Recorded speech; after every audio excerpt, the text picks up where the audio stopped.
Hello everyone, I am the Macabre. I am here to help you today. I know you use this video to fall asleep, so before that, please like the video and subscribe to the channel. Where are you from and what time are you watching now? Sit back and relax. The Shadow of the Assassin. Chapter 1. The first echo. The city was shrouded in a thick fog, which seemed never to clear. That cold morning, Fiona Bell, a detective from the homicide unit, arrived at the scene of the crime. The disappearance of Natalie Harris, a 25-year-old woman, was just one more in a series of strange events that shook the quiet town. Natalie was not the first, nor the second victim, but something about her disappearance made her different. As always, there were no signs of a struggle. The doors of the house were closed and the windows intact, as if the young woman had left of her own free will, and yet no one had seen her leave. No one knew what had happened. Fiona went into the house, looking for something that could explain the unexplained. There was no trace of violence, no footprints, no signs that anyone had entered. Just the unmistakable feeling that something wasn't right. In the air, there was a cold that did not belong to that winter morning. As he walked down the dark hallway, something caught his eye. A mirror in the bathroom, fogged up by humidity. With a mixture of curiosity and a chill running down his spine, he approached. As I looked at him, something skipped a beat in my heart. On the glass, one word could be clearly distinguished, written with the steam from the shower. Shadow. Fiona's heart began to beat harder. That word was not a coincidence. The shadows. Something had been haunting her since the investigation began, something she couldn't fully understand. I had read similar cases in his career, strange and unexplained disappearances, but never something so visceral. Something in the air of the house gave him the impression that something had been summoned. Maybe a ghost, maybe something darker. He turned around, but the place was still deserted, lifeless. However, something did not leave her calm. No matter how many times I checked the scene, I felt like I wasn't seeing what I was supposed to see. He went out into the garden, looking for any kind of clue. No one had seen anything. No one had heard anything. The neighbors, ordinary people, didn't even notice the disappearance until it was too late. Fiona looked at the house next door, where the smell of wet earth was blowing in the breeze. Nobody knew anything. The people in the city seemed as calm as ever, not foreshadowing that something dark was looming over them. But Fiona felt that this disappearance was not like the others. There was something in the atmosphere, as if the city itself was caught in a web of complicit silences, which did not let the truth come to light. The next day, police reports were just as puzzling. There were no signs of a struggle, no scuffle, but no clear clue as to what had happened. The young woman had disappeared so perfectly that it seemed as if she had simply vanished. Still, Fiona knew it couldn't be that simple. He couldn't just ignore what he had seen in the mirror. The word shadow echoed in his head. Everything seemed to connect somehow, but I still couldn't see the whole picture. He only knew one thing. He was not facing an ordinary case. Something much bigger and darker was brewing in the city. He then decided to review the previous cases, unexplained disappearances, with characteristics similar to that of Natalie Harris, but which had never been connected. As he read the reports, a pattern began to form in his mind. The victims had not been attacked. There had been no fighting of any kind. It seemed as if they were fading from existence, as if the darkness itself had engulfed their bodies. But people continued to live their normal lives, as if nothing happened. Fiona felt that something was hidden, something that even the police had not been able to see, a shadow that with each disappearance grew stronger. The next afternoon, Fiona returned to the scene of the crime, hoping to find any clues she had missed. He went around the house again, more attentively than ever. As she walked down the hallway, something made her stop in front of a closed door. It was Natalie's bedroom. She had no apparent reason to enter, but something was pushing her there. When she opened the door, silence enveloped her. The room was tidy, but above the bed, An old wooden box, carefully hidden, caught his attention. He opened it cautiously. Inside, she found something that left her frozen, an ancient book of witchcraft. The pages, yellowed with time, were full of strange symbols and dark rituals. Fiona couldn't believe her eyes. What did a witchcraft book have to do with a young woman like Natalie? And why was he there? Was it possible that the disappearances had something to do with dark magic? As he flipped through the book, he noticed a series of symbols that repeated themselves over and over again. Symbols that seemed to pop out of the pages and that somehow seemed to be alive. Symbols that spoke of invoking beings of darkness, of ancient pacts with evil forces. The detective felt a growing pressure in her chest.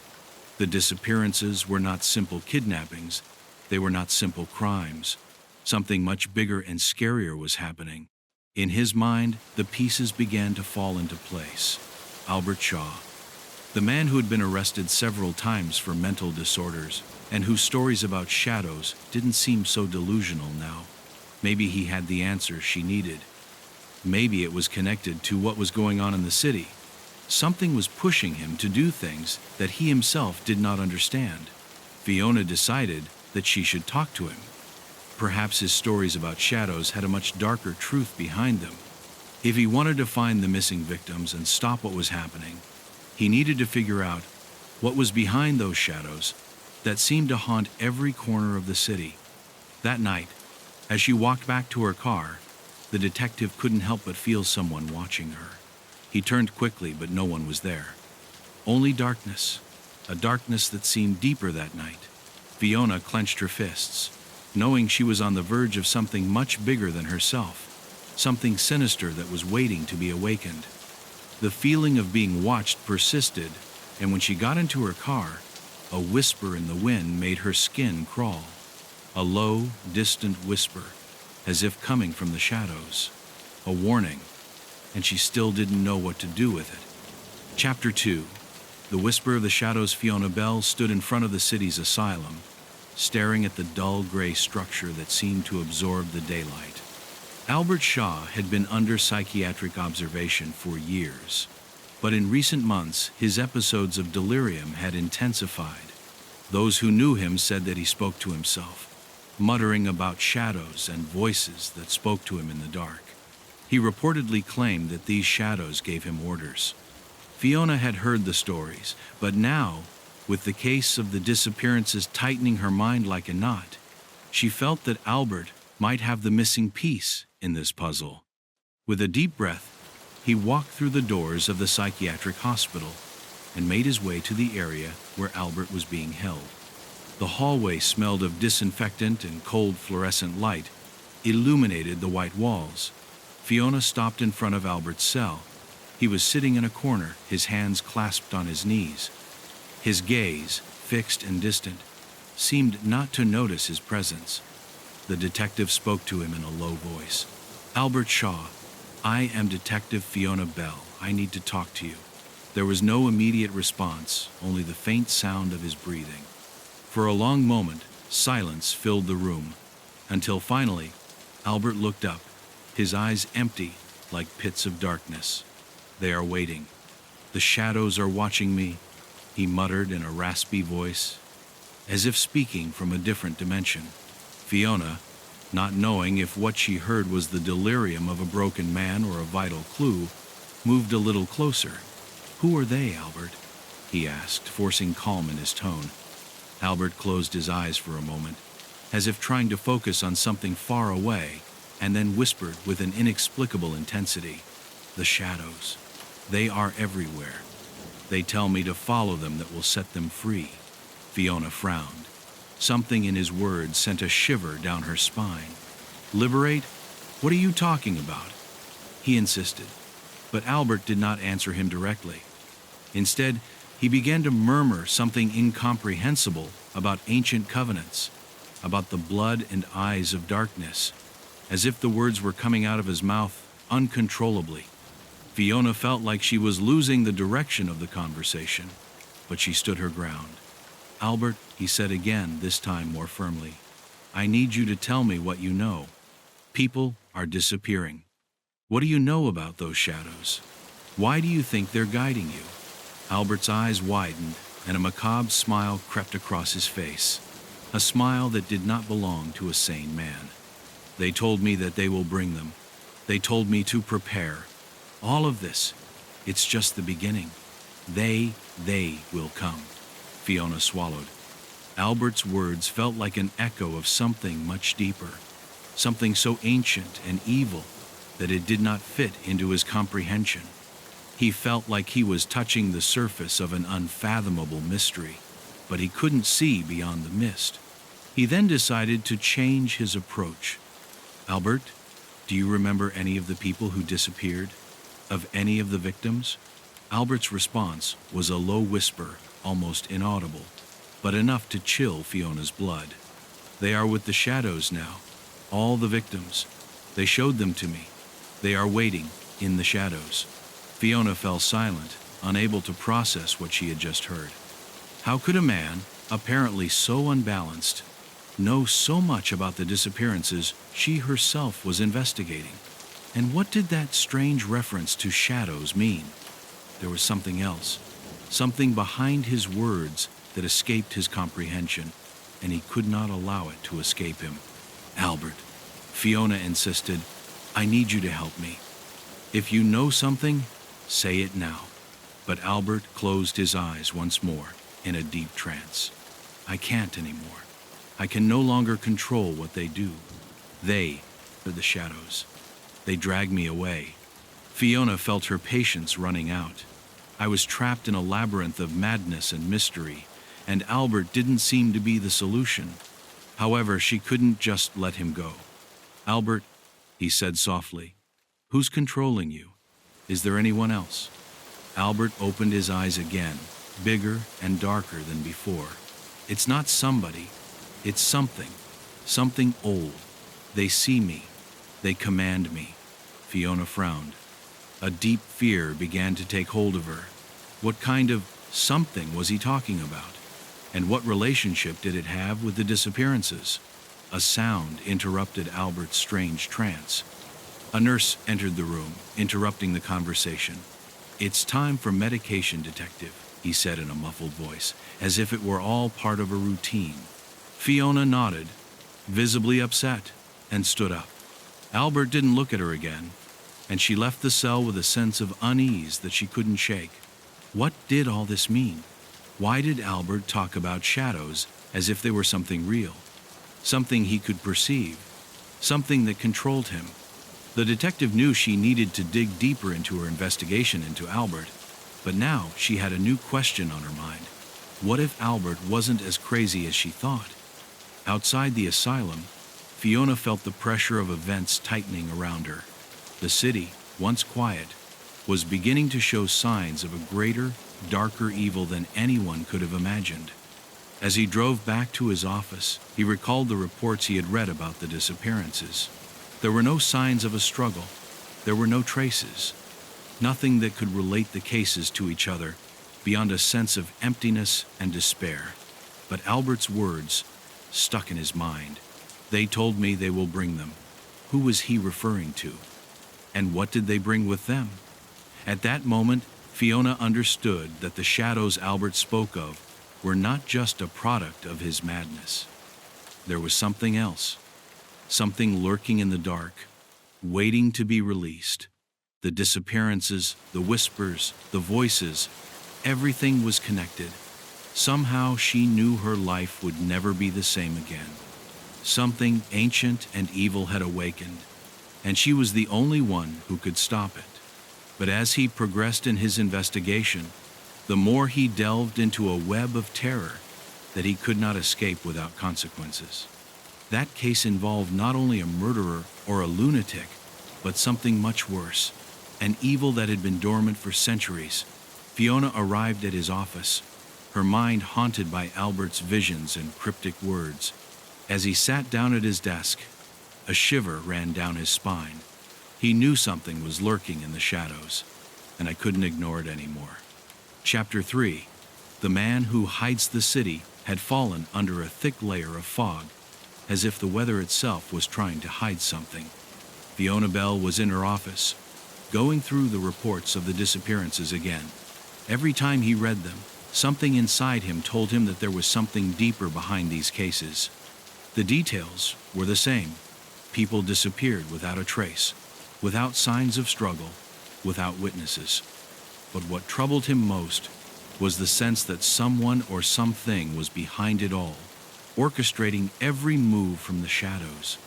There was something hidden from view, something that only the most attentive could perceive, and she, as a detective, had to be that person. Fiona went through Natalie Harris's crime scene photos again, looking for anything she had missed. Examining the place more closely, he noticed something he hadn't noticed before.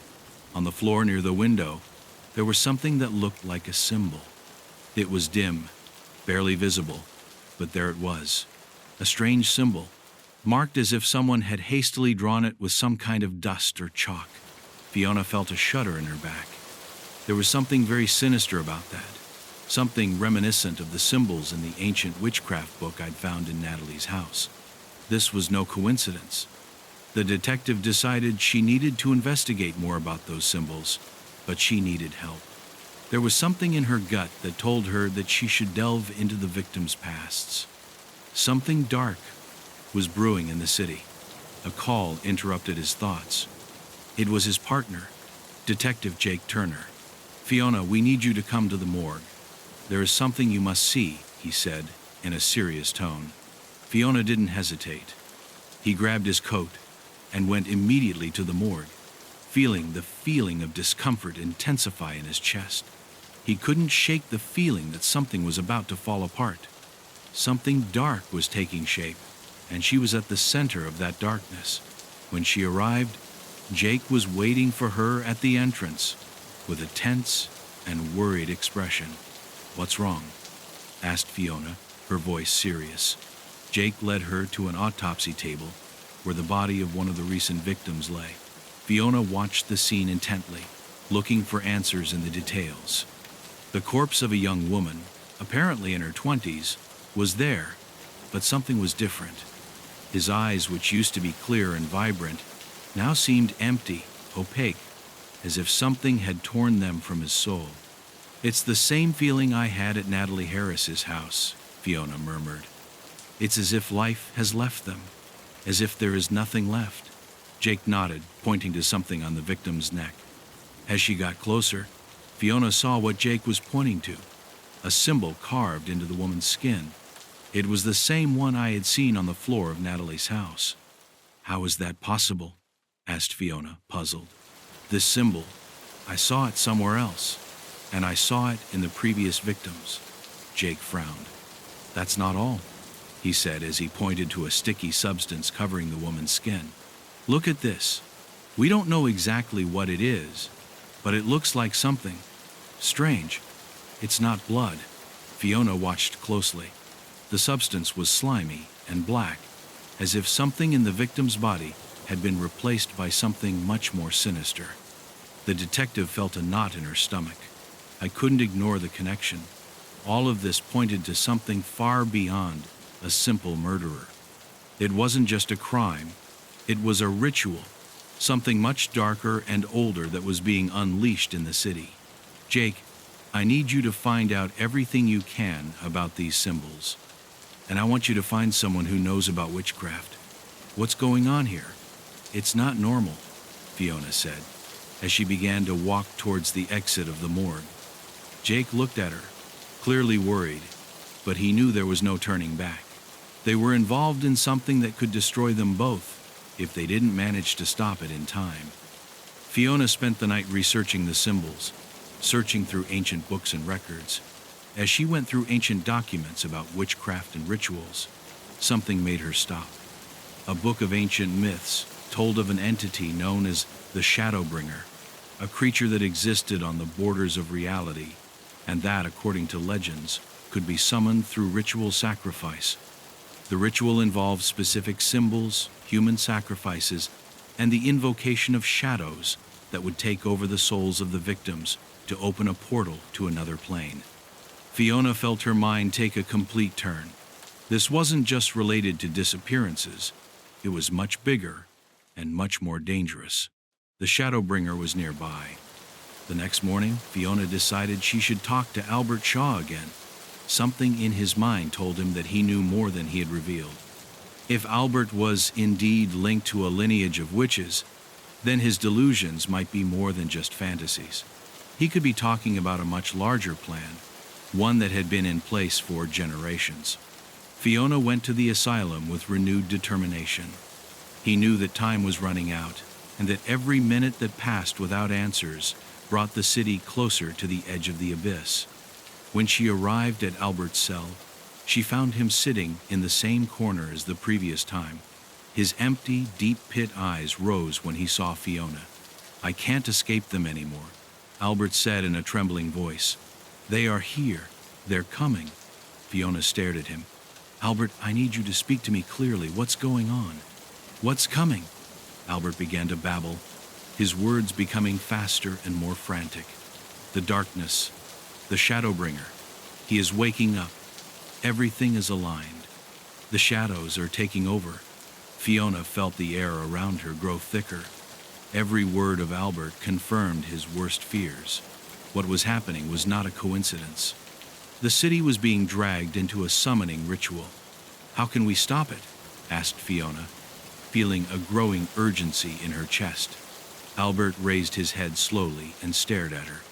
"I hear is only one way. The final sacrifice must be fulfilled. Only then the shadow will be stopped. But you won't be able to do it alone." Fiona felt a chill run down her spine. What was Albert saying? What final sacrifice? Every word, every sentence seemed to bring her closer to the abyss. And yet, he could not turn away. He had to know the truth, even if that truth meant facing the unthinkable. Chapter 4. The Blood Pact. The afternoon had begun to fall when Fiona Bell left the asylum, her mind stunned by Albert Shaw's words. The Shadowbringer, the final sacrifice. Everything I had thought I understood about the disappearance of people had taken a chilling turn. None of this seemed to make sense in the context of a common case. The symbols, the rituals, the shadows that spoke. It was as if she was trapped in a never-ending nightmare. A nightmare that Albert said could not be avoided without a high price. The final sacrifice. But what did that sacrifice entail? And who, or what, should be sacrificed? As she drove to her office, Fiona went through the bits of information she had collected so far in her mind. The reference to the Shadowbearer came from an ancient text that spoke of beings that existed beyond human perception, demonic creatures that could be summoned through dark rituals. The fact that Albert was linked to an ancient family of witches gave him an even more terrifying prospect. He couldn't help but think that the seemingly unbalanced man might have real knowledge about what was happening in the city. Maybe he wasn't crazy after all. But then, who could believe it? How could she believe it herself? He decided that the only way to understand what was really going on was to dig deeper into Albert's history and his family lineage. The Shaw family had been known in the city for its secrecy. No one talked much about them, but in the police historical archive, there was a reference to a number of strange incidents dating back generations. Fiona went through the documents, and that's when she found something that left her cold. Not only were the Shaws known for their eccentricity, but there were persistent rumors about their involvement in witchcraft, and more specifically, dark rituals. For decades, the disappearances of people related to their surname had not been considered coincidences. There was more to it than meets the eye. The detective approached an old library in the city, looking for information about the Shaws. The humidity of the building and the deep silence made everything seem even more unsettling. After hours of searching, she found a small leather-bound book, almost illegible due to the passage of time. The title was blurry, but Fiona could make out the words, "The Blood Pact." As he opened the pages, he began to read an account of the Shaw family, and how several of its members had been accused of practicing witchcraft in ancient times. The book recounted how, according to family tradition, each generation had to make a pact with an unknown entity.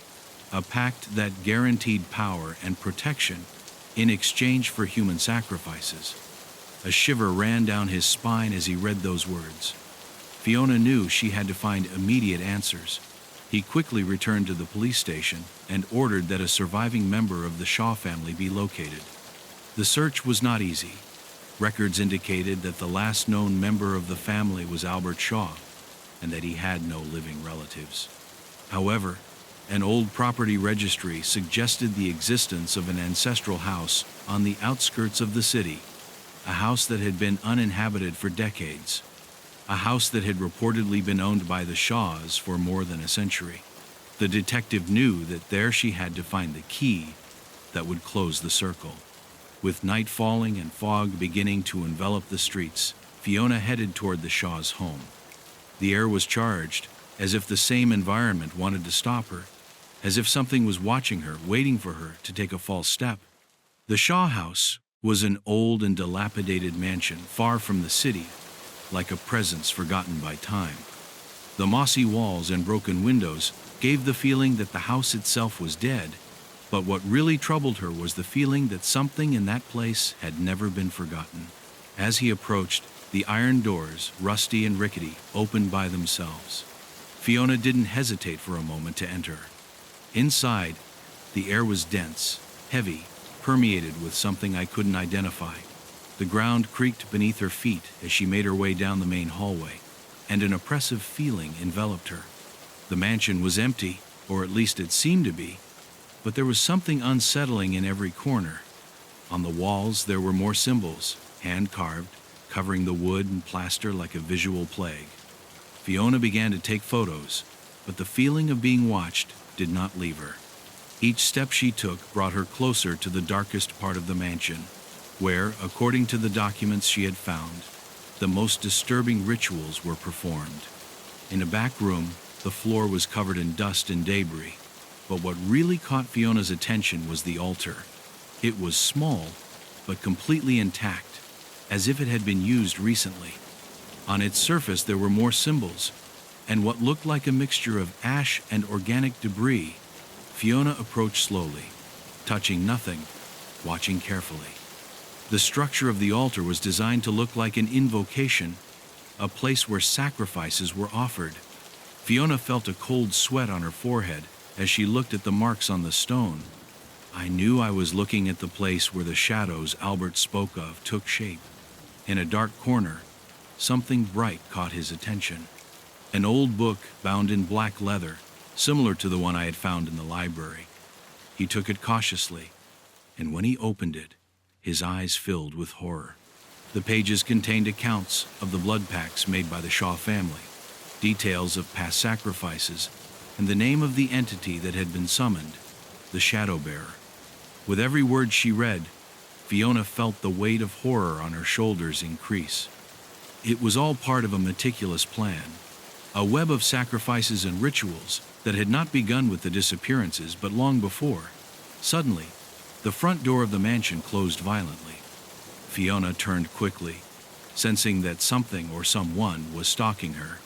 The air seemed to become denser, and a growing pressure invaded his chest. Then she heard it, a whisper, faint but clear, coming from the darkness around her. "They're coming," said a voice, almost imperceptible but full of evil. Fiona felt the shadow begin to envelop her, like a dark tide pulling her into the unknown. Suddenly, she understood that she could not fight this alone. What Albert had said was true. A final sacrifice had to be fulfilled. Chapter 5. Voices in the dark. Fiona Bell spent the next morning in a constant state of alertness.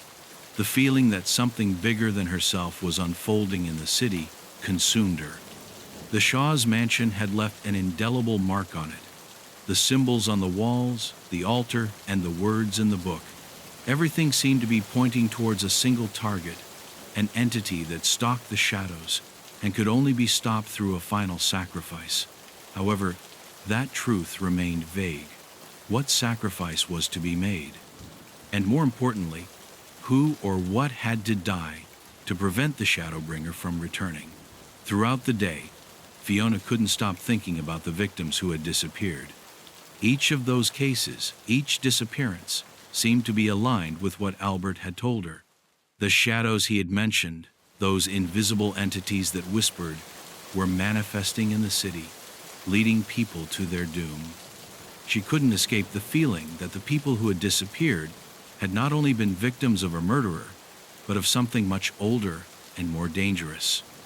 And were those shadows mentioned by Albert simply a product of his madness, or something more real lurking in the dark corners of the city?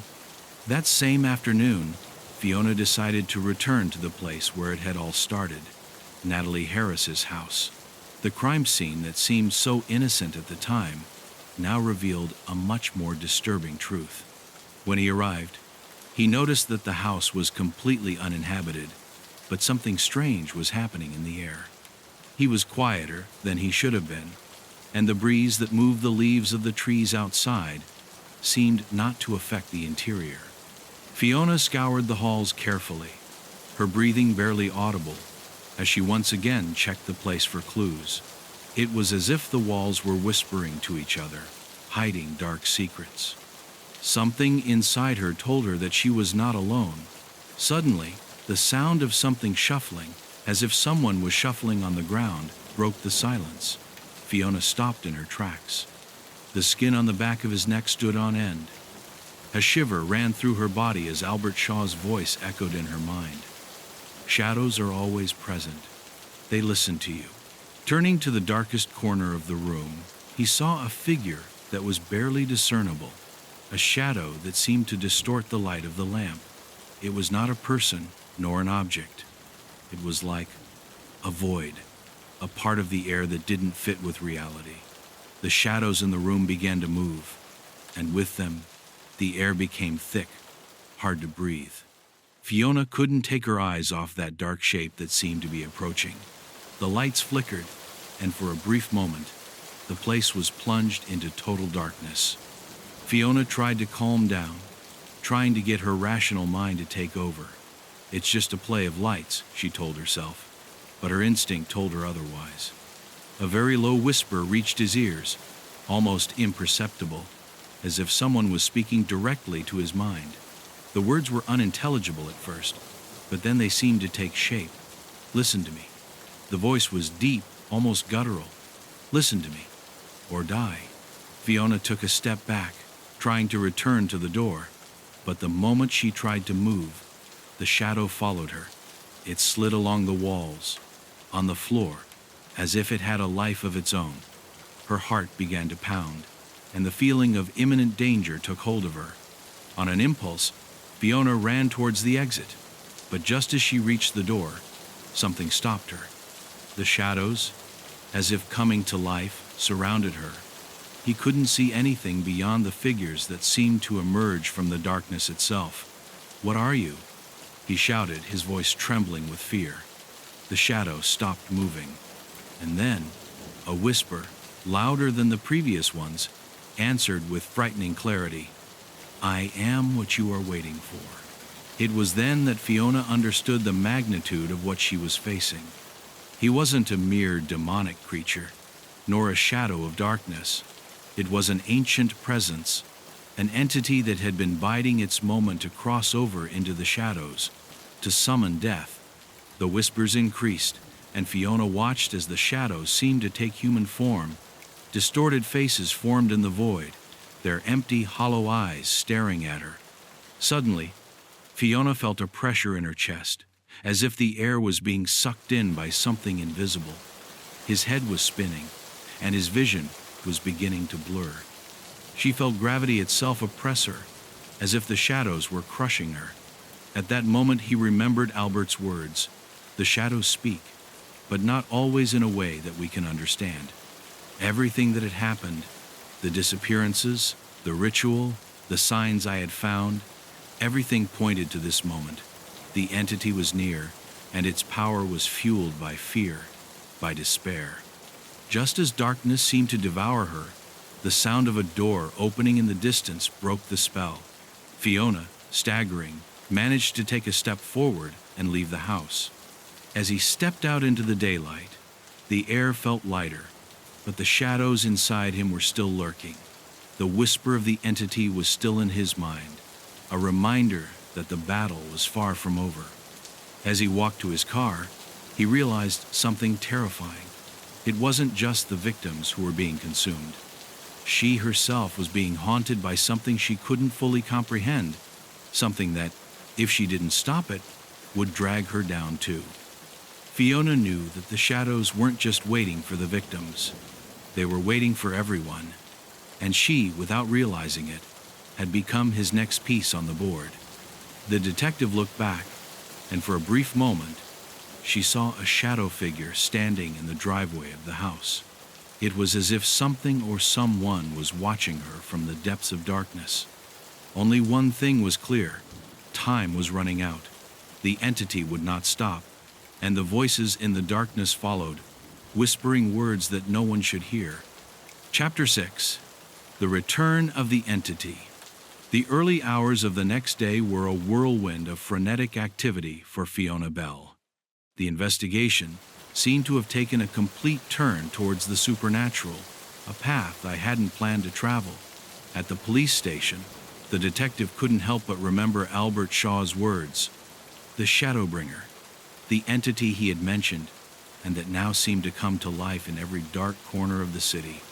Fiona felt that every time she closed her eyes, the shadows stalked her, and the voice in her head whispered in a cold and distant tone, "It's too late." The fear I experienced was not only that of being just another victim, but of witnessing something I could not understand or control.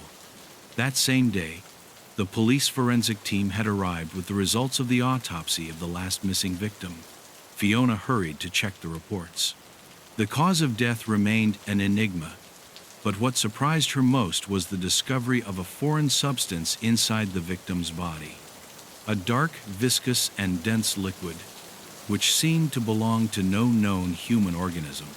Not only that, the analyses had revealed that the substance possessed a biology that could not be identified by any of the existing forensic databases. It was as if he was not of this world. This discovery only confirmed his worst fears.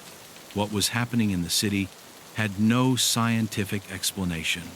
As she reviewed the details of the autopsy, an officer approached her with a grave expression. "Detective, we need you to see this."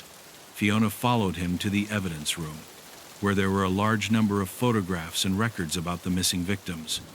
In the last photo, taken in the place where the victim had last been seen, a strange footprint was observed on the ground. It was not a human or animal footprint. It seemed more like a fuzzy outline, as if something intangible had left its mark on the physical world. The footprint was in the shape of a circle, and inside you could make out figures that didn't seem to be from this world. Symbols, intertwined lines like a kind of primitive language. Fiona felt a shudder run down her spine. The connection to the symbols found in the Shaw's mansion was clear. The same kind of symbols, the same strokes and patterns that Albert had mentioned, were now appearing in the places where the victims had last been seen. The detective understood that the entity that was hunting the city's inhabitants was not just a shadow, but something much more elaborate, something that had a purpose and a pattern. It was a being that had been waiting for a long time, waiting for the right moment to return, and now that moment had come. That same night, Fiona decided to further investigate the ancient tales about the Shadow Bearer. He went to the city library, where he found an old, dusty book that spoke of an ancient legend. According to the text, the entity was not only a shadow being, but was some sort of ancestral demon that had been trapped in the shadows of the world for centuries. To break free, he needed blood and human souls. The Shadowbringer was said to be summoned through dark rituals, such as the one Albert had mentioned, and that his return not only involved death and destruction, but brought with it an unstoppable darkness that consumed everything he touched. With this new information, Fiona felt closer to understanding the magnitude of the evil that Albert Shaw had unleashed. The entity, according to the accounts, fed on fear and despair, and grew stronger with each life it took away. Not only did it have to be stopped, but it had to be eradicated before its power grew enough to plunge the entire world into darkness. However, as she progressed in her investigations, Fiona began to realize that the city was not completely calm. Every time someone disappeared, the whispers increased. Shadows, invisible to all but palpable to her, began to spread across the streets, lurking around every corner, waiting for the right moment to strike. On her way back to the police station, Fiona noticed something strange in the air. The atmosphere, which had previously felt tense but normal, was now charged, as if the city itself was breathing heavily. People's eyes, which had previously seemed indifferent, now reflected a dull fear, as if everyone sensed that something was coming, something inevitable. And then, as if it were an omen, more disappearances began to occur, more victims who vanished without a trace. No one seemed to be able to explain what was happening. Disappearances were becoming faster, more frequent. Shadows were no longer something that was perceived only in the dark, but began to take shape even under daylight. That night, as Fiona tried to rest in her apartment, she began to hear a faint whisper. At first, he thought it was the breeze coming in through the window, but as he listened more closely, he realized that the voices weren't coming from outside. They came from within, from the walls themselves. "We are waiting for you." The words were clear, and a cold sweat ran down his back. The entity had found it. The Shadowbringer knew that she was closer than ever to stopping his return, and he would not allow it. Fiona tried to get up, but her strength seemed to leave her. An invisible pressure kept her glued to the ground, as if the shadows were holding her back, trapping her in her own home. Desperate, Fiona ran to the phone and quickly dialed the emergency number, but before she could speak, the phone cut off by itself. The silence in the room became dense, as if the house itself was holding its breath. Then, for an instant, the light went out. The darkness enveloped her completely, and in that total blackness, the voices whispered again, closer than ever. "We've got you, Fiona Bell. The sacrifice must be completed." The detective fell to her knees, feeling that the entity was slowly consuming her, as if it was no longer more than a shadow within her own soul. At that moment, Fiona understood the terrible truth. The entity not only wanted the lives of the innocent, but had also marked their fate. She, without knowing it, had become a key piece in the final ritual. The Shadowbringer's return could not be stopped without his sacrifice. But could she be able to stop the darkness before being consumed by it? Chapter 7. Beyond Madness. The night was endless.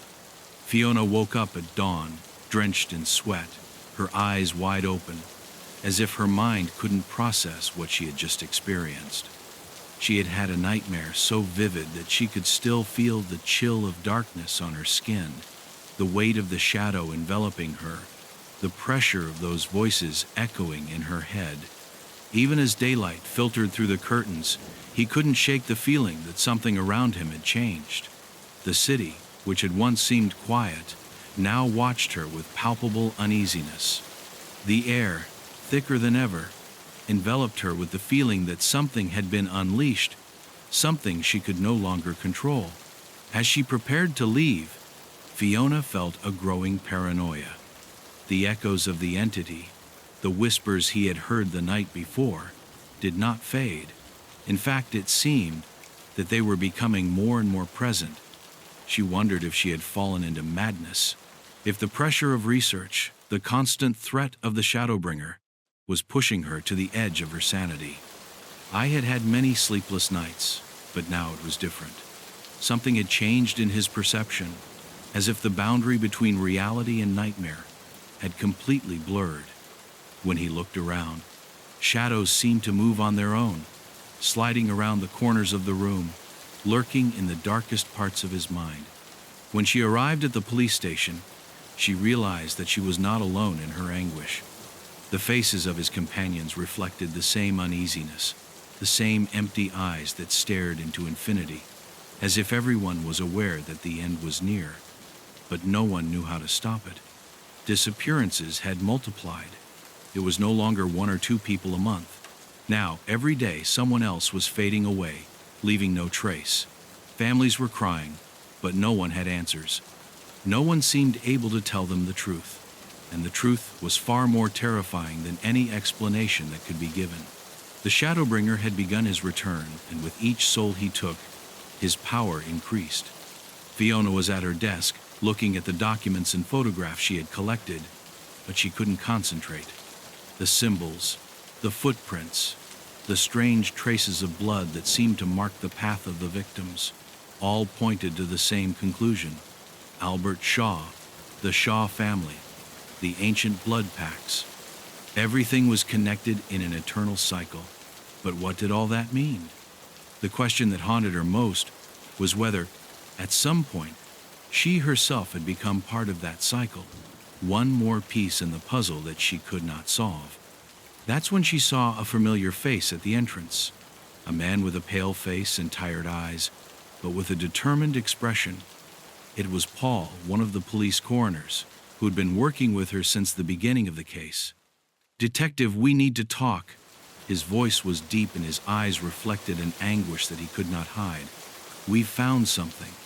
Fiona followed him to the morgue, where the coroner showed her a new victim, a woman whose face appeared almost normal, but her body was covered in a black, sticky substance.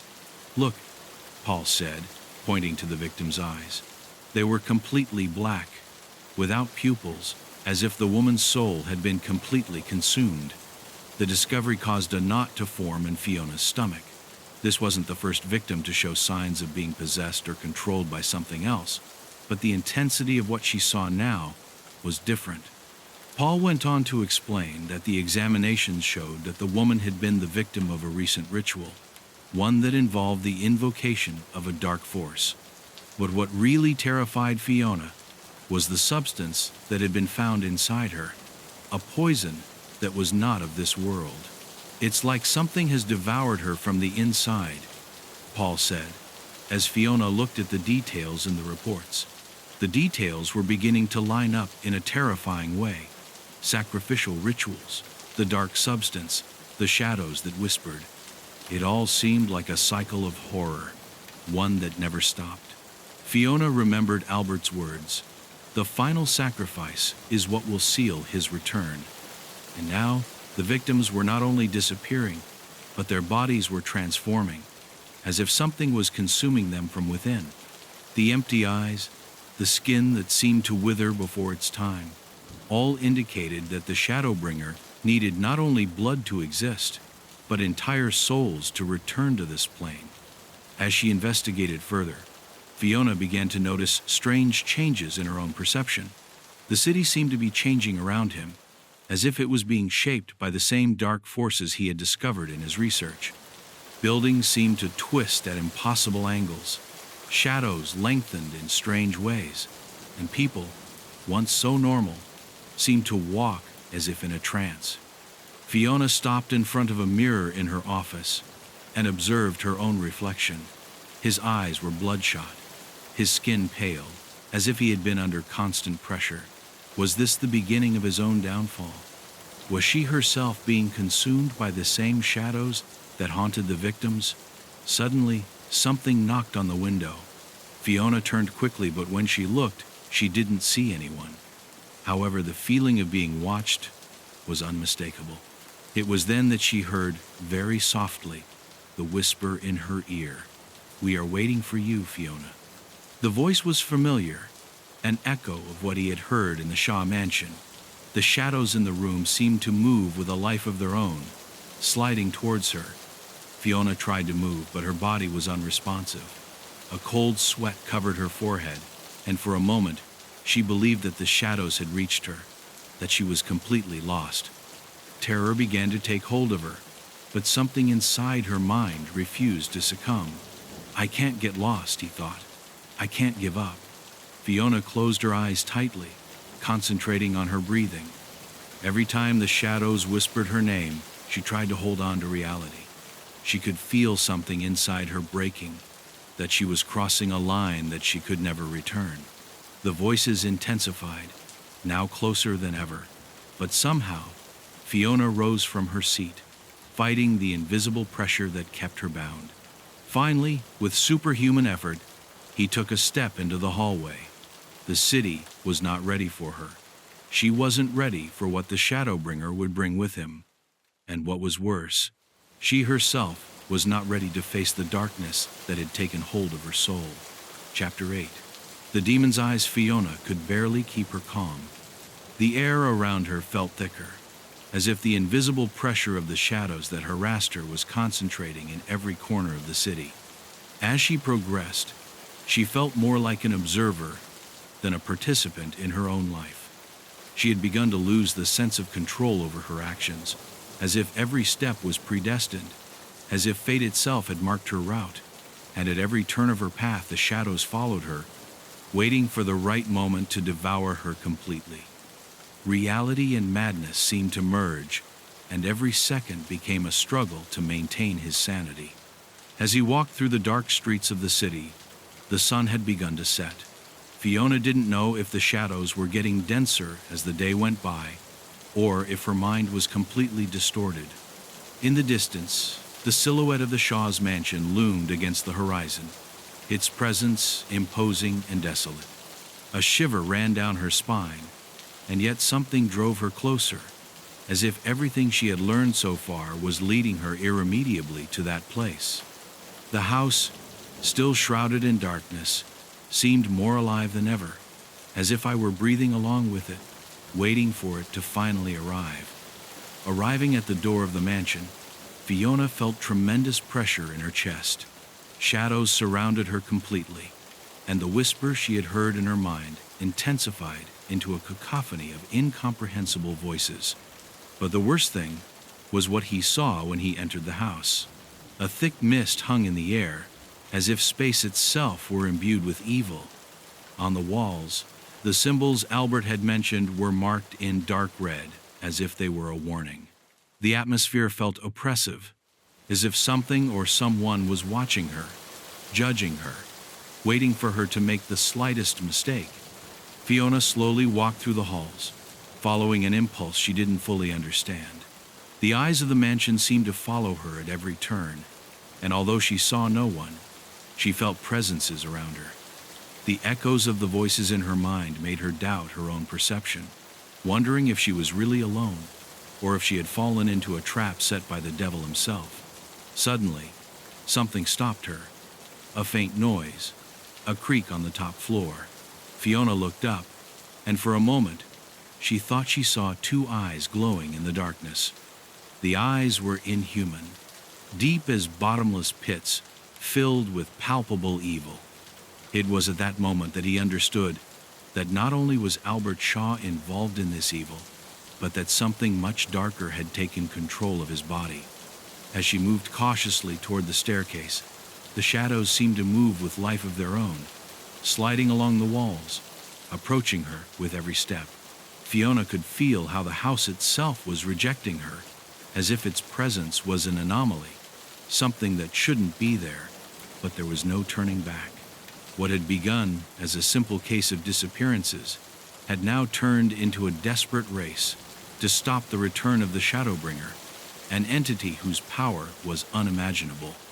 And Fiona realized with horror that the key to stopping him might be right in front of her, in the heart of that cursed mansion.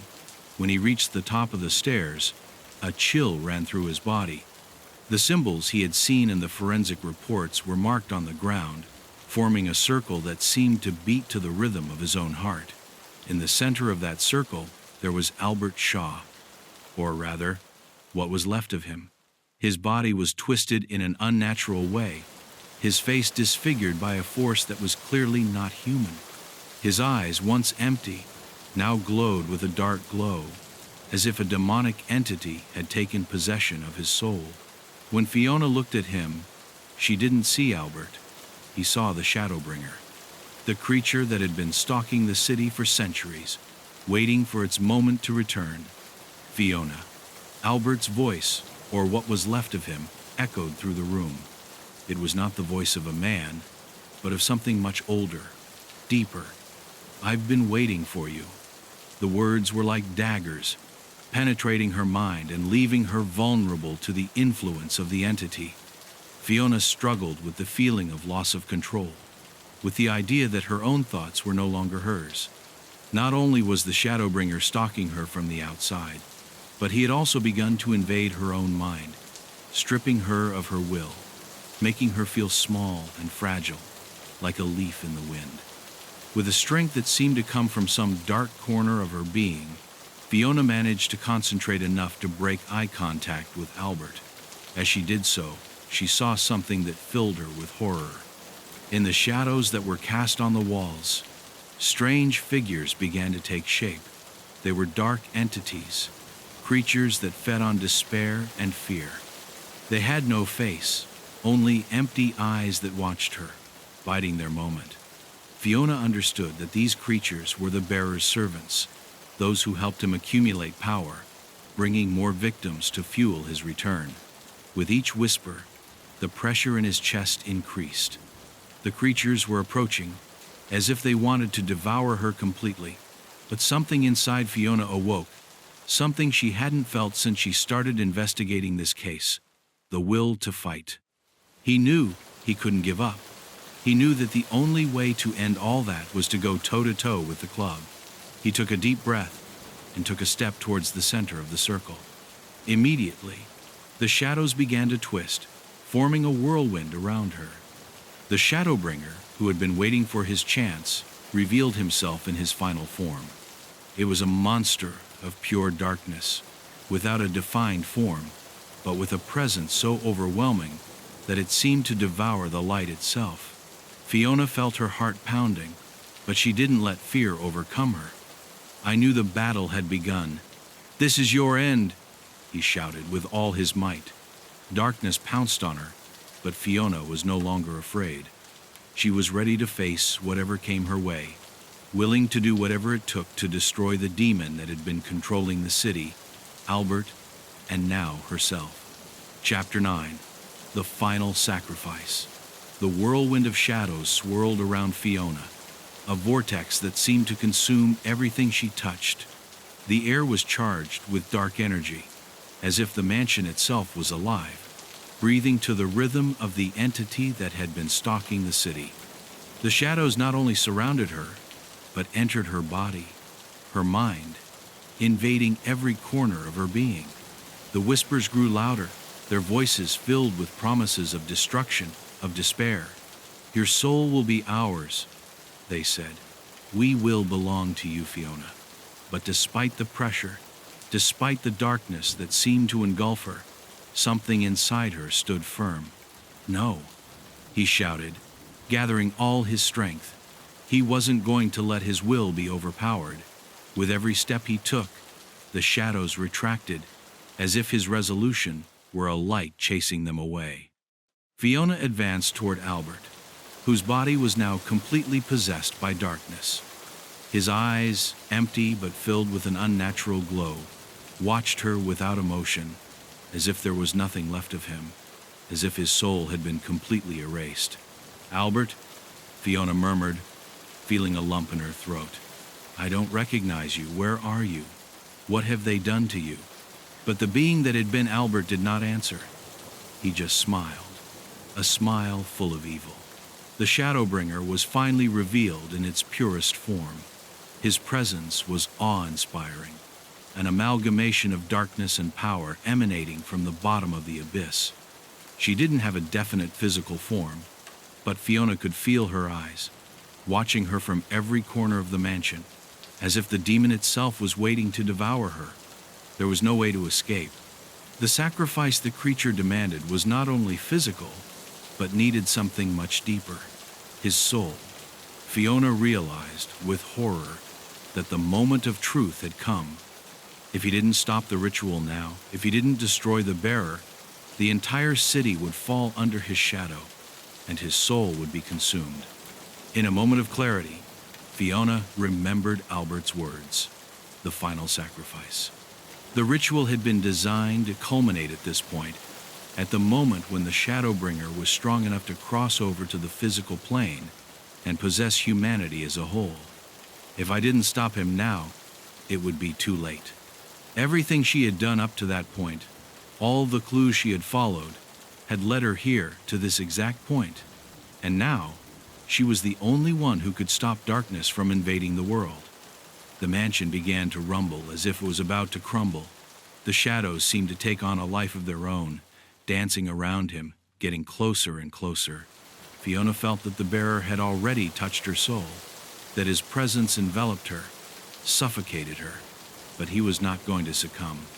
He knew that the only way to destroy the darkness was to confront it directly, to confront it in the purest way. He stepped forward, and in a voice that echoed throughout the place said, "I challenge you. Get out of Albert and face me." The ground beneath his feet began to shake. The shadows twisted violently, as if the ground itself was being swept into the abyss. A guttural roar, like distant thunder, echoed through the mansion, and Fiona watched as the walls began to crack.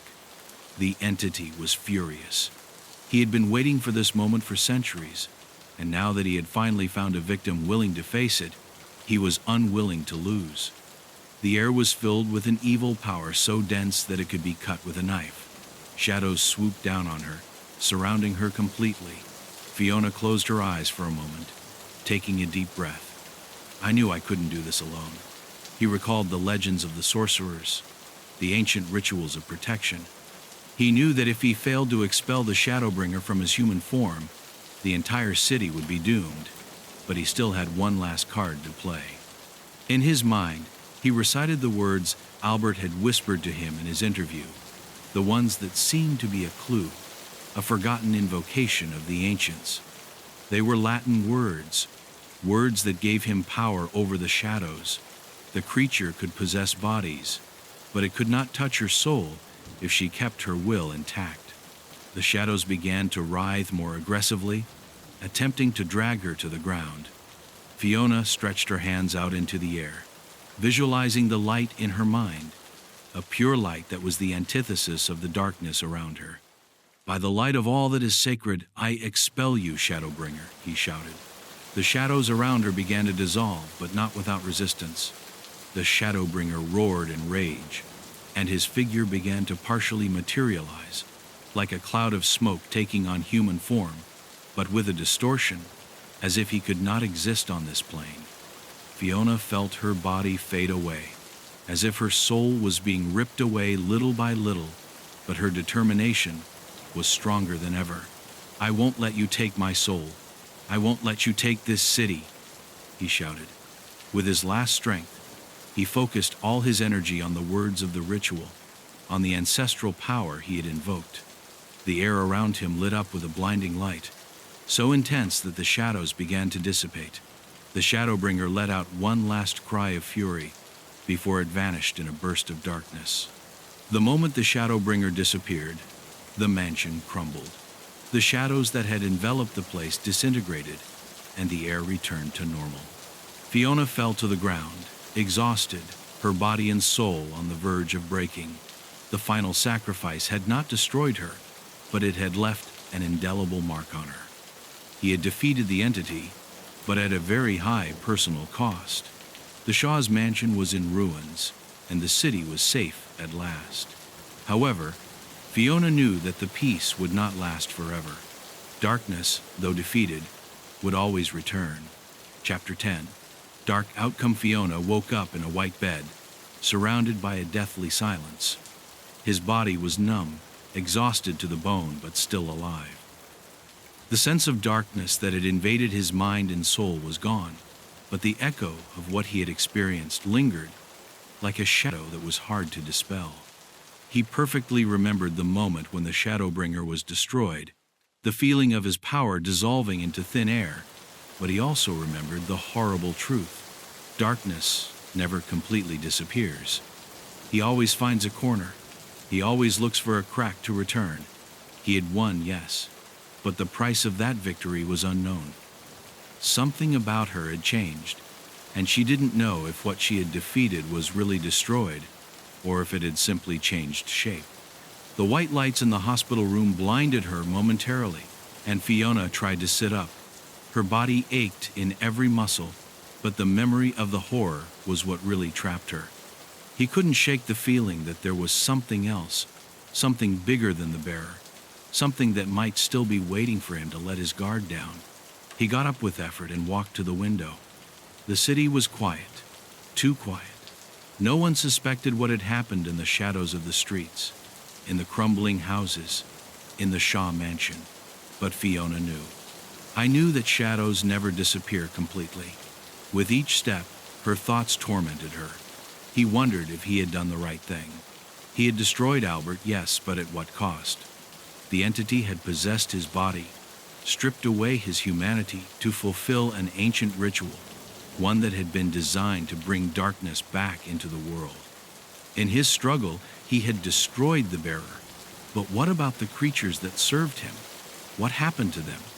They might have disappeared, but Fiona wasn't sure if they were really gone.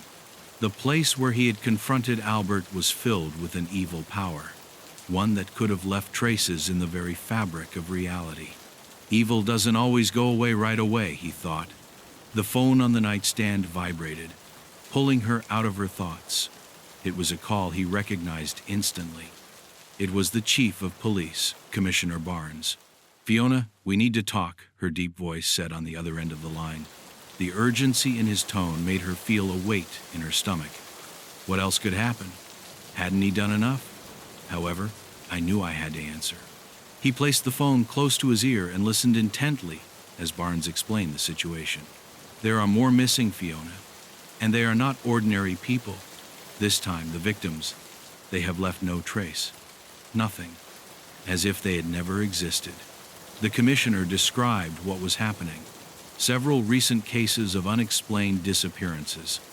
But the strangest thing was that the victims, despite having been seen by witnesses before disappearing, had no physical trace, no evidence of struggle, and no evidence that could explain their disappearance.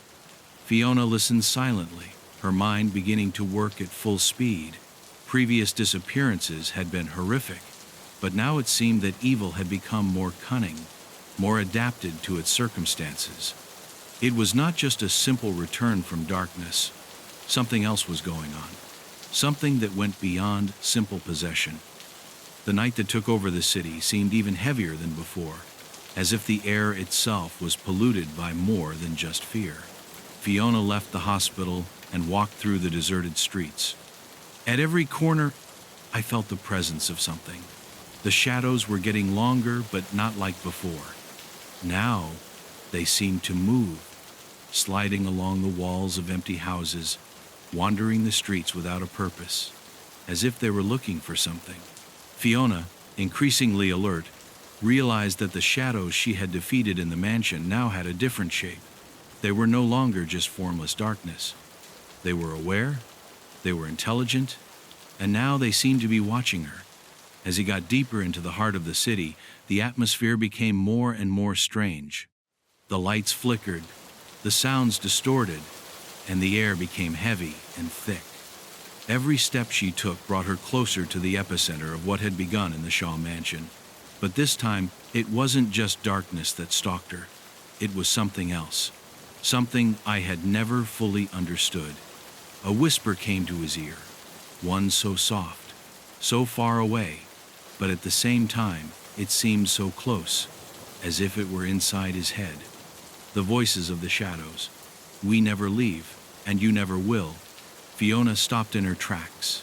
He felt the ground beneath his feet give way, as if the city itself was beginning to crumble. Fear began to take hold of her, not because of what she had experienced, but because of what was to come. The shadows, which had been defeated, were returning. Somehow the ritual wasn't over, or maybe it hadn't been an end, but a beginning. The streetlights went out, plunging the city into total darkness. On the horizon, the silhouette of the Shaw's mansion seemed to rise like a giant shadow, like a presence that had never disappeared. Fiona realized the truth with horror.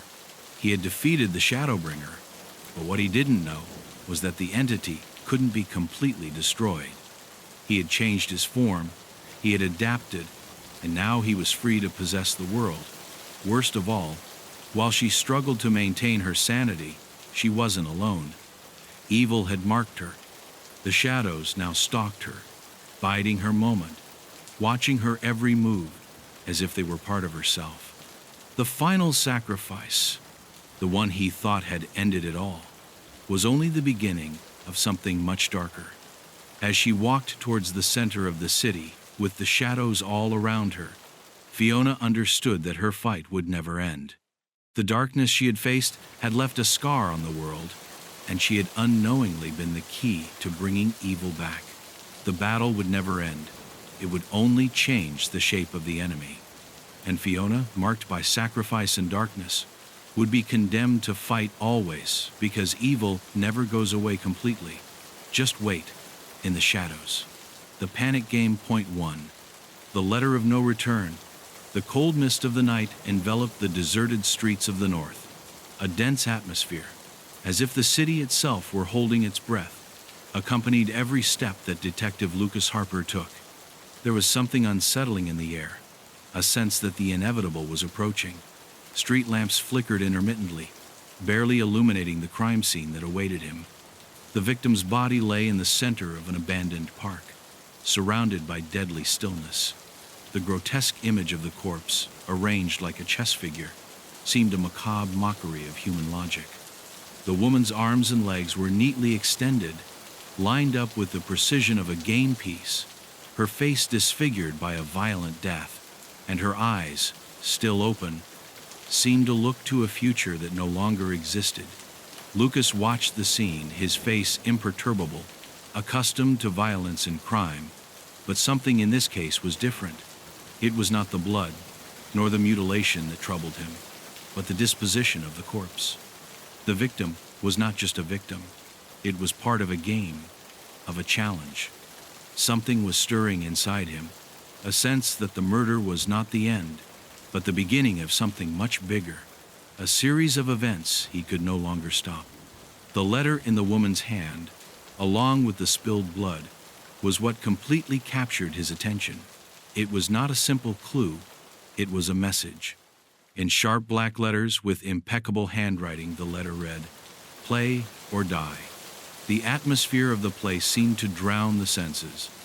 Death was not a strange phenomenon to him, but the way it had presented itself here, orderly, calculated, was something that puzzled him. What kind of person could do such a thing? The killer had not only killed, but manipulated the scene, as if he were playing something much bigger than a simple crime. The chess pieces, the card, the arrangement of the body, everything pointed to a meticulously designed purpose. Lucas felt an invisible pressure begin to take over his chest. I knew this case wouldn't be like the others. Something much darker was hidden behind this murder, something that was speaking directly to him. The coroner, a tired man with a glazed look, approached the body with his equipment. With a heavy sigh, he began to make the first observations. There are no signs of struggle. It does not appear that the victim has tried to escape. Everything seems too tidy, he said as he checked the body, grimacing in disgust. Lucas nodded without taking his eyes off the scene. It was true. The corpse did not show the typical signs of a desperate fight. The woman had died in a cruel way, but almost as if she had accepted her fate without resistance. He was one more victim in a game whose rules they still did not understand. As he examined the letter more closely, Lucas realized something more disturbing. The handwriting was perfect, without imperfections. I could almost feel the obsession behind every stroke. It wasn't the writing of an ordinary person, but of someone who had spent a lot of time perfecting every detail, someone with an unsettling knowledge of what he was doing. The letter was addressed to the victim, and the phrase "play or die" did not seem like a simple threat, but an invitation, as if the killer was waiting for an answer, a movement on the board, something that indicated that his game had begun. A cold sweat ran down Lucas's forehead. He knew that this crime was not just an isolated murder. It was the beginning of something much bigger, something that had been waiting a long time to happen. But who would be the next player? Who would be the next to fall into the macabre trap that was woven in the shadows? As his thoughts stirred, the sound of a mobile phone jolted him out of his trance. It was the police station, alerting him to a new finding, a possible clue related to the crime. On the way to the police station, Lucas couldn't stop thinking about the letter. about the corpse so carefully arranged, about the feeling that everything was being watched. Something or someone was orchestrating these crimes from the shadows, pulling the strings with terrifying dexterity.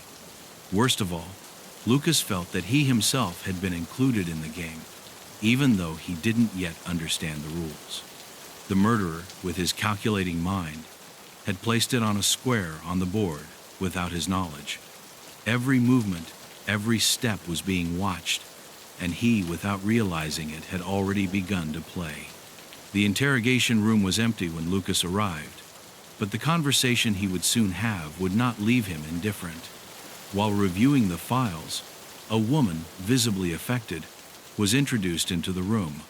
Clara, the only survivor of the first game, was in shock. Her pale face and absent gaze left no doubt. What she had experienced had not only left her physically hurt, but emotionally destroyed. Clara had been the murderer's first victim, and although she had survived, the aftermath of her experience would have marked her forever.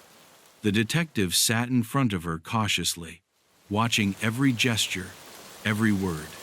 Clara couldn't remember much, or so she said. "Do you remember anything that happened?" asked Lucas in a calm voice, but his eyes shone with a need for answers he couldn't hide. The woman stared at him, as if she was trying to find something in his eyes, something that would give him meaning. "They told me that I should play," he muttered in a trembling voice, "that if he didn't do it, would die." That phrase, that simple phrase, made Lucas's hair stand on end. It wasn't just murder. It was a challenge, a psychological manipulation. Clara had not been a passive victim. He had been an active part of a deadly game, a game of which he did not yet understand the rules. The revelation hit Lucas like a train head-on. The murderer didn't just want to kill. I wanted to control. I wanted to see how far human desperation could go, how people broke down under the pressure. What was happening here wasn't just a crime. It was an experiment, a test, a challenge, and worst of all, somewhere, someone was watching, waiting for the results. Someone who had played this game before and who had now returned to play once again. Lucas had no idea how, but he knew he was at the center of something much bigger, something that could take him down if he didn't stop it in time. But at that moment, something inside him told him that there was no turning back. The killer game had begun, and Lucas Harper could do nothing but follow the rules. The invisible player, the morning light filtered through the cracks in the window, but the air was still charged with the sense of danger. Lucas hadn't slept well. The image of the corpse, arranged like a chess piece, kept floating in his mind. The echo of the play or die card, echoing like a direct challenge. The phone rang at 9 a.m., interrupting his mental torment. It was Clara, the survivor of the first game, who had asked to speak to him. "I have something to tell you," were his only words when he answered. Luke didn't know if he should be relieved by the opportunity to get more information, or afraid of what she might reveal. The office was empty when Lucas arrived at Clara's small house, which was located on the outskirts of the city, a couple of kilometers from the center. She was a woman who was barely over 30 years old, but her face reflected the wear and tear of someone much older. Clara was sitting on a gray sofa, hugging a blanket that seemed to be unable to shake it off. Even though his eyes were looking straight ahead, his mind was clearly far away. When Lucas entered, he didn't look up, as if he expected him to be the one to make the first move.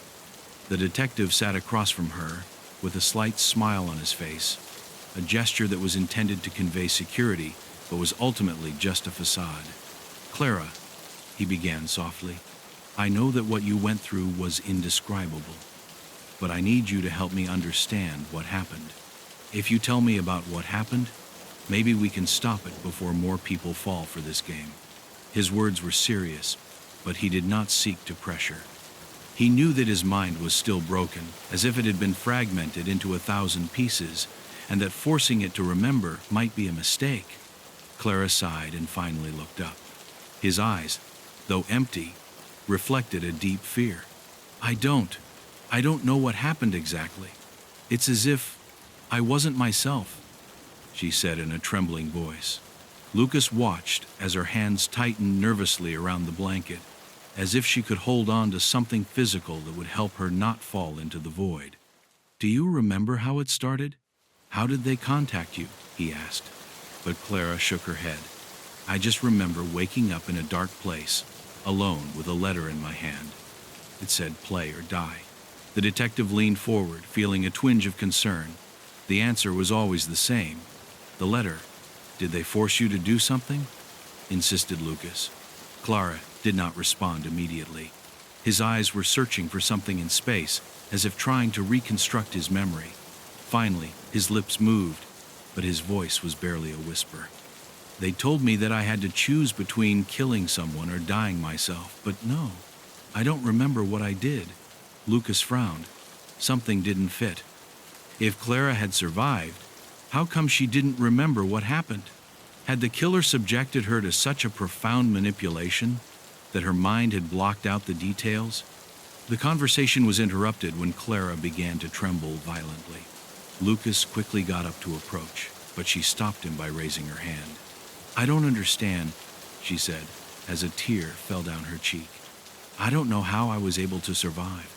They told me I choose or die, but when I woke up, everything had already happened. My mind is empty. The detective felt a sense of unease. It was not only a murder case, it was something much more complex, much more insidious. The killer didn't just want his victims to die. I wanted them to become shadows of themselves, to lose total control over their thoughts. Lucas sat down again, his mind boiling. Clara's lack of memories was no accident. The murderer had a method, a way of erasing the mental traces of his victims. Clara was not lying, nor was she being exaggerated. What she described could be related to something bigger, a psychological manipulation so strong that people were no longer able to differentiate between their own thoughts and those of the murderer. Clara's brain, like that of the other victims, had been manipulated in such a way that when they were no longer suitable for play, they were empty, unable to remember what had really happened. This is not a simple kidnapping or a common crime, Lucas muttered to himself, his gaze fixed on Clara, who was still trembling. It's a game, and the murderer is the invisible player. Suddenly, a thought flashed through his mind like lightning. What if the killer was manipulating everyone from the shadows? If he was controlling their minds before they committed the crimes, or made the decisions that condemned them? The game wasn't just a physical challenge, it was psychological. A challenge that not only made them choose between life and death, but made them question their own thoughts and memories. Clara, Lucas said again in a firm voice, do you remember if there were more people involved in your case? Was someone else giving you instructions? Or was it just the letter? Clara, still trembling, shook her head again, but then her eyes widened in horror. There was someone, at first someone watching me. I couldn't see it, but I knew it was there. I could feel it. A shiver ran down Lucas's spine. Someone watching you? He repeated, trying to process what Clara had just said. How did you know he was watching you if you didn't see him? She sank into the couch, covering her face with her hands, as if trying to block out a gruesome memory. It was, like I have a presence in my head, like I can't think for myself, like I am being guided to do something. And then everything would go dark, he murmured, his voice breaking with panic. Lucas felt the air in the room become denser. The idea that the killer was not only present at the scene, but had managed to manipulate the minds of his victims, took shape before him. This was not a common crime. It was something more, something much more dangerous. The detective stood up, thanking Clara for her testimony, even though he knew there were no clear answers. The woman was too broken to continue. But something in his account had made a piece of the puzzle fit. Clara had not only been a victim, but also a pawn on the board of a much more calculating murderer. As he left, Lucas looked toward the horizon, where the sun was beginning to rise. I knew that the investigation had just taken an unexpected turn. The hunt for the killer had begun in earnest, and now he was both the hunter and the prey. But something inside him told him that the rules of this game were not yet clear, and that his next move could be fatal. The sun was beginning to fall on the horizon, tinting the sky with a reddish, somber hue that seemed to reflect the growing desperation that gripped Lucas. The feeling of being trapped in a mental labyrinth with no way out gnawed at him. There was something deeply disturbing about the killer's game, something slipping through the shadows, almost impossible to capture.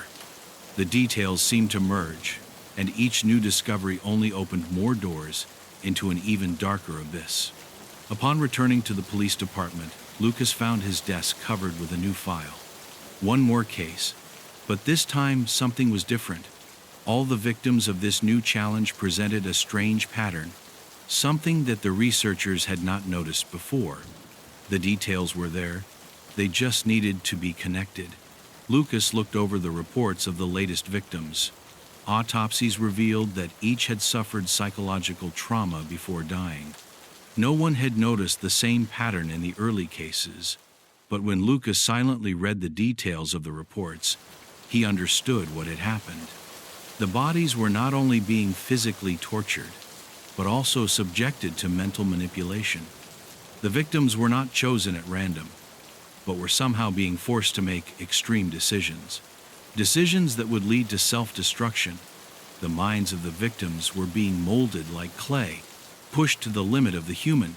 While forensics analyzed the bodies, Lucas decided to visit the police psychiatrist, Dr. James Richardson, in hopes of getting some clue about the type of psychological torture that was occurring. The doctor, a serious-looking but empathetic man, welcomed him into his office. "What we're seeing here is not just a crime, Lucas," Richardson began, rubbing his hands together. "The killer is playing a much more complex game.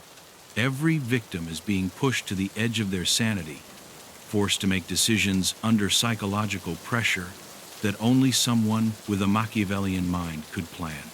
Lucas nodded, understanding that the killer was not only looking for victims, but was manipulating them into stripping them of their own will. It was a mental challenge, one in which minds broke before bodies. "Each of the games that the murderer is proposing is a riddle," the psychiatrist continued, "but they're not common puzzles. These are tests that affect the depths of the human psyche. Fear, guilt, despair. They are emotions that we all share, but the murderer uses them as tools to manipulate people." Lucas felt that the missing piece of the puzzle was finally starting to fall into place. The game was not only a physical challenge, it was a psychological game, in which players not only risked their lives, but also their minds. "If we don't stop this guy now, not only will there be more deaths, there will be broken victims, shattered souls," Richardson concluded, making clear what was at stake. The new reports of the case confirmed Lucas's suspicions. Not only had the victims died violently, but by the time they died, their minds had been completely destroyed.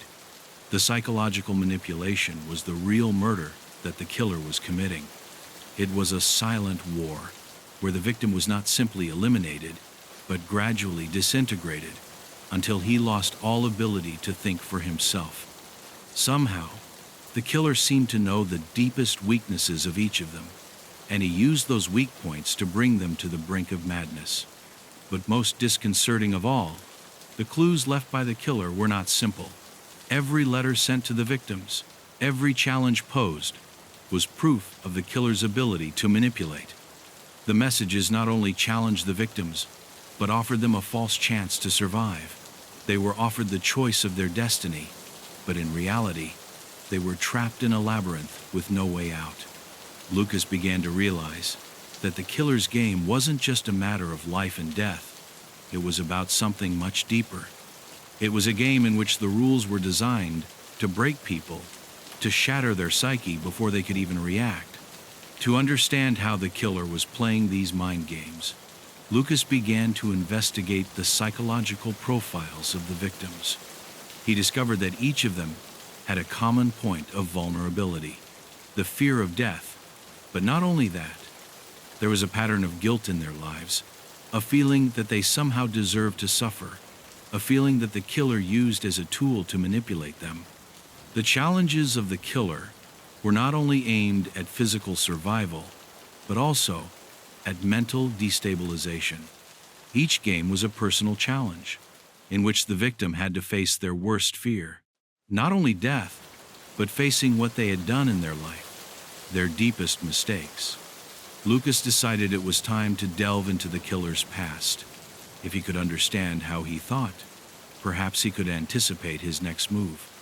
He went to the police database, looking for any kind of connection to cults, psychological groups, or a history of serious mental disorders.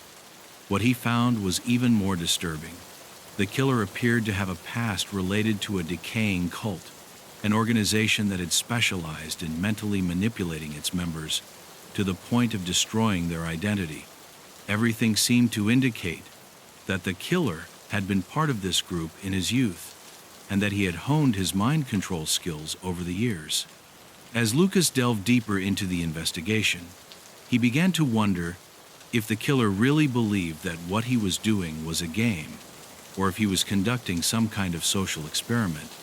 Each of his victims was treated like a pawn on a board, and each challenge seemed to be designed to assess the extent to which he could manipulate the human mind. The killer wasn't just looking for personal satisfaction or revenge. He was searching for answers to a much deeper question. How far can human despair go? How long can a mind endure before it breaks down completely? The detective was increasingly convinced that it was not just a game of life and death, but a challenge to test the limits of the human psyche. That night, when Lucas returned to his apartment, the feeling of being at the center of a downward spiral intensified. The questions kept coming up, but the answers were getting more and more elusive. The killer was not only stripping his victims of their lives, but he was forcing them to face their worst fears, their darkest secrets. The killer's challenges were not only physical, but psychological, and Lucas realized that he was entering dangerous territory. The next move could be his. Or worse, he could already be playing without knowing it. Point 4. The origin of the game, the lights of the city flickered like a distorted reflection of Lucas's own thoughts, who could not find a clear pattern among the murderer's victims. The deeper he got into the case, the darker the details became. The evidence pointed not only to a calculating man, but to a monster who, like a shadow, had lurked for years from the bowels of a sect. The murderer was not a stranger. Their evil came from much further back, from a murky past, where the seeds of cruelty had been sown and nurtured over time. Lucas knew there was something bigger than just a deranged psychopath, something profound, but he still couldn't grasp the magnitude of what he was investigating. The key clue came at the most unexpected moment. On one of his visits to the hospital, Lucas had the opportunity to speak with a witness who, although kept silent for fear of reprisals, had worked in a mental institution during the 90s. That man, who now lived in anonymity out of fear, had heard of a sect of people with mental disorders, led by a strange and disturbing man who had managed to manipulate his followers in a way never seen before. The witness, at first reluctant to talk, finally relented at the insistence of Lucas, who understood that the pieces of the puzzle were beginning to fall into place. The man told her about something beyond traditional methods of therapy, dark rituals designed to subdue the most vulnerable minds. The witness recounted how this group of individuals, seemingly harmless and full of trauma, gathered in an isolated place, out of sight of the world. There, the leader of the sect, an enigmatic man, with a face always hidden by a mask, gave them instructions to face their deepest fears. It was a kind of extreme therapy, the witness explained. They called it the path to the truth, but in reality, it was a process that dehumanized them. They sought to have their minds emptied, destroyed, so that they could be molded according to the will of that man. The phrase, path to truth, resounded in Luke's head. There was something dark about her, something that told her that the sect had not only manipulated, but created the monster that was now playing with lives. The witness showed Lucas some old photographs, taken from the secret archives of the institution where he had worked. In them, cult members appeared in strange, almost ritualistic positions, in what seemed like an attempt to symbolize mind control over others. However, one of the photos was different. In it, a young man with empty, almost inhuman eyes seemed to look at the camera with a cold gaze. Lucas recognized him immediately. That man was the same one I had seen in the reports, the murderer. In his youth, he already showed signs of a tortured mind, ready to break the rules of humanity. How had it come to be what it was now? How had he managed to escape from that sect to continue his deadly experiments? As Lucas absorbed all that information, something began to form in his mind. The killer wasn't just repeating a pattern of control and manipulation. He was playing a game he had learned from that sect, a kind of dark legacy. To him, lives were but pieces on a board, and trials were not simply tests of life and death, but ways to achieve a kind of purification. The letters sent to the victims, the challenges, the evidence of desperation. It was all part of a larger process, designed not just to kill, but to transcend. It was an existential game, and the murderer, with his mind deranged, thought he was reaching a higher level of understanding. Lucas spent hours investigating, going through the cult's files, and looking for any connections he might have to the city in which the murders took place. Eventually, he discovered that the leader of that sect had been arrested years earlier, but the younger members had mysteriously disappeared, as if the group had entered the shadows, disbanded but not destroyed. And among them, there was the murderer. In the trial against the cult leader, a young man who had escaped was briefly mentioned, a young man with a dark and sinister past. Lucas had no doubt. This was the man behind the murders. Somehow, he had survived the collapse of the sect, and now he was back, using the knowledge learned there to conduct his own experiments with life and death. What Lucas still didn't fully understand was the purpose behind the games. The killer was killing, but why? What did he gain from this suffering? As the details added up, Lucas began to suspect that it wasn't just about control. There was something else, a perverse philosophy behind every action, every murder. In the ancient scriptures of the sect, Luke found a phrase that seemed to capture the essence of his goal.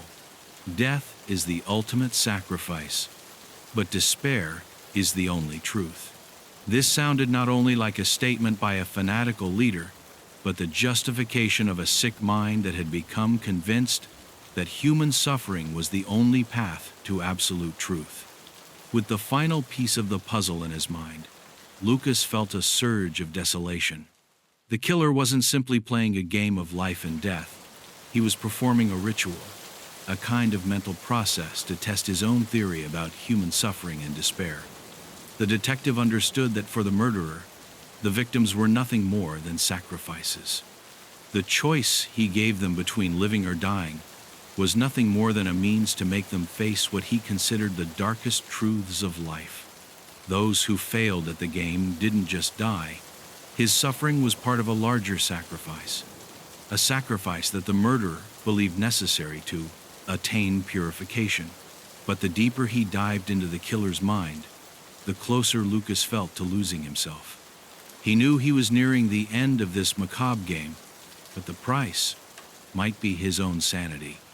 If the killer had managed to manipulate and destroy the psyche of his victims, who could protect him from falling into the same trap? As the days passed, the line between hunter and prey became increasingly blurred. The cards began to arrive at his table, and in each of them he felt the breath of the murderer getting closer and closer. The killer's challenges, Lucas didn't know if the weight he felt on his shoulders was real, or if the killer's mind was slowly starting to crush him. The letters kept coming. Every time a new card appeared on his table, Lucas felt something break inside him. Every message, every challenge, seemed to be designed not only to torture the victims, but to challenge their own capacity for resistance. The killer was, no doubt, watching him, calculating his reactions, waiting for the exact moment to make his move. Each letter became a personal threat, an invitation to the abyss where logic lost its strength and sanity began to crumble. At first, Lucas thought the challenges were simple survival tests, cruel but with clear rules. But she soon realized that it was not that simple. The victims were not only facing physical tests, but also psychological ones. Each challenge seemed designed to push the person over the edge, forcing them to make decisions where there was no right choice. In each case, the killer sought not only death, but the destruction of the soul. The detective understood that the challenge was not only to escape physical danger, but to stay sane in the midst of an ordeal where despair and guilt slowly eroded the will. Lucas couldn't help but think of the last conversation with Dr. Richardson, who had told him about the power of the mind to resist despair. But now, in the face of the new reports, he realized how terrible the manipulation that the killer had perfected was. Each challenge thrown at the victims not only sought to break their physical resistance, but to bring them to the brink of madness. Those who survived were only those who managed to maintain a spark of hope, but most fell into the killer's game, shattered by the impossible choices that were thrust upon them. One of the latest cases that came into Lucas's hands revealed something even more chilling. The killer not only left clues to the victims, but also seemed to manipulate his own memories. The letters contained instructions and threats, but also, like a perverse mirage, they spoke of events in the lives of the victims, of their deepest fears, of dark secrets that they themselves did not remember. The killer had studied each of his victims in detail, penetrated their minds, and discovered everything that made them vulnerable.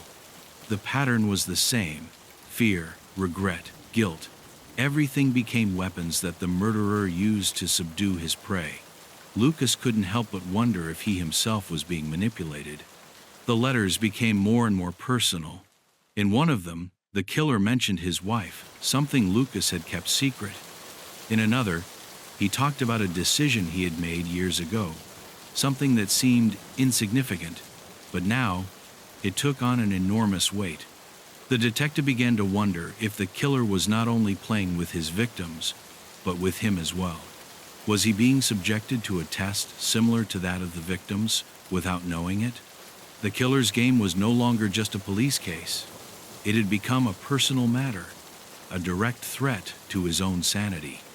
The following victims not only died in horrific ways, they were also victims of psychological manipulation that led them to believe that their deaths were the only way out.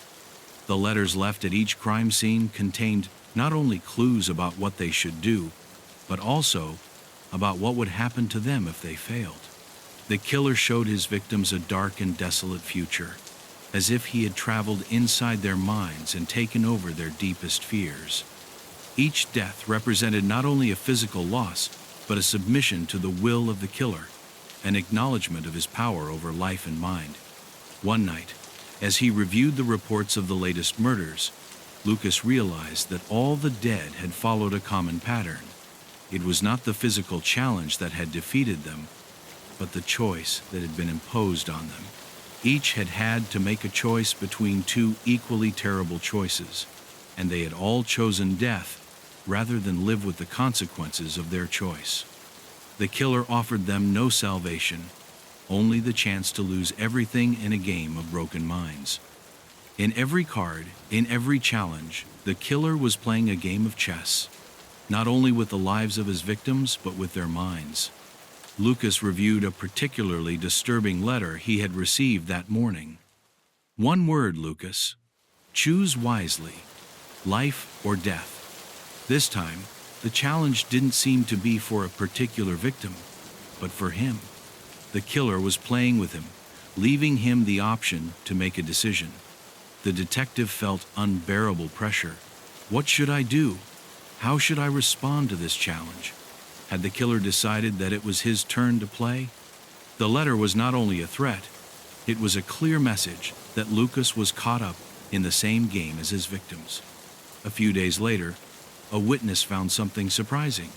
an old recording of testimony made by a survivor of the sect.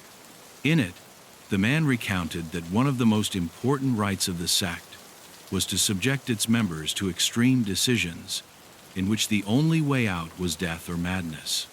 This testimony, along with the killer's letters and clues, confirmed what Lucas already suspected. The killer had learned his cruel game in that environment. The challenge was not simply an exercise in survival, but a way to destroy the human psyche in a systematic way, like a well-oiled machine. With this newfound knowledge, Lucas felt closer than ever to understanding the killer. However, a feeling of helplessness took hold of him. Each time he seemed to be about to unravel the pattern, the killer moved faster. The rules of the game were constantly changing, as if the killer was one step ahead, anticipating his moves. The detective knew that he could not continue to be just a spectator in this macabre game. I needed to think like the assassin, to be a player, not just a pawn. With his mind filled with these disturbing revelations, Luke was at a critical point. Time was running out, the cards kept coming, and the pressure of the decisions he had to make was crushing him. The killer's game was no longer something that only affected the victims, had become a direct threat against him. The question on his mind was simple, but terrifying. How far could he resist before he was consumed by the same challenge to which his own mind had been subjected? The mind of the puppeteer Lucas could not stop thinking about the cards. In each of them there was more than just words. There was a challenge, a psychological trap that forced him to question his own perception of reality. Not only were the victims being manipulated, but so was he, the investigator who had been summoned to stop a killer who understood the game much better than he did. The letters he had received were not mere threats. They had begun to challenge his mind control, to undermine his confidence, to force him to question his own willpower. The killer, like an invisible puppeteer, had begun to pull the strings of his mind, testing the limits of his endurance. That morning, as he was reviewing the reports, Lucas was met with a disturbing revelation. The killer had not only manipulated his victims through their deepest fears. I had studied their behaviors, their reactions, their psychologies. What appeared to be a random challenge, a simple card with an enigmatic message, was actually carefully designed to play on each victim's subconscious. For the killer, the human mind was not just a target, it was a testing ground. Every decision, every emotion, every thought of the victims became part of a meticulously controlled experiment. The goal was not only to kill them, but to destroy them mentally. Lucas began to understand that the killer was not only amused by physical suffering. In fact, that suffering was not what interested him most. What he was really looking for was psychological decomposition, the slow and painful process in which people reached total despair, where they could no longer distinguish between reality and illusion, between life and death. Each challenge thrown at the victims was a kind of mental endurance test. The murderer pushed them to the limit of their sanity, offered them an impossible choice, and watched, even enjoyed, how despair took hold of them. In one of the most recent letters, the killer had written something that made Lucas's heart stop for an instant. Do you know what desperation is, Lucas? Do you know how it feels to lose control? To feel that everything you have believed is false? It is not about death, but about revelation. Truth is the agony of the broken mind. That message was not only a threat, it was a direct challenge. The murderer not only wanted to play with the lives of his victims, but with their brains, with the very idea of what it meant to exist. It was a game of mental power, and Lucas had unknowingly already been included. The detective saw himself as an unwitting player on a board he didn't fully understand. The murderer had achieved what seemed impossible. He had managed to make the investigator fall into his trap, into his game. Lucas knew that he could not give in, that he had to maintain his concentration, but the tests of the last few weeks had left him on the verge of collapse. Each day, each new clue pushed him closer to an abyss from which he was not sure he could get out. The line between the real and the imaginary blurred, and every time he closed his eyes, he felt that someone was watching him, that the killer was stalking him more closely than ever. It was at that moment that Lucas remembered something he had learned in his youth, when he was still engaged in the study of criminal psychology.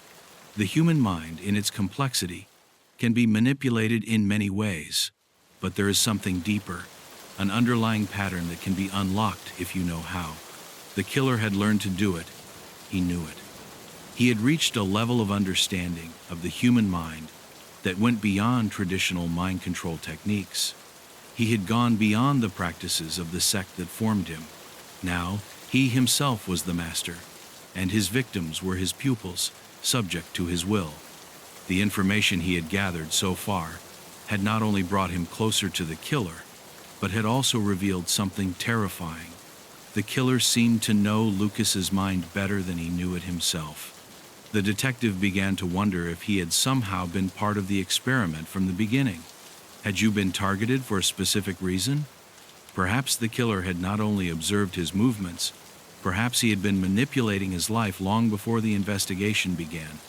Was it possible that Luke had unknowingly been prepared for this showdown, like a piece on a chessboard that was being moved without his knowledge? The murderer's letters became more direct, more personal.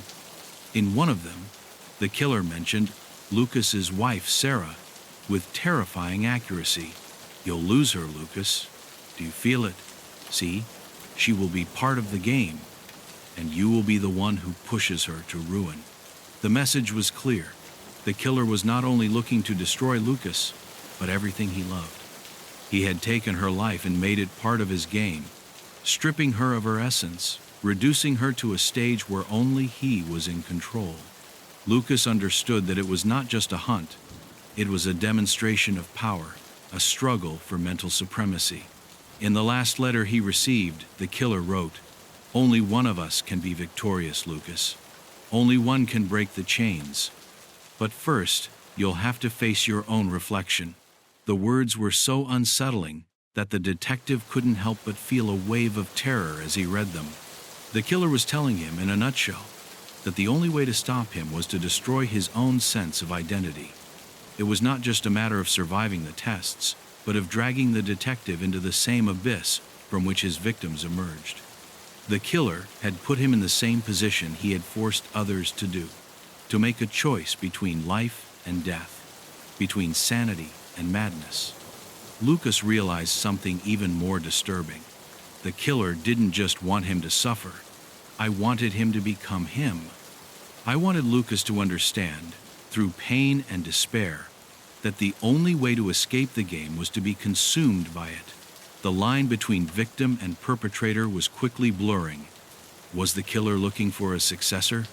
Someone who could carry on his legacy of suffering? If Lucas wasn't careful, he could fall into the same trap. He could become the next puppeteer, just another monster in the game that had already taken so many lives. As the pieces of the puzzle fell into place, Lucas understood that there was only one way out: stop the killer before he was completely absorbed into his own game. But to do so, he would have to risk everything, challenge the limits of his own mind, and enter a terrain where reason did not exist. He would have to face the truth that the killer had shown him, the same truth that each of his victims had had to experience, that the human mind, when pushed to the limit, can be lost forever. Night had fallen on the city, and Lucas felt the heavy darkness enveloping him.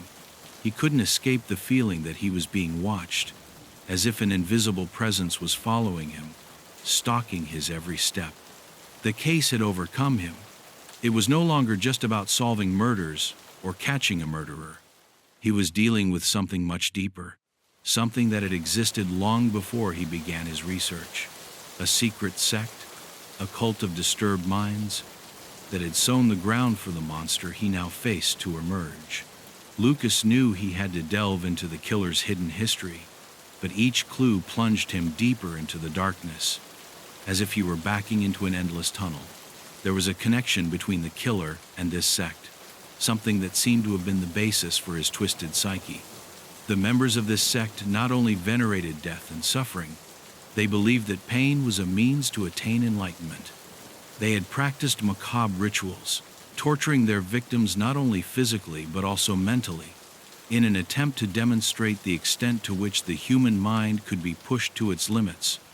An old dusty file that Lucas had found at the police station a few days ago began to reveal fragments of the sect. The documents spoke of a group known as the Light in the Darkness, a sect that had operated in the shadows decades ago in the north of the country.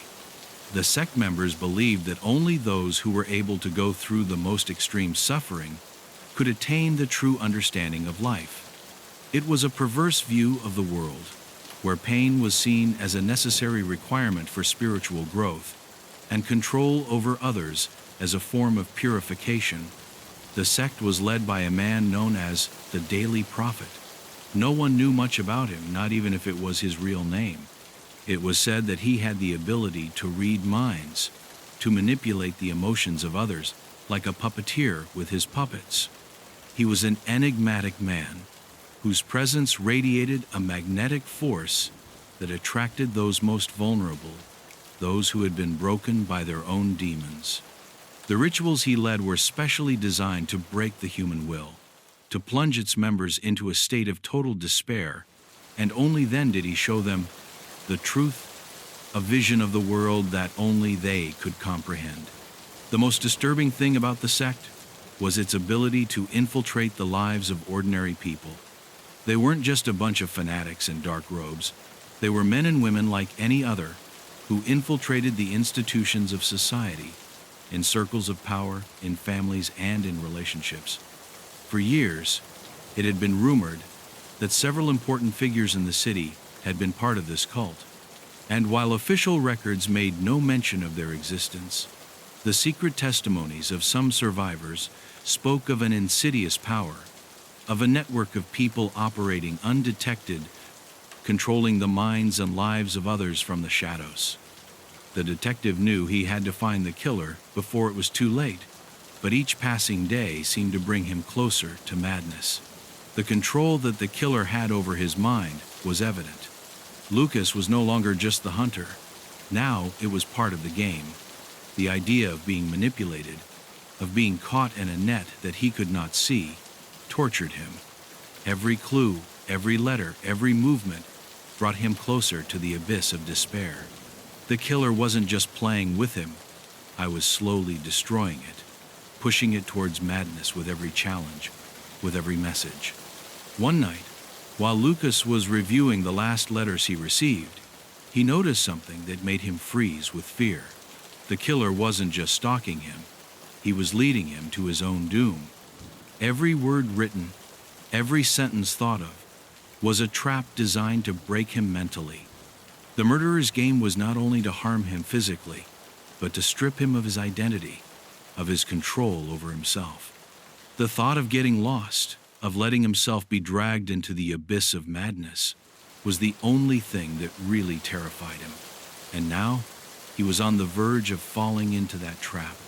Lucas was at a crossroads. He had to move on, confront the killer, and solve the case before he got completely lost in the game, or give up and get swept up in the storm of despair that the killer had created.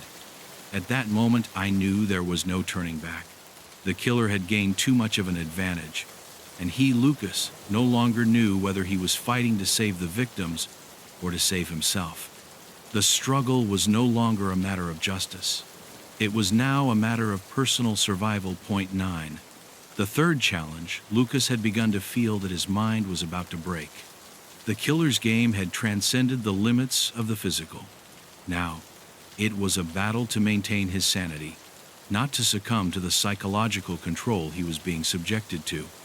The most recent letter he had received was written with chilling precision. The third challenge is about to begin. You are closer to the truth than you think, Luke. But be careful. Every decision you make can be your last. The clock is already ticking. The challenge seemed clear.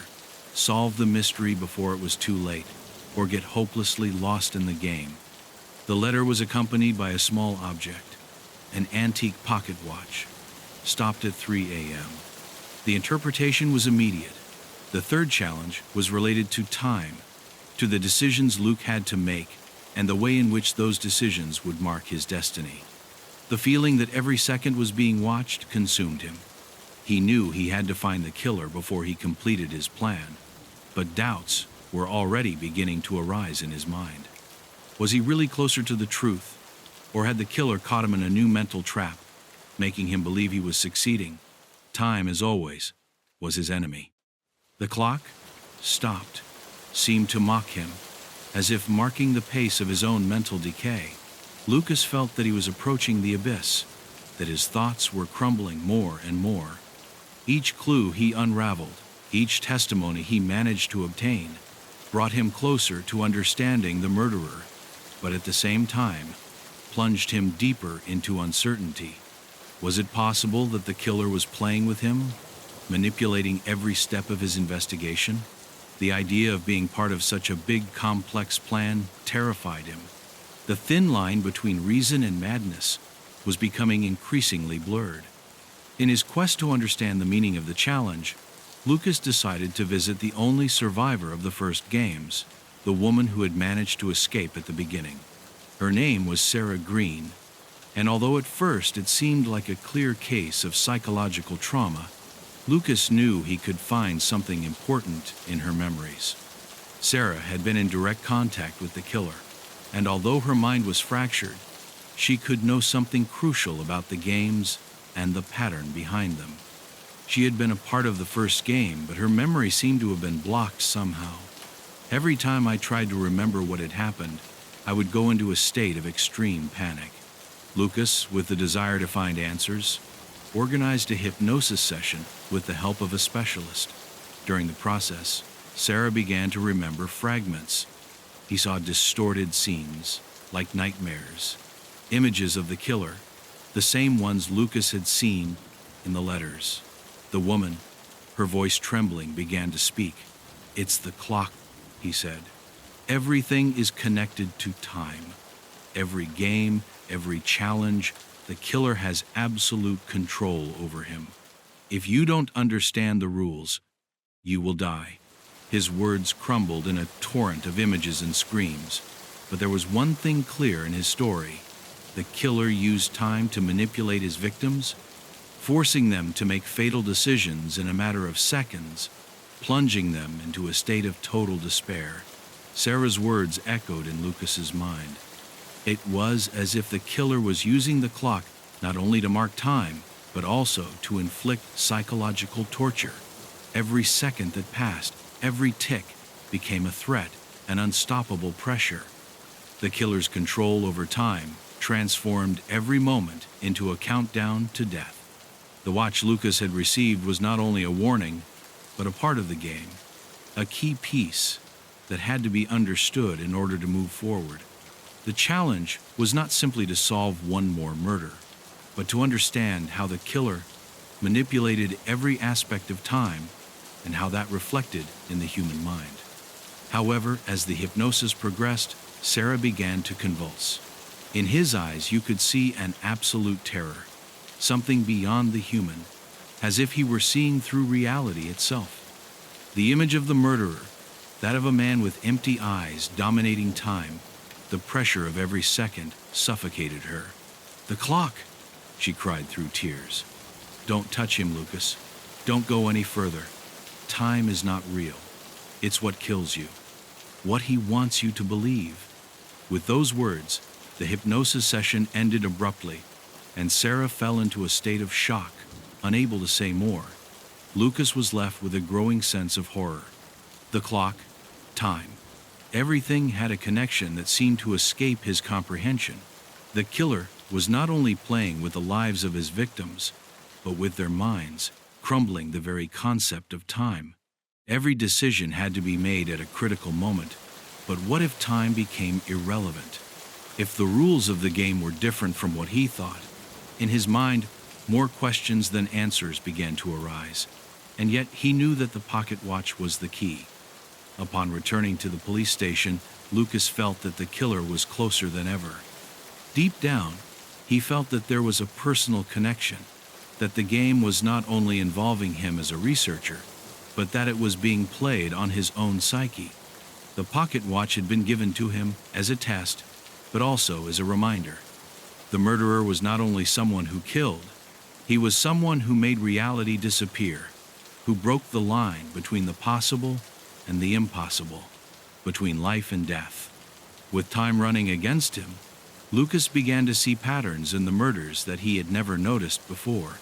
Each victim had been trapped in a borderline situation where time seemed to play a crucial role.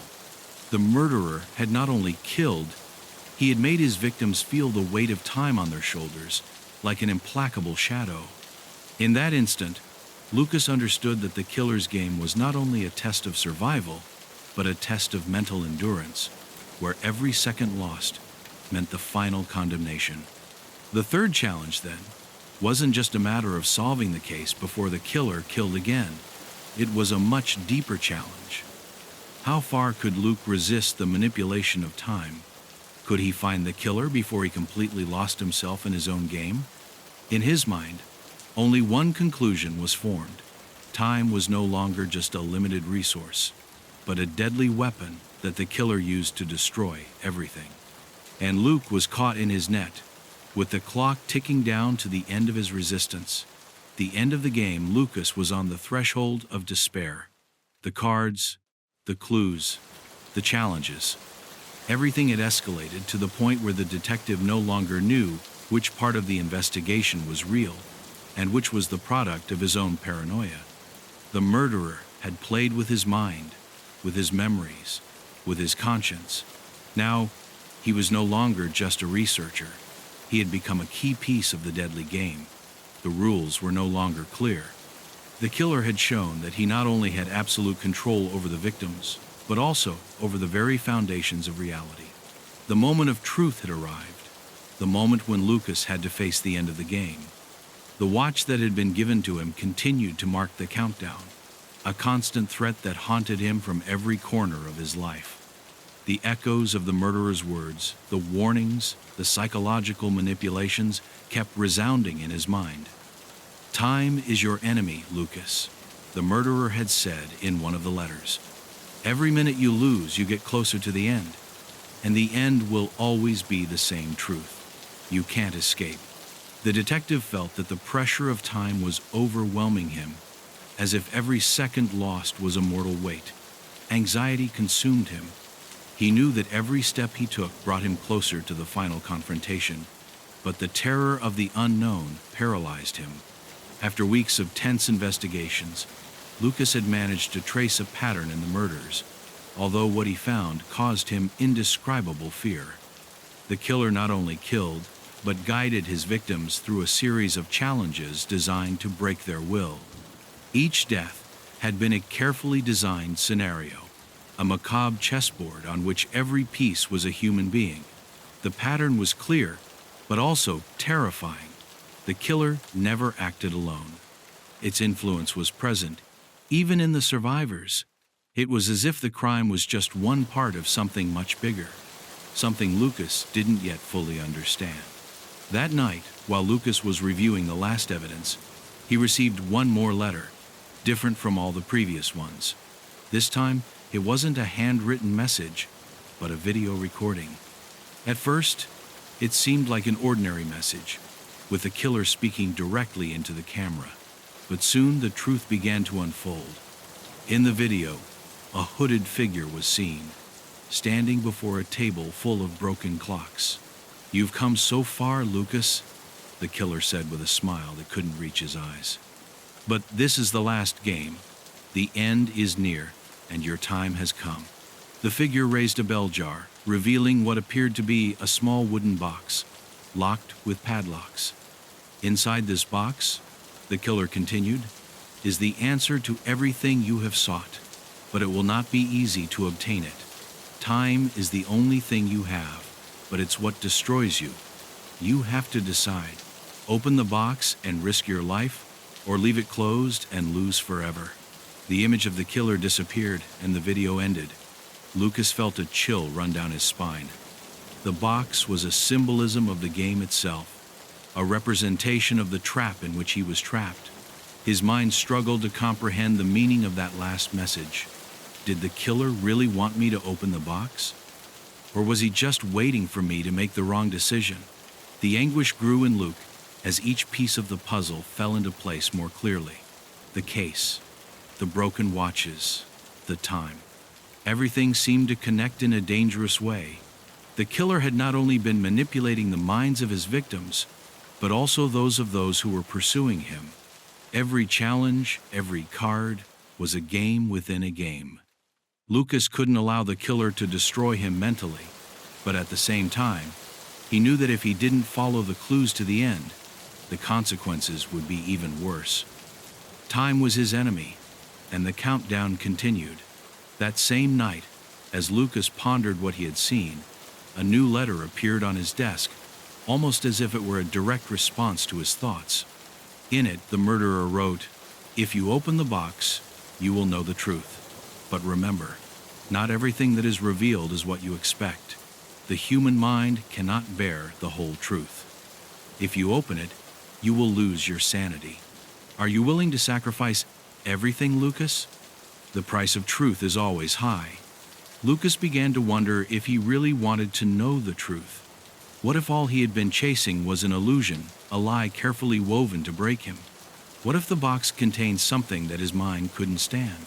The moments faded away as Lucas tried to decide what to do. Every minute that passed took him further away from the possibility of finding a logical solution. Fear had begun to invade him deeper, like a shadow that he could not see, but that he felt above him with every breath. The letters became more direct, more personal, as if the murderer already knew what Lucas was thinking before he knew it himself. It was an oppressive, unbearable feeling. The detective felt that the answer to the case was not in the clues, but in his own mind, in how he himself would decide to face the truth. Finally, Lucas decided that he must face his fate, no matter how terrifying. He took the box with trembling hands and placed it on the table. I knew I couldn't keep living with uncertainty. He had to know the truth, even though that truth could destroy him. With a deep sigh, he opened the box. Inside, he did not find what he had expected, a solution to the mystery, evidence, or a direct revelation about the killer. Instead, he found something far more terrifying, a mirror. A small mirror, but big enough for him to see his own face. Looking at himself in the reflection, Lucas saw something that took his breath away. It was not his face that he saw, but that of the murderer. The image in the mirror began to distort, the features of his face slowly transforming into those of his pursuer. The mirror not only showed the killer's appearance, but also reflected what he had become, a part of the same twisted mind, a player caught up in his own game. The truth was clear. The killer was not just an outward figure, but a part of him, a manifestation of his own repressed fears and desires. Lucas no longer knew who was the hunter and who was the victim. Torn between revelation and horror, Lucas understood that the end game was not about catching the killer, but about confronting what he had become. The real prison was not physical, but mental. And at that moment, Lucas understood that he had lost, that the murderer had been nothing more than a reflection of his own desperation, of his own internal struggle. The game was over, but the price was much higher than I could have ever imagined. The Curse of Larchwood, Chapter 1, An Unthinkable Crime. The biting wind of the early morning blew through the trees, causing the branches to creak as if to warn anyone approaching the town of Larchwood.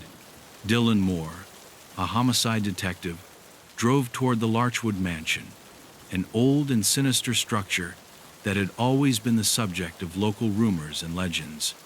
As he arrived, the lights of the patrol car illuminated the entrance, but there was something unsettling in the air, as if even the police were nervous. No one wanted to get too close to the house. A crime as brutal as that which had happened there was not common, neither in this remote village nor anywhere else. As he entered the house, a musty and dusty scent hit him, but what really paralyzed him was the scene before him. The Larchwood family had been found dead in their own living room. but not in the way anyone could imagine. The bodies were dismembered with precision, as if someone had been very careful in their movements. The corpses were arranged so meticulously that it looked more like an altar than a crime scene. On the victims, covered in blood, rested strange ritual objects, black candles, broken amulets, and a circle of ashes carefully traced on the ground, as if something had been summoned in the very place where the dead lay. Dylan watched silently, unable to take his eyes off the macabre scene in front of him. Although he was used to violent crime, something in this case was different, something that ran cold in his blood. There was something about the arrangement of the bodies that seemed too calculated, almost as if the crime were only the last link in a much longer chain. The brutality of the deaths did not fit with a simple murder of passion or a robbery gone wrong. The coroner next to him also looked puzzled. "It's not normal, Dylan," he said, his voice deep breaking in surprise. "This is not just a crime. Here is something more." When Dylan leaned over his mother's corpse, his gaze was met with glassy eyes that kept staring at him even in death.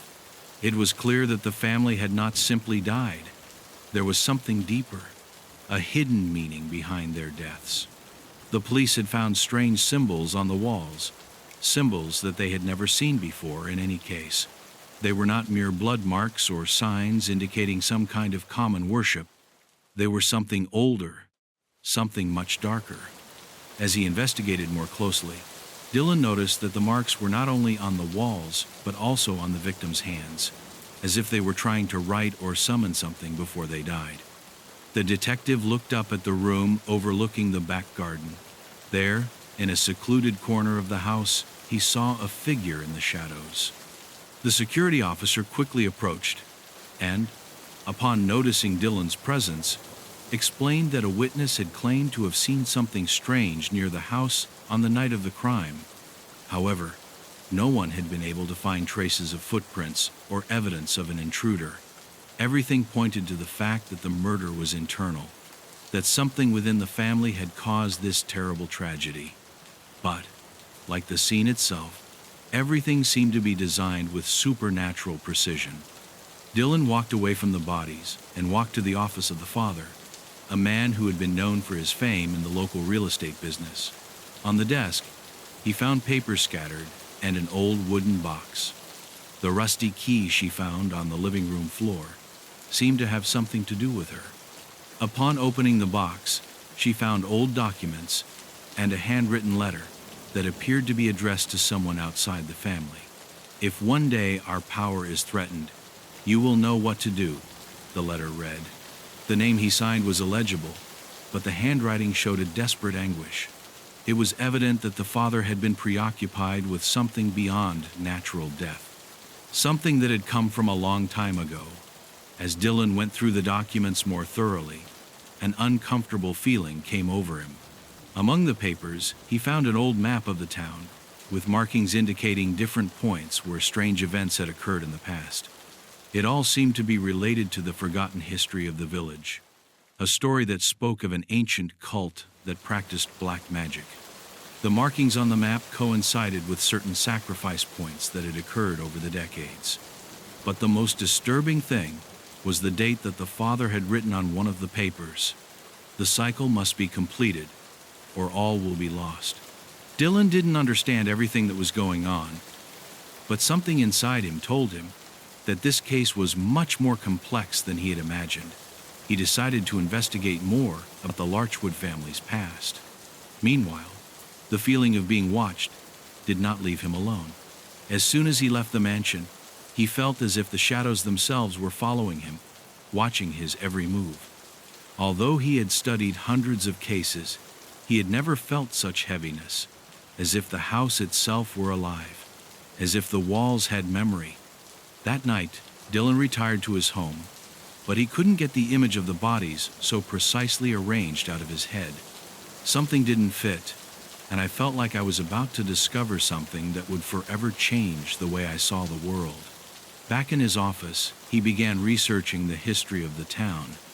Larchwood had been founded centuries ago by people who spoke of dark rituals and pacts with forces beyond human comprehension. According to legends, Those who wished to gain power and wealth had to offer something far more valuable: their souls. But according to the stories, the original cult had dissolved more than 100 years ago. How could it be that these practices were still in place? The connection was too clear. Each clue brought him closer to a terrifying truth. The crime at the Larchwood Mansion was not an isolated act, but the outcome of a story that had been waiting for centuries to be revealed. Worst of all, Dylan no longer knew if he could trust his own mind. As more information gathered, the pieces of the puzzle seemed to be darker and more dangerous than I imagined.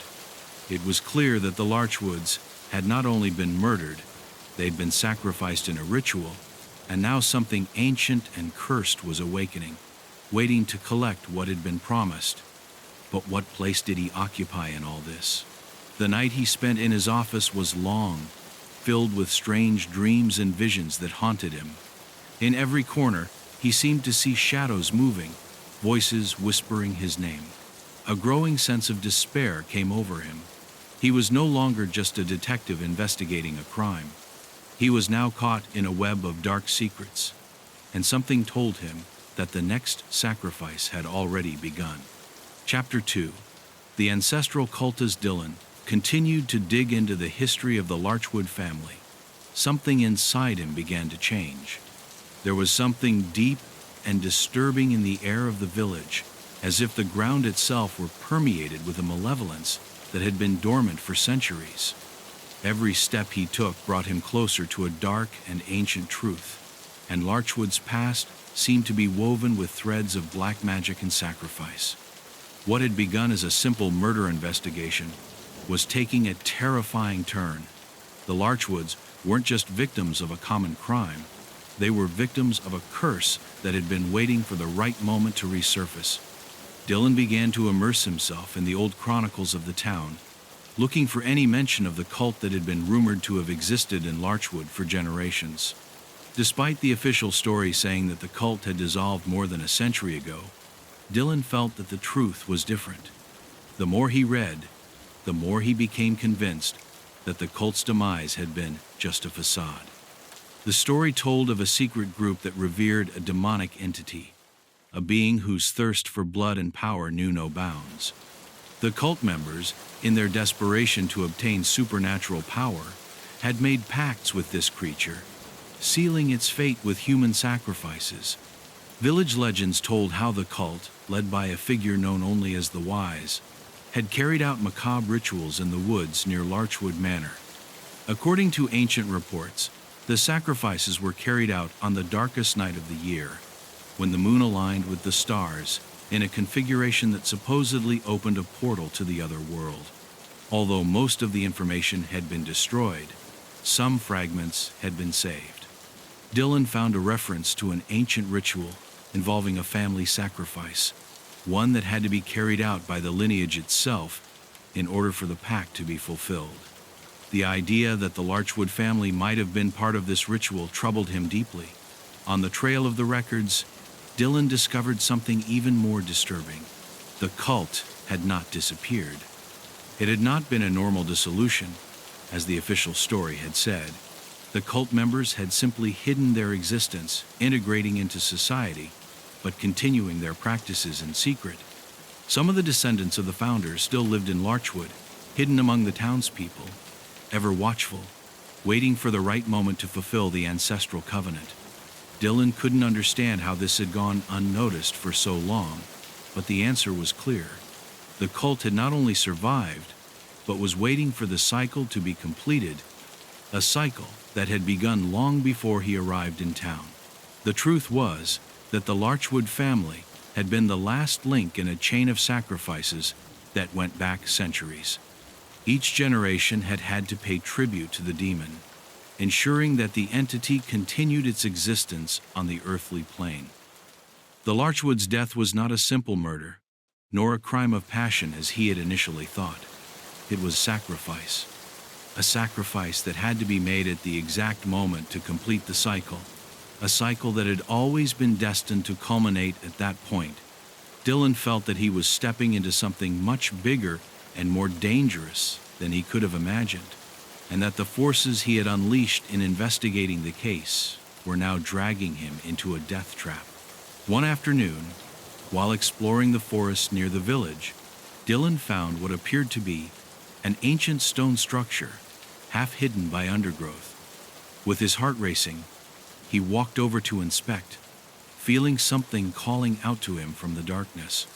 The structure seemed to have been used at some point for rituals, but what was most disturbing was what he found inside. In the center of the room, there was a stone circle worn by time, and inside, symbols that matched those found in the Larchwood mansion. It was evident that this place had been used by the cult in the past, and it still held a dense energy, as if something was waiting inside, waiting to be released. Dylan began to feel more watched as he delved deeper into the investigation.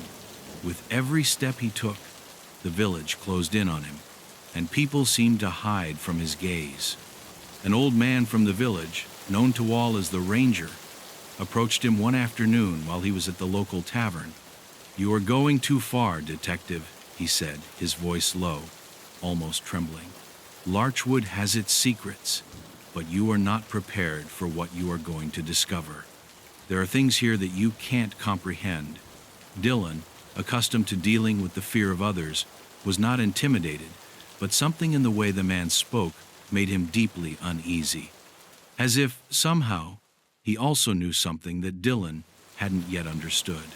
Back in his office, Dylan began going through the records of families who had lived in Larchwood over the years. In the municipal archives, he found a list of names, but what caught his attention the most was a family that had mysteriously disappeared more than 100 years ago. That family's name, Armitage, appeared several times in the records. The Armitages had been one of the founding families of the village, but it was said that all the members had disappeared one night without a trace. No one had spoken of them since, but rumors indicated that they had been sacrificed in one of the cult's rituals. Dylan decided to investigate further about the Armitages and their connection to the cult. He discovered that his disappearance coincided with the official dissolution of the cult. However, a strange detail appeared in the archives, an Old Testament of the Armitage family, which mentioned a cycle of sacrifices and an entity that must be fed. At first, he thought it was madness, but soon realized that the Armitages had been sacrificed to seal a pact that would secure Larchwood's power and wealth for generations. This pact was not something that could be broken so easily, and if the cycle was not completed, evil would return with force. Increasingly convinced that everything that was happening at Larchwood was related to this ancestral cult, Dylan began to put all the pieces of the puzzle together. But as he did, he began to feel that the pieces didn't fit together as they should, as if something was manipulating circumstances, making sure that he followed a certain path. The feeling that he was not the only one investigating the case constantly haunted him. He found himself looking over his shoulder, feeling something lurking around every corner. The town seemed to be under the influence of an invisible force, and Dylan had unwittingly become part of their plan. Finally, after weeks of research, Dylan understood the magnitude of what he was facing. Not only had the cult survived, but it had been waiting for this moment, waiting for the Larchwood family to fulfill their destiny. The Larchwood's death had been a necessary link in the chain of sacrifices. But what Dylan didn't know was that he, too, was destined to be part of that chain, and that the evil that had been invoked wasn't going to let him go so easily. Chapter 3. Forgotten Covenants. Larchwood Manor was a desolate place, its walls worn by time and its corridors imbued with an air of despair. Dylan returned there once again, with the feeling that every corner of the house held secrets that he was not prepared to discover. That morning, when I arrived, the air was thick, as if the house itself was waiting for something to happen. He felt something watching him from the shadows, and the creaking of the wood beneath his feet only added to the tension. The mansion, though empty of human life, seemed to be filled with unseen presences. The answers Dylan was looking for were there, but so was the danger. Everything in that place whispered to him that he should not continue, but his curiosity drove him to keep going. The father's office, where he had found the box with the documents, was just as he had left it the last time. However, something had changed. On the desk, among the scattered papers, he saw a book he hadn't noticed before. It was an old, worn grimoire, with the leather of its lid covered in dark spots. Dylan took it cautiously, his pulse racing, and as he opened it, a strange sensation came over him. The book was full of symbols and written in a language I didn't recognize. The pages seemed to whisper, and as he read the first few lines, he realized that he was dealing with something far more sinister than he had imagined. Not only did this grimoire speak of dark rituals, but it also contained instructions for sealing a pact with a powerful and evil entity. The text spoke of family sacrifices, of how generations had to offer themselves to the entity to ensure power and protection. Dylan understood that the Larchwood family pact had not been an isolated choice, but part of an ancestral tradition that went back centuries. The Larchwoods were not simply victims of tragedy. They were the last in a long line of sacrifices, and their death had been part of a larger plan. But most terrifying of all, the book suggested that the sacrifice of the family not only maintained power, but also awakened the entity that waited in the shadows, waiting to be released. As he turned the pages, Dylan discovered a section that spoke of a final ritual, one that was to be carried out as the cycle of sacrifices came to an end. The ritual had a name, the Last Awakening. According to the grimoire, when the ultimate sacrifice was made, the entity would take physical form and take over the world of the living. The Larchwood's death, though brutal, was not the end of the pact, but only the beginning of something much bigger. Dylan, horrified, understood that the evil that had been released would not stop until all the pacts were fulfilled. The final sacrifice was yet to come, and his research had placed him at the center of this terrible cycle. But not everything was clear in the grimoire. Although the instructions on the rituals were detailed, the book also contained sections that had been destroyed or torn away. Dylan could see ash marks and bloodstains on some pages, as if someone had tried to hide or destroy crucial information. However, what was left was enough to understand that the cult had been waiting for a leader, someone who could complete the ritual and usher in the entity's awakening. Something told him that, having begun to investigate, he himself had been chosen for that role, albeit involuntarily. In his hands, the book was a death sentence, not only for him, but for the entire town. At that moment, Dylan heard a noise behind him. He turned sharply, but no one was there. However, the feeling of being watched never disappeared. Something was lurking, and he couldn't tell if it was simple paranoia or if the dark forces were following him closely. He left the office quickly, carrying the grimoire with him, determined to find answers before it was too late. But in his mind, the pieces of the puzzle were beginning to fall into place, and the truth he had been searching for now seemed to be as terrifying as the very evil he had unleashed. As he passed by the old library of the mansion, something else caught his attention. Among the dust-covered shelves, he saw an old photo of the Larchwood family, probably taken in the late 19th century. In the image, all the members of the family posed with a smile, but their eyes seemed empty, as if they were looking beyond the camera, toward something that only they could see. The photo was framed next to a strange symbol in the shape of a circle, surrounded by lines and marks that were familiar to him. It was the same symbol he had found in the circle of ashes at the scene of the crime. Without a doubt, I was seeing more than I thought. The family was not only linked to the cult, they themselves had been in charge of protecting the pact. As he examined the photo more closely, Dylan felt a wave of cold run down his spine. A terrifying thought crossed his mind. What if the Larchwoods had not been sacrificed because the pact had forced them to, but because they themselves had willed it? If they had done it for power, for wealth, to secure their lineage, with the price of their own souls and those of their descendants. Everything fit with the grimoire, with the history of the cult, with the appearance of the entity. Everything had been carefully orchestrated so that they could harness the power of darkness. What else were they willing to do to maintain their rule over the people? Dylan knew he could no longer ignore the obvious. That night, as he returned home, the shadows seemed to be longer than usual, as if they wanted to swallow everything in their path. The feeling of being followed made him deeply uneasy, and when he looked in the rearview mirror, he saw a pair of eyes glowing in the dark, watching him. He stopped, his heart pounding, but when he got out of the car and looked around, there was no one there. However, the air was permeated with unbearable tension. The fear he felt was tangible, as if something was about to catch him.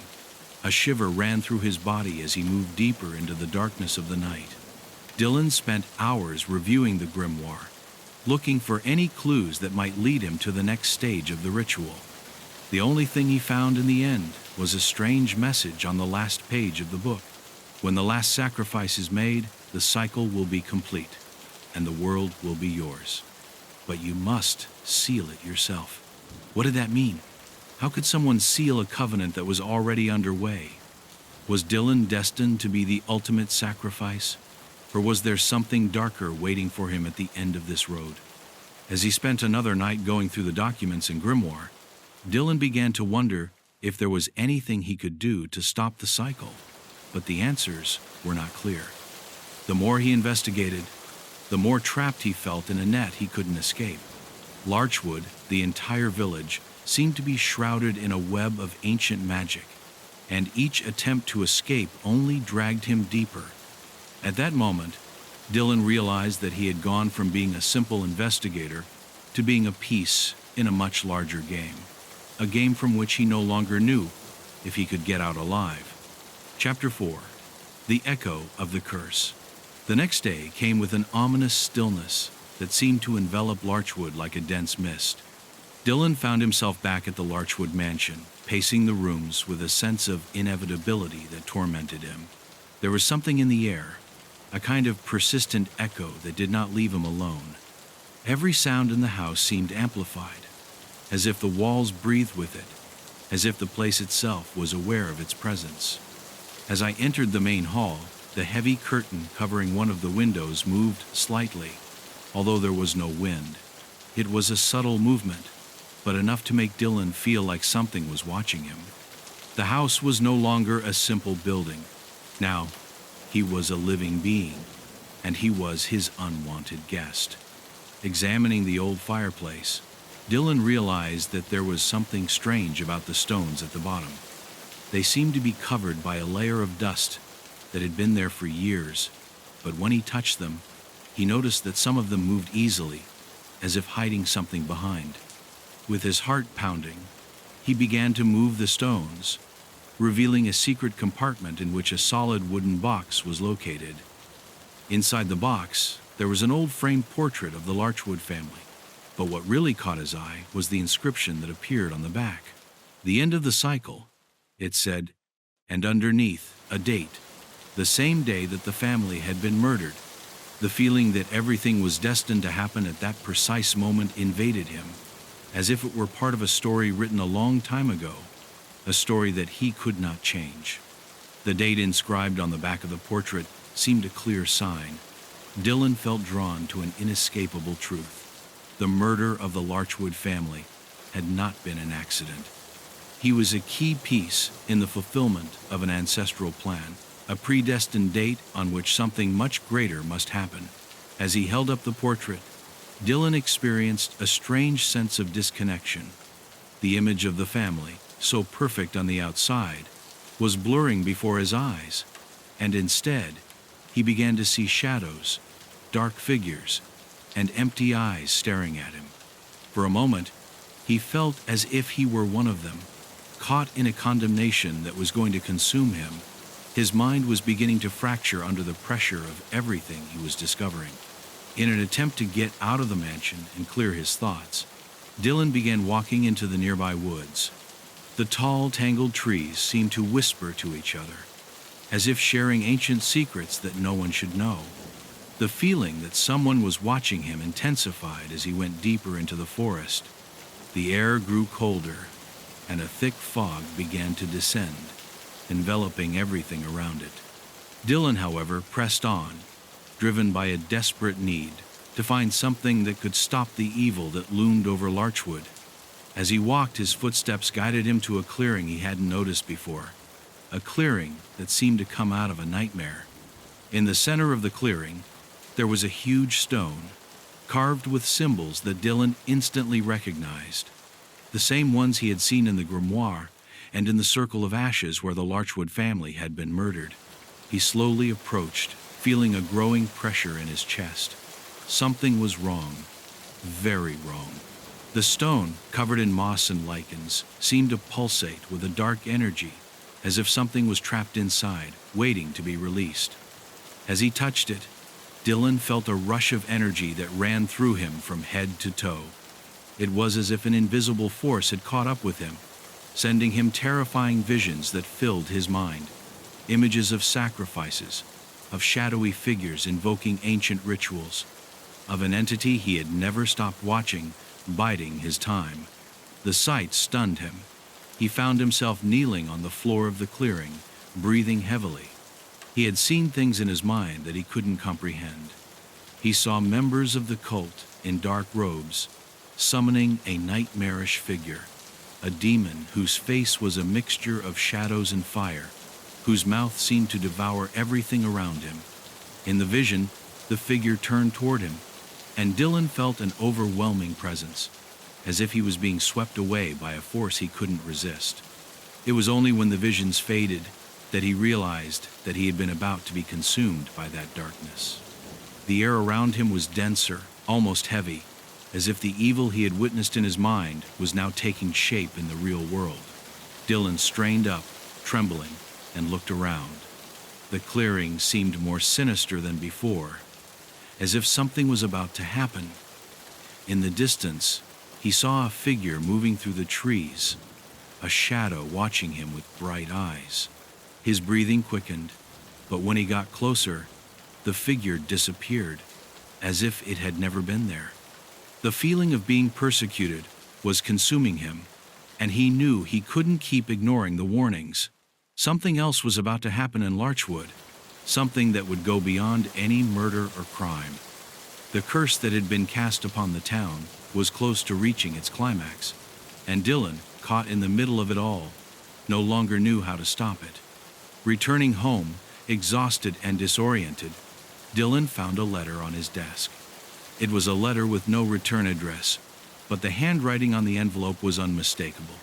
"The entity waits," he said, with terrifying firmness. The letter was signed with a symbol he already knew, the same one he had seen in the grimoire, in the mansion, and in the sacrificial circles. It was a reminder that he wasn't just investigating a crime, he was unleashing something much older and more dangerous. The cult was closer than he thought, and his manipulations were no longer invisible. Dylan felt he was trapped in a game whose outcome was already written, a game that left him with few options. The echo of the curse resounded louder and louder in his mind, as if the entire village were singing a song of despair that was dragging him away. Dylan began to feel as if he was part of something much bigger, a force that pushed him to keep going despite fear. Every time he tried to escape, evil found him, enveloped him, drove him back to the point of no return. There was no stopping it. If the cycle was not completed, the entity would be released. And somehow, Dylan knew he had been chosen to complete that cycle. However, he was not willing to let himself be consumed without a struggle. Deep down, Dylan understood what would happen next. The end was near. The curse was about to be fulfilled. But what she still didn't understand was whether he was the last sacrifice, the next in the chain, or whether in trying to stop him, she had played right into the hands of the cult, feeding the demon with her own desperation. With no clear answers, and with the feeling that time was running out, Dylan knew that the end of the story was about to come. And nothing, Not even his worst fears could prepare him for what was to come. Chapter 5. Dark Rituals Night had fallen swiftly on Larchwood, the air heavy with thick moisture that seemed to catch the breath in the throat. Dylan felt his skin crawl at the proximity of evil lurking in the shadows. Fear had begun to invade his body, like a poison slowly spreading through his veins. Everything in the village seemed to be under a kind of spell. The fog that surrounded the houses, the unintelligible murmurs that the wind brought from the distance, the feeling that something was about to happen, something that could no longer be stopped.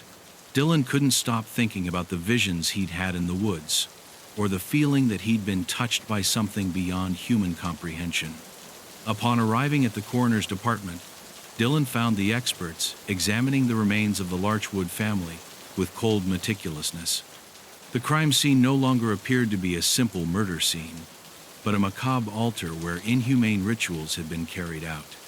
The marks on the walls, the ashes scattered on the floor, and the strange symbols etched into the furniture indicated that the Larchwood's death had not been accidental, but a sacrifice.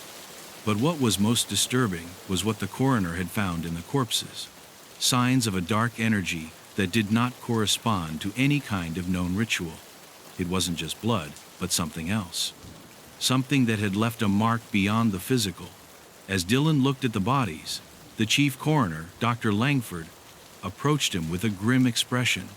"It's not just a ritualistic crime," he said quietly, as if he feared being heard. "What we have found is not of this world. It's as if death itself had been invoked. There is no precedent for this. The energy of these bodies, it's unnatural." Dylan nodded, feeling an invisible weight fall on him. He had gone too far, and he couldn't turn back. The answers he was looking for were beyond what any human being should know, and yet now he had no choice. The evil he had been looking for had found him. In the darkness of the lab, as the forensic team continued to work, Dylan pulled the grimoire out of his jacket. There was something in the written words that drew him in, something that he felt might hold the key to understanding the magnitude of the ritual. As she flipped through the pages, she found a section that talked about the call of the shadows.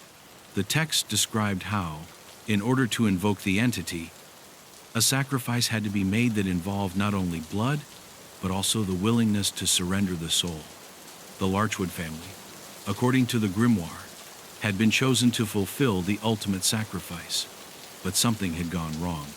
The entity hadn't fully awakened, but it had been trapped between two worlds, waiting to be completely released. And now, Dylan feared that he himself had been chosen to be the final piece in this macabre puzzle. In the middle of his reading, a call interrupted his thoughts. It was a call without a number. The voice on the other end was barely a whisper, but Dylan could recognize it. "We know what you found," the voice said, in a tone that made him shudder. "You can't escape. The entity is already close. The pact is being fulfilled. The cycle must be closed." The phone fell from his hands to the floor, and the sound of the device hitting the floor seemed to echo in the empty room. It wasn't just a threat, it was a sentence. Something very dark was already starting to move, and Dylan had been marked as the next target. The phone rang again, but Dylan didn't pick it up. The stranger's words were repeated in his mind, like an echo that did not stop resounding. He knew he was trapped, and worst of all, he didn't know how to break the cycle that kept him in this whirlwind of darkness.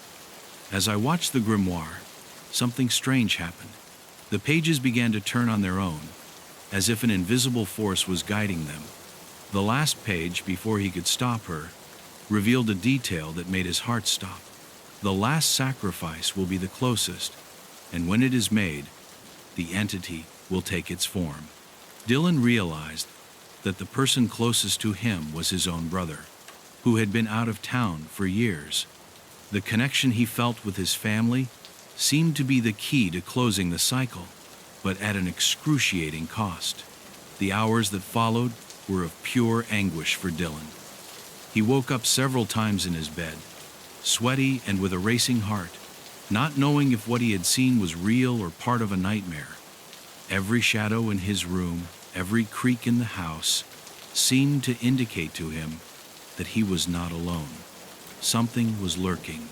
In his mind, images of the devil and the ritual continued to appear, more and more vivid. A feeling of despair choked him. How could I stop it? How to avoid the final sacrifice? Fear enveloped him completely, but he also knew that he had to face whatever was to come, no matter the consequences. In the morning, while researching more about the cult, Dylan found a record in the town's ancient archives, something that had been carefully hidden for years. It was a diary from a former cult member that talked about the creation of the entity. The description of the final ritual was more detailed than he expected, and what he read chilled him to the bone. To completely free the demon, the cult members had to perform a human sacrifice in which the victim was completely devoured by the shadows, leaving no trace of his existence. Worst of all, somehow the sacrificial soul remained trapped in the cycle, feeding the entity for centuries.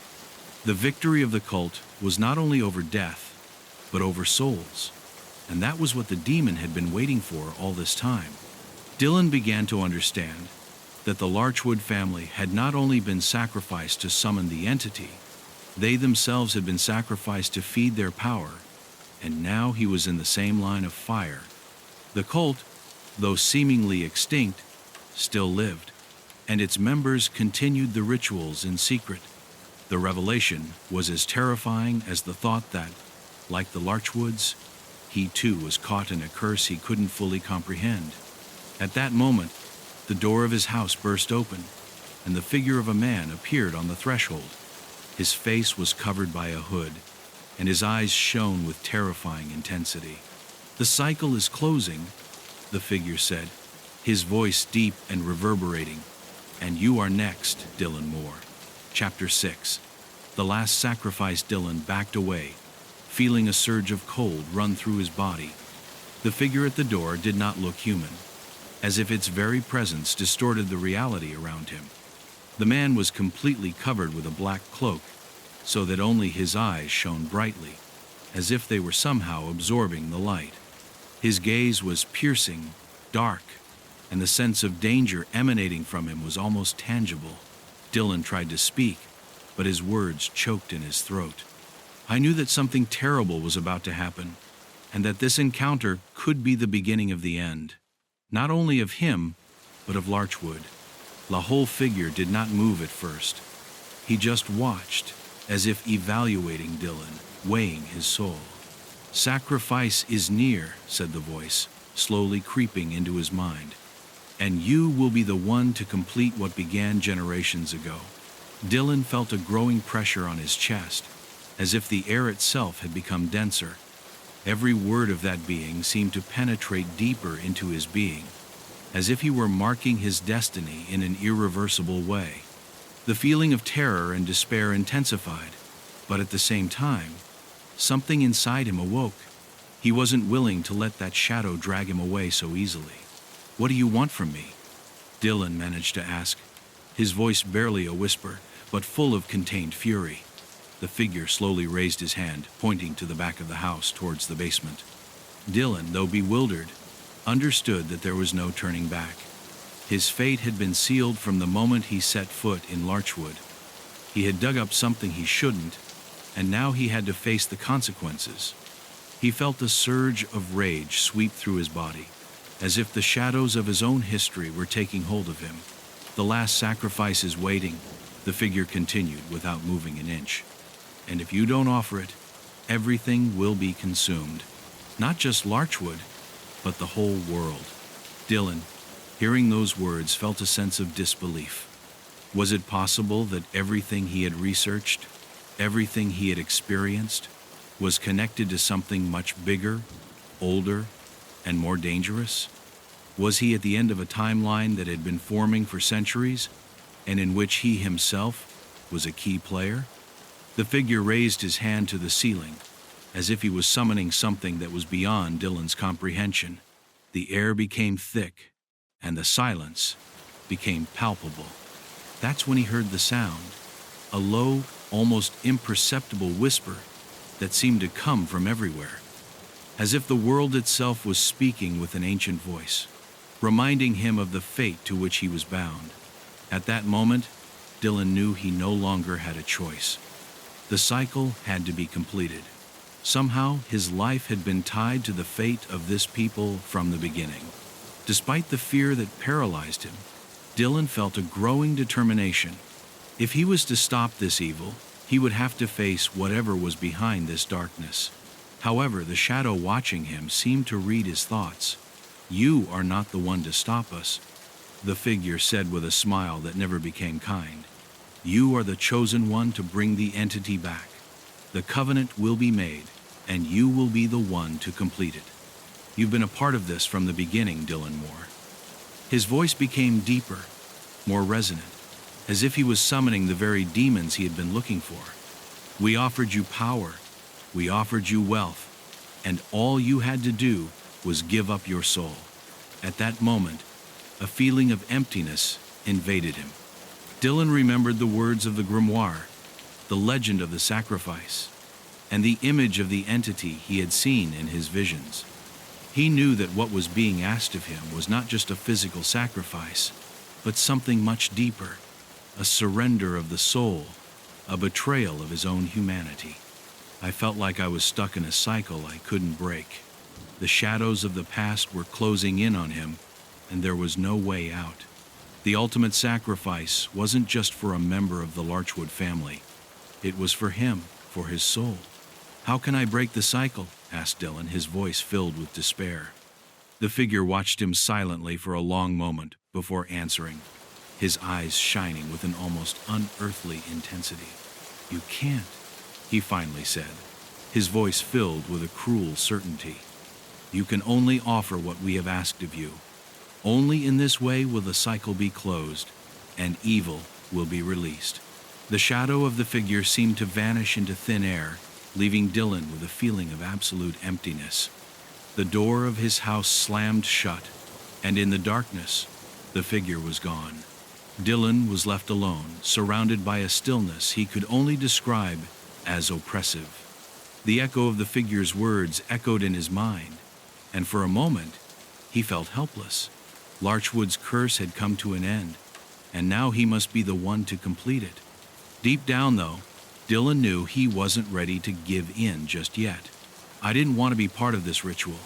I didn't want to be the sacrifice that everyone was waiting for."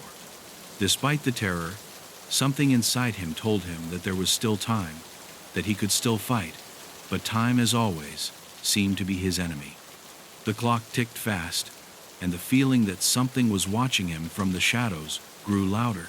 Days became hours, hours became minutes. The town of Larchwood had become a prison, and Dylan no longer knew if he could escape or if fate had caught up with him. In his dreams, the visions of the devil returned with greater intensity. The entity was close, waiting for its moment. Everything Dylan had done, everything he had discovered, had led him to this moment of confrontation. In the depths of his mind, he heard the voice again. "The ultimate sacrifice is waiting. There is no escape." Chapter 7. The Shadow of the Devil. The darkness of night hung over Larchwood with a palpable pressure, as if the whole village were holding its breath. Dylan, his heart racing, stood on the threshold of a closed door that he had never opened. Larchwood Manor, now a memento of opulence and ruin, called to him. There was something inside him, something he needed to face, an ancestral evil that had been waiting too long. The sensation of being watched was imminent. Something lurked from the shadows, a being that fed on despair, anguish, guilt. The detective knew he couldn't turn back. I couldn't run anymore. The battle against what was beyond reason had begun. The instant Dylan crossed the threshold, a gust of cold air enveloped him. The house was empty, but an oppressive presence surrounded him, as if every corner was permeated by the history of those who had lived there. The echoes of laughter, whispers, and cries seemed to be trapped within the walls, echoing in perpetual silence. He sat in the large living room, staring at the shadows dancing on the floor due to the light from the lantern he was holding. He was not alone. He could feel it, like a weight on his chest, as if an invisible being was watching him with invisible eyes. A being who knew his most intimate fears, his desires, his weaknesses. Dylan's nightmares were no longer mere dreams. They had begun to invade his reality, and now the shadows were longer than he could control. He had begun to see the figures of the past, figures of people who were no longer there, but who somehow were still trapped in that mansion. His brother, in the back of his mind, told him that he had to get out, that everything he was doing was nothing more than a way of seeking death. But Dylan was no longer sure which path was right. Everything he had done had brought him to this point, and now he couldn't undo it. I couldn't run away. Suddenly, the lights began to flicker, and a feeling of absolute cold ran through him from head to toe. A strange sound, like a distant creak, was heard from the depths of the mansion. Dylan tried to move, but his legs felt heavy, as if they were trapped by an invisible power. That's when she saw it. In the darkness, a shadow began to materialize, taking the form of a humanoid figure. She was tall, thin, with dark eyes that shone like burning coals. The entity didn't say a word, but Dylan could sense its presence, its hunger, its desire for revenge. Fear took hold of Dylan, but so did anger. How had he gotten here? Why had I fallen into this trap? His mind tried to rationalize what he was seeing, but logical explanations were no longer useful. I was in front of something ancient, something that did not belong to this world. "What do you want from me?" he shouted, his voice trembling but defiant. The figure slowly moved toward him, and though his body reacted with the impulse to flee, Dylan stayed in place, unable to look away. "Everything you've ever done, everything you've discovered has led you here," the shadow said, his voice a guttural whisper, like the sound of dry leaves being blown away by the wind. "You are the last link, Dylan Moore, the key to bring my power back, the door between the earthly and the hellish." With every word the figure uttered, Dylan felt his body fill with unbearable pressure, as if the atmosphere itself was crushing him. The walls of the mansion began to shake, and the ground beneath his feet creaked, as if he was about to collapse. Dylan didn't know if what he felt was fear or a deep need to face what had haunted him, but something inside him was telling him that he was too close to the end. There was no longer any room for doubt. The sacrifice had become something more. It was his soul that was at stake, and the figure in front of him knew it. The entity did not need to kill Dylan to complete the cycle. She only needed him to give in, to offer his will to seal the final pact. Suddenly, the shadows began to move, writhing like snakes, taking on monstrous, grotesque shapes, all with eyes shining with the same intensity as the entities. "We have waited for you so long," whispered the figure. "It was all an illusion, Dylan, a lie to make you believe you were in control, but you never had it. The sacrifice was always yours. You have been chosen from the moment you were born." Dylan struggled to breathe, as if the air itself was taken from him, but the figure seemed to enjoy his suffering. There was no way to escape. I was caught in a trap, and the way out was no more. With each step the entity took toward him, Dylan felt the light of his soul fade, as if hell itself was trying to drag him toward its center. His mind was beginning to blur, and the memories of his life, of his family, began to blur, as if everything he had been no longer mattered. "You only have two options, Dylan Moore," the shadow said, almost like a caress in the air. "You will join us, and your soul will be part of eternity, or you will be destroyed. And with your destruction, we will seal the fate of everyone you ever knew." A shudder ran through Dylan's body. Her fate, Larchwood's fate, and the fate of all who had been touched by the cult were all intertwined at that time. The entity was close to getting what it wanted, and he was the key. Shadows surrounded him, taking over his mind and his will, but inside, something awoke, something stronger than fear, rage, the desire to resist. Dylan was no longer just a man trapped in an imposed fate. It was no longer just the researcher. It was the last chance of everything. The figure began to get closer, and Dylan, in a last impulse, raised his hand and shouted, "No, I am not going to be your sacrifice." Inside, he felt that something was beginning to transform. The energy that had been building up in his body for all this time began to explode, and the shadows around him writhed in agony. The figure stepped back, surprised, as Dylan struggled with everything he had. He knew that if he was going to survive, he had to destroy the source of evil. He had to face the entity, no matter the price. Chapter 8. The Return of the Cult. The mansion seemed to beat with a life of its own, as if every corner was waiting for the return of something dark, something ancient. Dylan leaned against the wall, exhausted from the mental battle he had waged with the entity. Although he had managed to delay his advance, the evil was still present, tangible, and stronger than ever. His heart was pounding, and his hands were shaking from the effort. I knew I couldn't do this alone. The cult was not just a legend, a story invented to scare children. It was real, and it was rising once more, with a force that could devour everything in its path. Larchwood was just the beginning. Dylan looked up at the basement door, the last place left for him to investigate. Something told him that there was the answer he had been looking for, that there he would find the key to end it all. However, as he approached, a feeling of absolute cold enveloped him. It was as if something told him that he should not continue, that the risk of going there was too great, but he could no longer stop. The idea that the entity could win pushed him forward. He could not allow the final sacrifice to take place. He could not be the last link. When he opened the basement door, a musty smell and rot hit him. The darkness was so thick that he had to turn on his flashlight to see anything. The air felt heavy, as if the house itself was holding its breath. The walls of the basement were covered with ancient symbols, scribbles that Dylan could not fully comprehend, but which he recognized immediately from the grimoire he had found. They were marks of protection, of confinement, but also of invocation. I knew that there was something locked up in that place, and it was something that should not be released. At the back, in the far corner of the basement, there was an altar.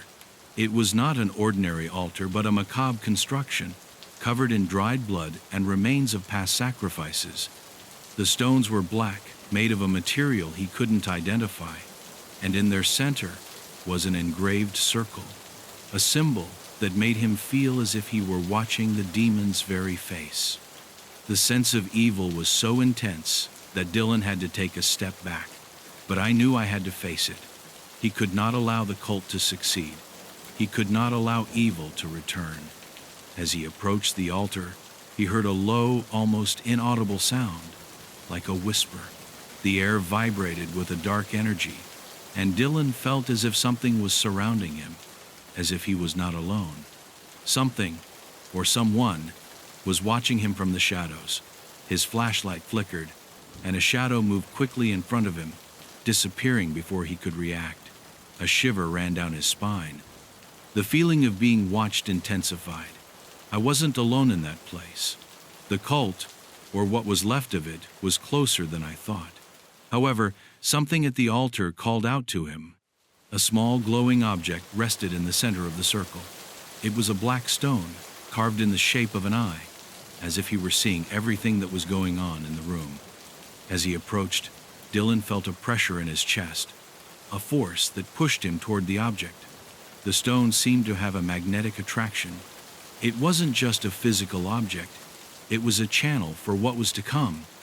Dylan, trembling, reached out to take it, but the moment his fingers touched the cold surface, a burst of energy shot through him. The flashlight went out immediately, and the basement was plunged into total darkness. A dull scream echoed in Dylan's mind, as if a multitude of voices were screaming at the same time. The basement walls seemed to creak and twist, and the temperature dropped to freezing levels.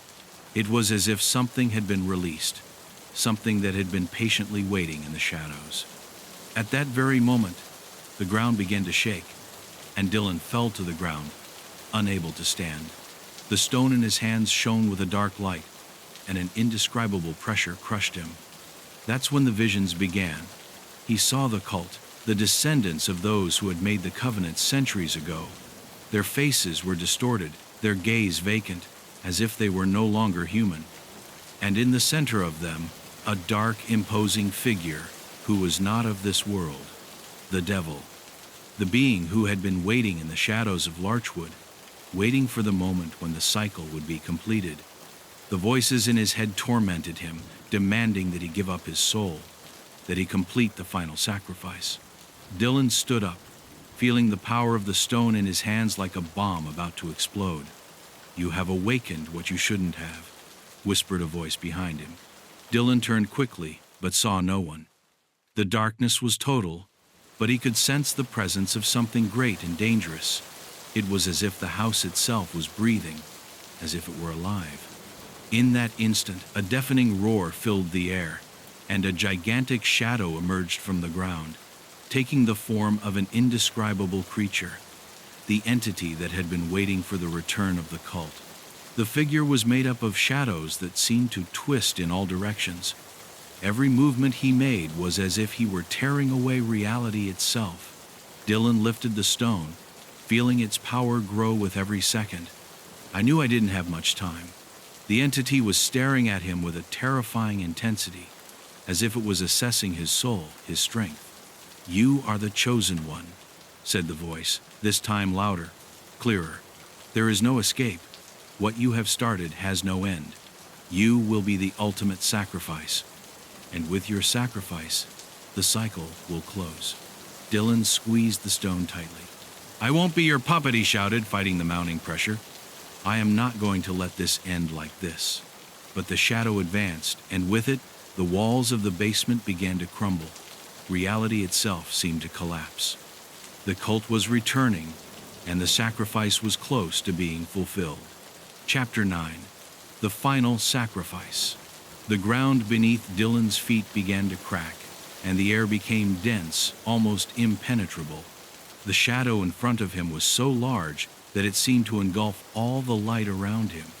The walls of the basement creaked, but it was as if the sound had been diluted in the void, replaced by an indescribable pressure, which drowned him out. Dylan could feel the weight of the centuries of darkness on his shoulders, as if all the evil that had been contained in that place was now overflowing, seeking a home in his body and soul.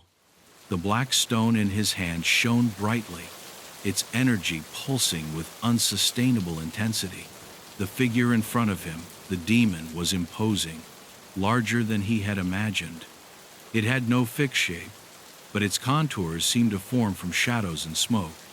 In his eyes, Dylan saw the absolute emptiness, the promise of the destruction of the world.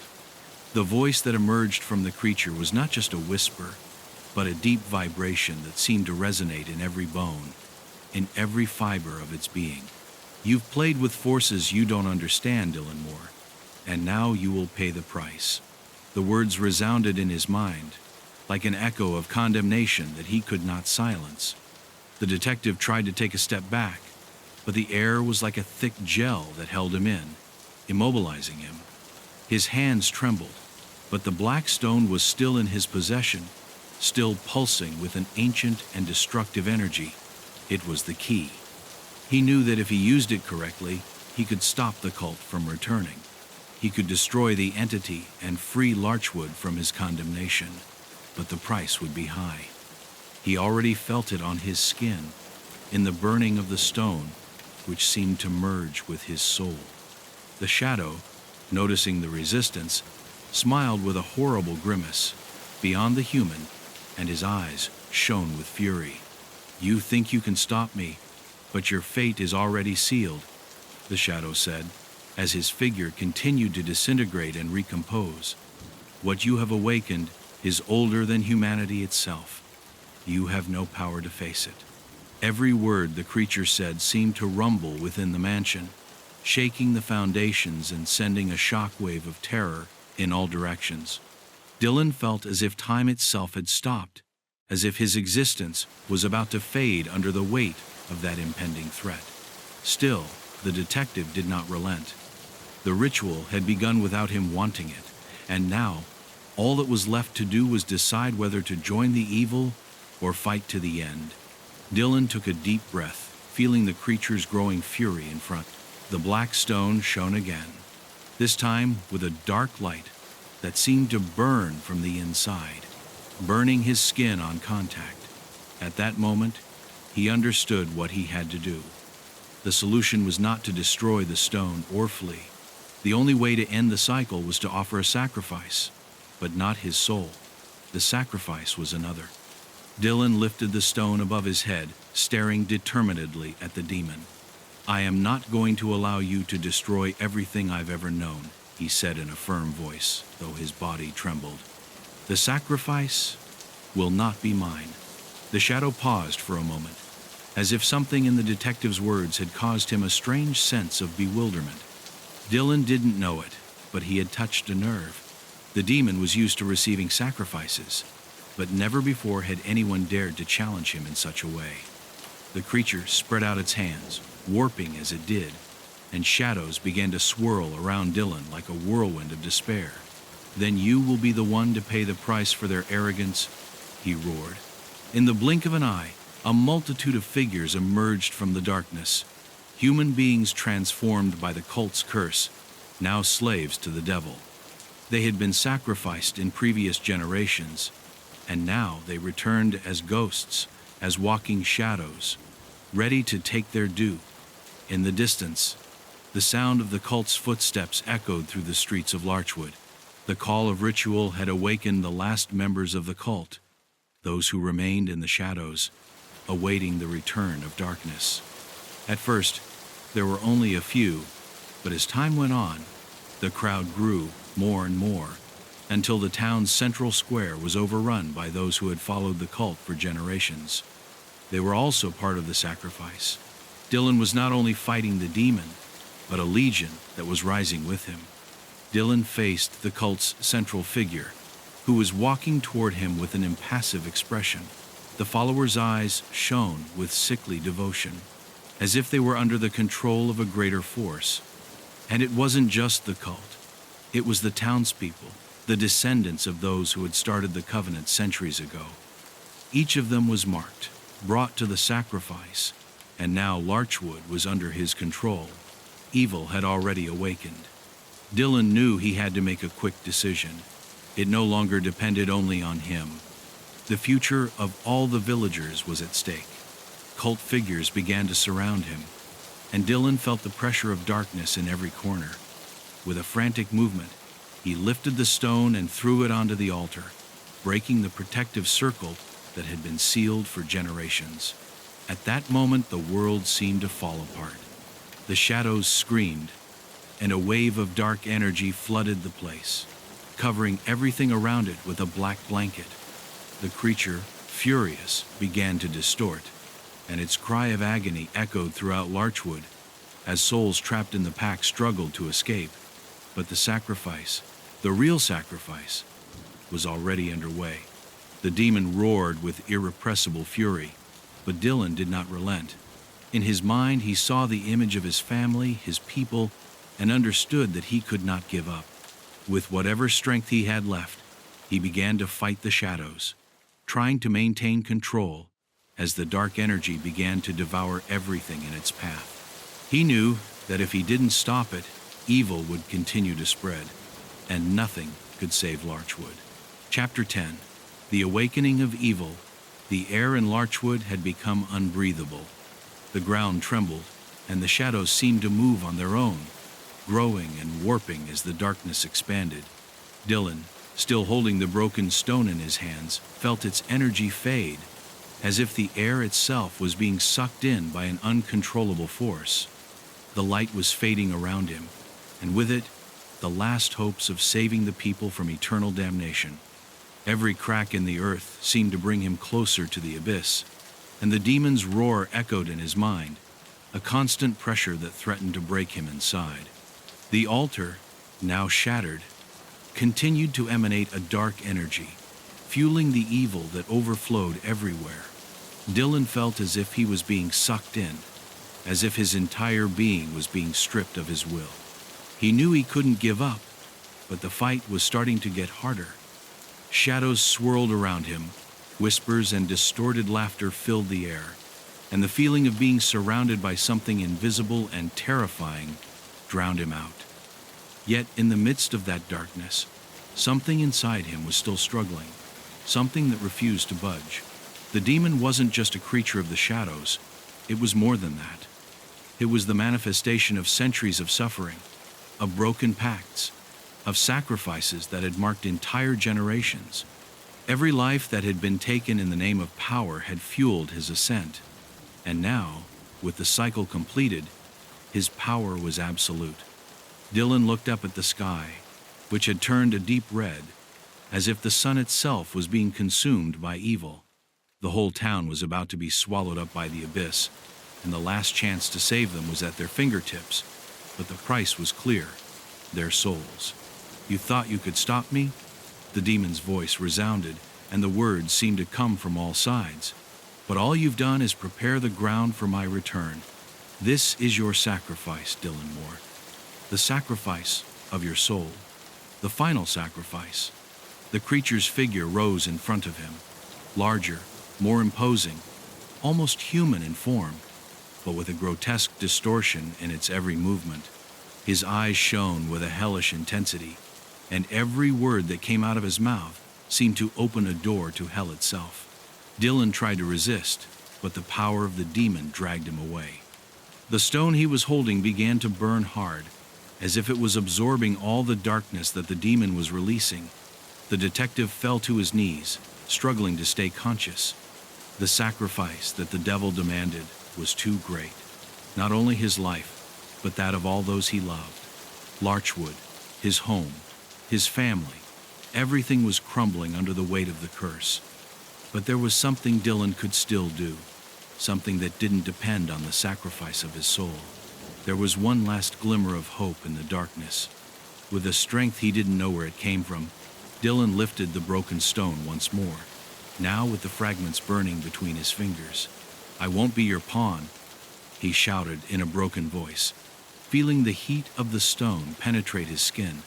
The entity in front of him seemed to laugh, but there was something in his laughter that stopped, something in his eyes that began to twinkle. Dylan had touched him, challenged the demon in a way he hadn't anticipated. The creature hesitated, as if for a moment he could not comprehend what was happening. "You have dared to break the cycle," the demon said, his voice full of fury. "But it doesn't end here. There is no end. There is no salvation." As he spoke, the shadows began to give way, as if his power was being stripped away somehow. Dylan took advantage of that gap. With renewed fury, he began to walk toward the shattered altar, uncaring about the creature's screams or the horrors he saw around him. He knew what he had to do. Each step was like a struggle to maintain control. The shadows tried to drag him into the abyss, but Dylan stood his ground, not stopping. The echoes of the past, the forgotten sacrifices, the broken pacts, all that weighed on him, but his purpose was greater. Larchwood's life depended on his decision, and he wasn't going to let the darkness swallow his people. Upon reaching the altar, he raised his hands and, with a final roar of despair, placed the fragments of the broken stone on the circle of invocation. At that moment, a wave of dark light shot out from the altar, enveloping the entire village in a blinding glow. The shadows began to recede, as if the same light was purifying the earth, uprooting evil from its roots. Dylan fell to his knees, feeling the stone's energy drain his life, but knowing he had made the right decision. The entity in front of him emitted a cry of fury, a last-ditch attempt at resistance, but its form disintegrated, fragmented by the light emanating from the altar. The town of Larchwood began to awaken from the chaos. The shadows that had consumed him for centuries faded, and the air became cleaner, lighter. However, Dylan knew that the battle was not over. Although evil had been defeated for now, the vestiges of the cult were still alive. The descendants of the covenant still remained, and though the demon had been sealed, the scars of that struggle would linger in Larchwood. Dylan knew he had to move on, that he had to face what was coming, but for now, the sacrifice had been worth it. The sun began to peek timidly over the horizon, as if the world itself was beginning to heal. Dylan struggled to his feet, feeling the extreme exhaustion in his body. But in his heart, he felt that the cycle had closed, although an echo of that darkness still echoed in his mind. I knew I could never forget it. Larchwood's curse had been stopped, but the memory of what he had faced would stay with him forever. The Labyrinth of the Fool, Point 1. The return of the Monster Hawthorne's high-security psychiatric hospital had always been a place where screams, murmurs, and shadows formed a chilling symphony that kept the inmates mired in their own madness. But that night, the silence was even deeper, as if something was being prepared in the bowels of the building, something that could not be seen or heard.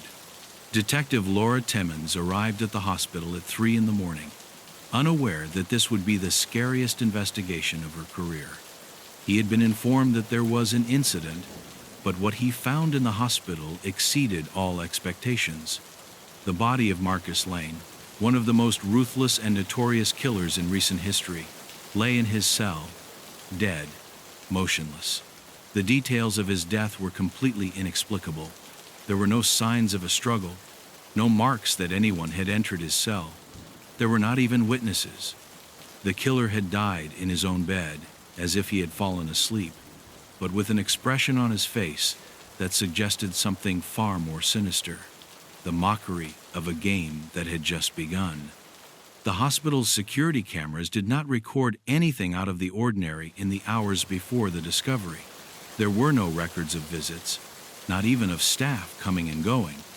The place was, as always, under strict surveillance.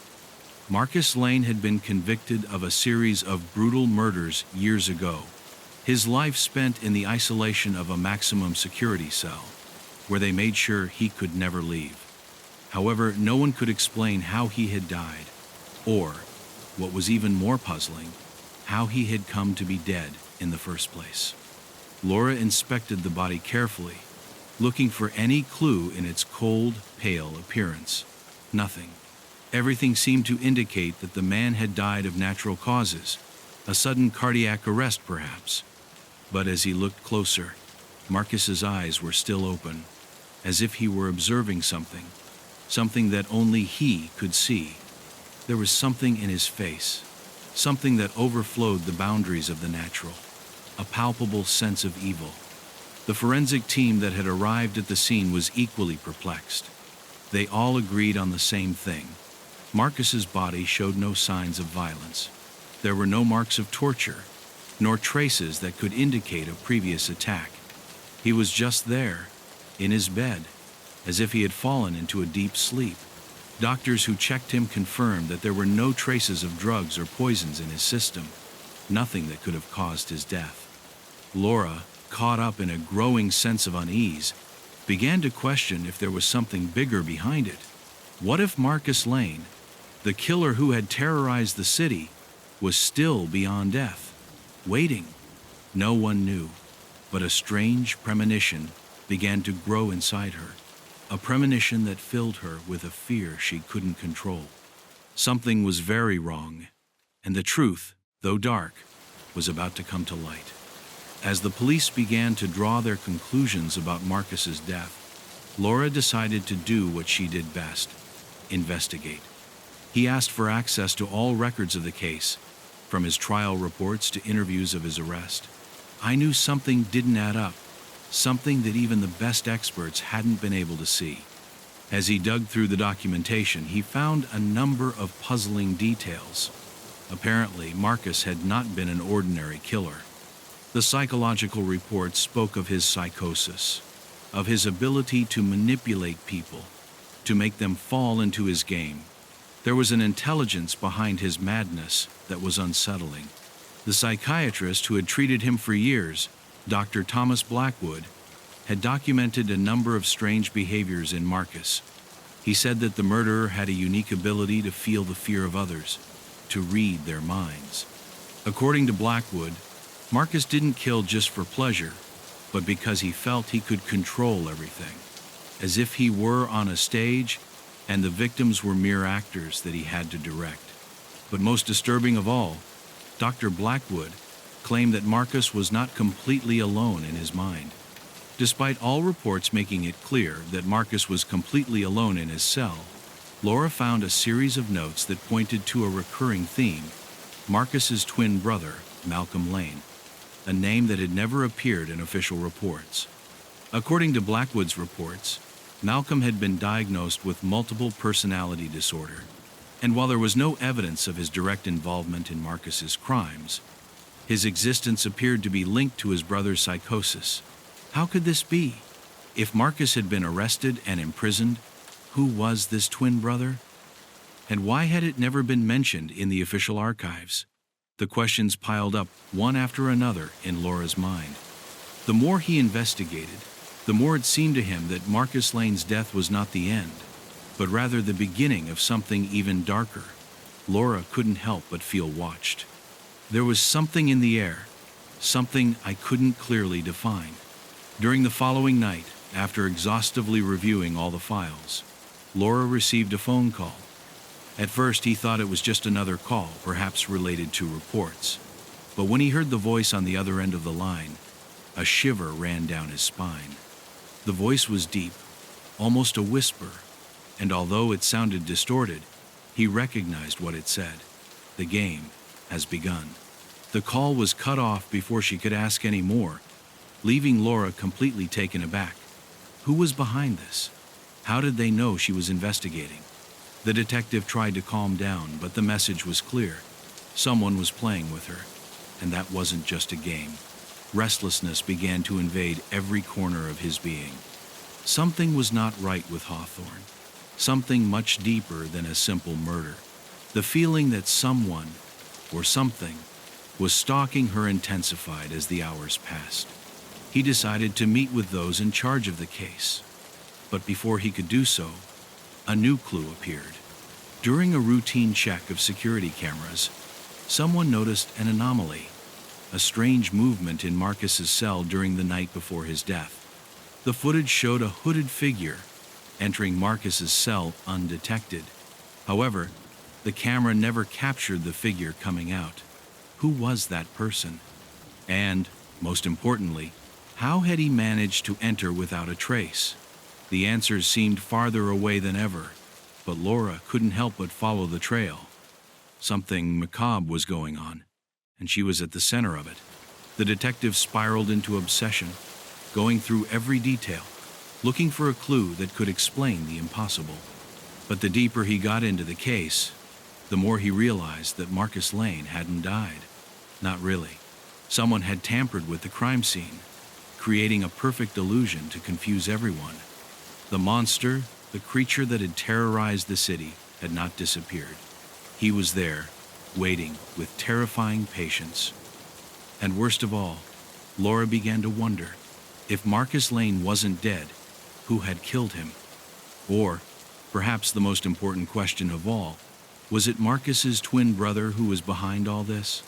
What if somehow the killer had never stopped killing? In the end, Laura came to a terrifying conclusion. Marcus Lane's death had not been an accident or a simple murder. It was one piece of a much larger puzzle. Something was going on in Hawthorne's psychiatric hospital, something far more sinister that she still couldn't fully comprehend. But one thing was clear: the monster, the real monster, had returned, and this time, no one was safe. Twins in the dark, Laura couldn't stop thinking about the idea of Marcus Lane's twin brother. The report of its existence seemed to have been buried, as if someone had wanted to hide it at all costs. As he went through the files again, he noticed something that had previously gone unnoticed. The mention of Malcolm Lane was not in most official documents, but it was in the internal reports of the psychiatric institution where Marcus had been interned before his arrest. In these documents, Blackwood had pointed out that Malcolm suffered from multiple personality disorder, a diagnosis that matched the strange and disturbing notes Laura had found in Marcus's file. But what disturbed her most was the revelation that the psychiatrist had deemed Malcolm to have potential for rehabilitation. However, Malcolm's case had never been followed with the same rigor as his brother's. No one in the police or judicial system had made the link between the two, but Laura was beginning to suspect that the crimes Marcus had committed were not his own doing. The question was, what had been Malcolm's role in all this? Determined to get answers, Laura went to the minimum security psychiatric institution where Malcolm had been kept. The place was not as imposing as Hawthorne's, but it had a heavy atmosphere, as if the walls were full of secrets that refused to be revealed. The director of the institution, a cold-eyed woman named Ingrid Marlowe, seemed unwilling to collaborate. However, Laura managed to gain access to Malcolm's records. What she found there left her frozen. Although Malcolm had never been convicted of murder, reports showed that he had been the one who had initially incited his brother to commit the crimes. Malcolm had been the mastermind, the one who devised the strategies, while Marcus executed them mercilessly. For years, he had remained in a low-key institution, while Marcus, with his infamous name, had occupied the front pages of every newspaper. Laura realized that this had all been part of a much larger plan, one in which both brothers played a crucial role. But the most disturbing revelation was in the last report. Malcolm had been released years earlier, despite Dr. Blackwood's own recommendations. The psychiatrist had warned that Malcolm was a latent danger, but the medical board had deemed him stable enough for reintegration into society. No one, not even the most experienced detectives, had investigated his whereabouts after his release. And now, after all this time, Malcolm Lane's shadow was beginning to lengthen. With her mind agitated by the revelations, Laura returned to the police station. The information about Malcolm's release made it clear that the system had failed, and the monster that everyone thought they had eradicated was still on the loose. But something didn't fit. If Malcolm was free, why hadn't he caused more chaos? Why hadn't he continued with the murders his brother had started? As he pondered this, he received a new clue. This time it was not a letter or a distorted message, but a testimony. One man showed up at the station, trembling, saying he had an encounter with someone who not only knew all the details of the killings, but also seemed to be linked to those who disappeared in recent months. The man, a former patient of Malcolm's institution, said he had seen a familiar-faced individual wandering the streets near his former clinic. It was like I knew him, but at the same time he was someone different, the man said, trembling. He had the same eyes, the same look as Marcus, but something about his attitude was more controlled, more calculating. The testimony reinforced Laura's theory. Something far more sinister was afoot, and Malcolm could be behind it. Laura began investigating Malcolm's possible movements in recent years, but records were scarce. He had worked in menial jobs, had lived in different places, and had never attracted the attention of the authorities. But as he delved deeper into his research, something even more disturbing began to take shape. The murders had not stopped.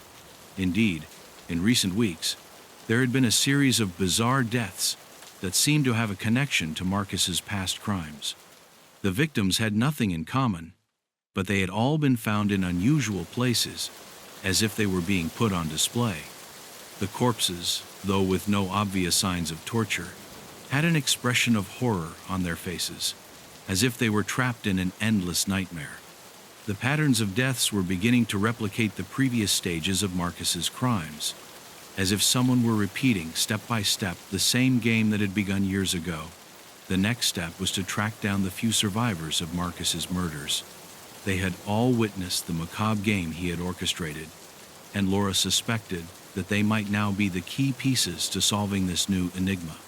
When she located the first, a man named Aaron, who had managed to escape Marcus's clutches during one of the confrontations, Laura was relieved, but also afraid. Aaron, though visibly shaken by the memories, was the only survivor who could help unravel the truth behind what was happening.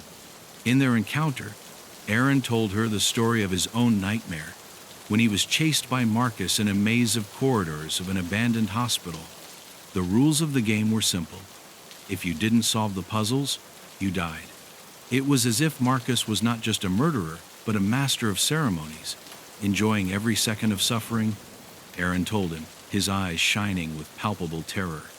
But now, something tells me that the real monster wasn't Marcus, but his brother. Aaron confessed that during his time at the clinic, he had heard rumors about Malcolm. Unlike his brother, Malcolm was never interested in direct violence. He preferred something more subtle, more psychological. He was said to have a unique ability to manipulate minds, to make people do things they would never have imagined. The idea that someone could play with someone else's mind, as if they were a puppeteer, ran Laura's blood cold.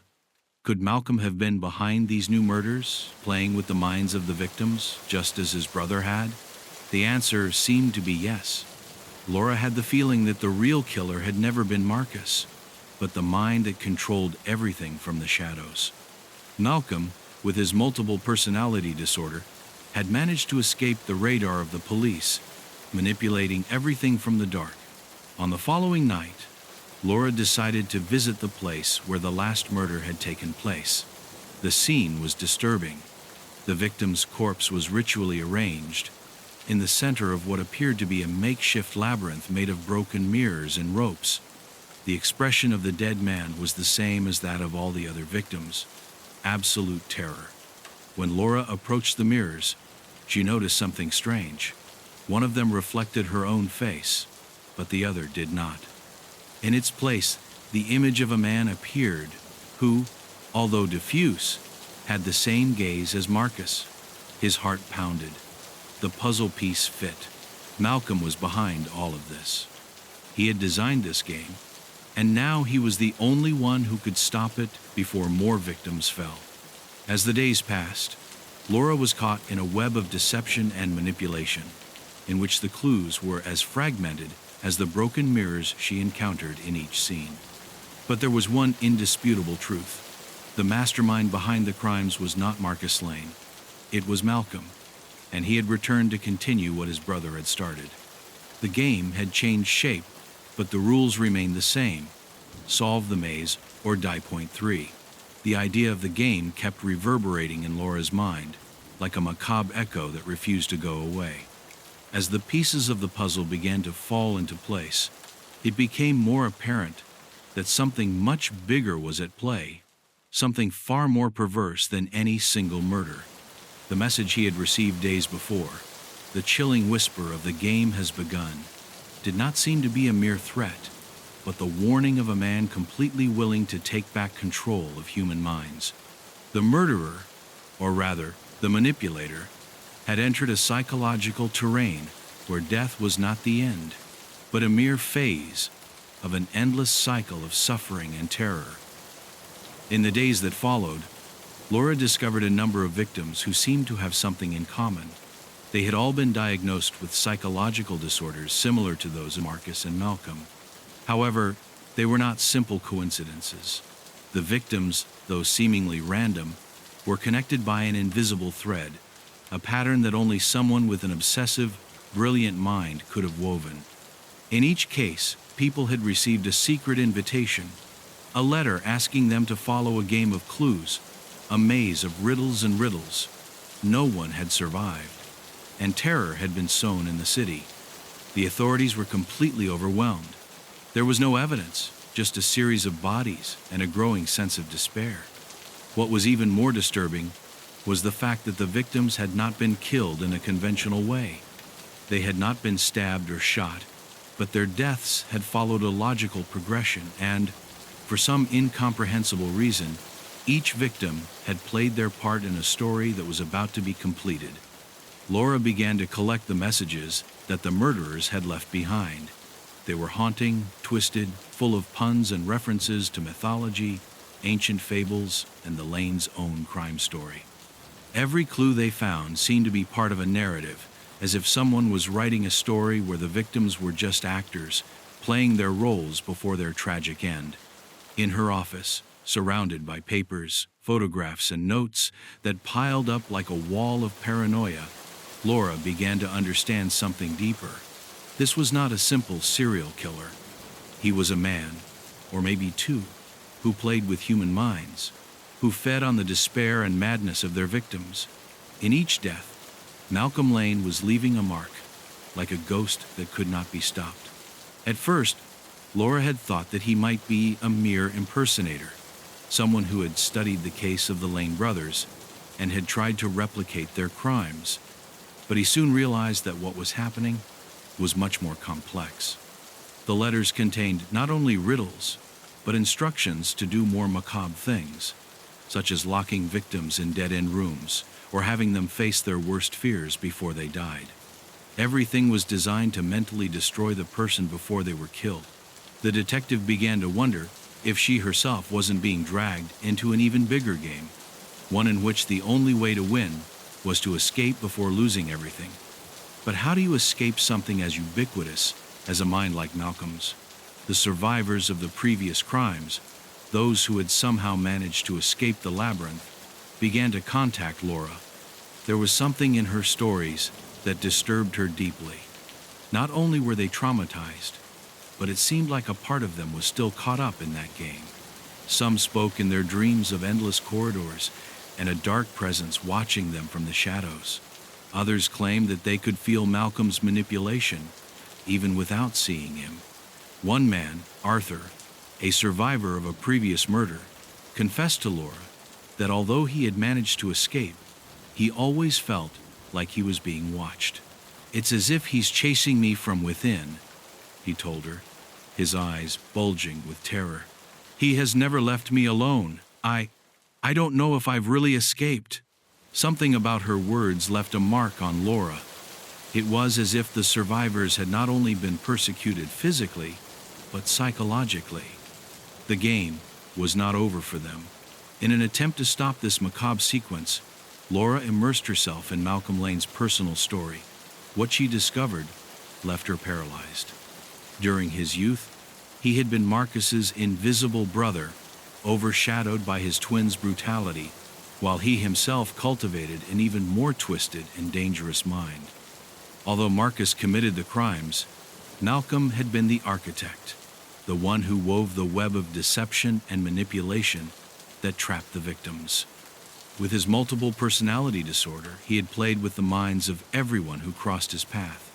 But as the investigation progressed, Laura also began to realize that Malcolm's psyche was even more complex than the reports claimed. Patients at the mental hospital, those who had shared time with him, described him as an extremely cunning man, but also someone who seemed to be at war with himself. The constant struggle between the personalities that coexisted within his mind seemed to have made him a master of deception, capable of manipulating reality at will. On a dark night, Laura received an anonymous message. This time it wasn't a simple clue, but a warning. "The next step is yours." Terror settled in his body like an icy current. Something inside her knew that she was no longer simply chasing a killer, but that the killer was taking her to a place she couldn't return. As the pieces of the puzzle gathered, Laura realized that the labyrinth she had started years earlier was not closed, but was being expanded, and she herself was the new victim. The message was clear. The game had been designed to catch her, and somehow she was already inside it. As the investigation progressed, the truth began to take shape in terrifying ways. Malcolm wasn't just playing with the victims. I was manipulating the whole system. He had left clues in every corner, manipulating both the authorities and the survivors, creating an atmosphere of absolute despair. Every time someone thought they had solved a clue, the killer changed the rules, leaving them trapped in an endless cycle. Laura began to understand that everything that had happened so far was part of an even greater plan, a plan where the human mind was the main goal, and where death was not the conclusion, but the prelude to eternal perdition. The detective, feeling the pressure mounting, turned to the closest survivors, those who still retained their sanity, even if it was barely. Together, they began to analyze every clue, every pattern, in an attempt to understand Malcolm's ultimate goal. But as they dug deeper, they realized there was no way out. The killer didn't just want to kill them. He wanted to subject them to a psychological torment so deep that they could no longer differentiate reality from fantasy. The deadly game was much more than just a physical maze.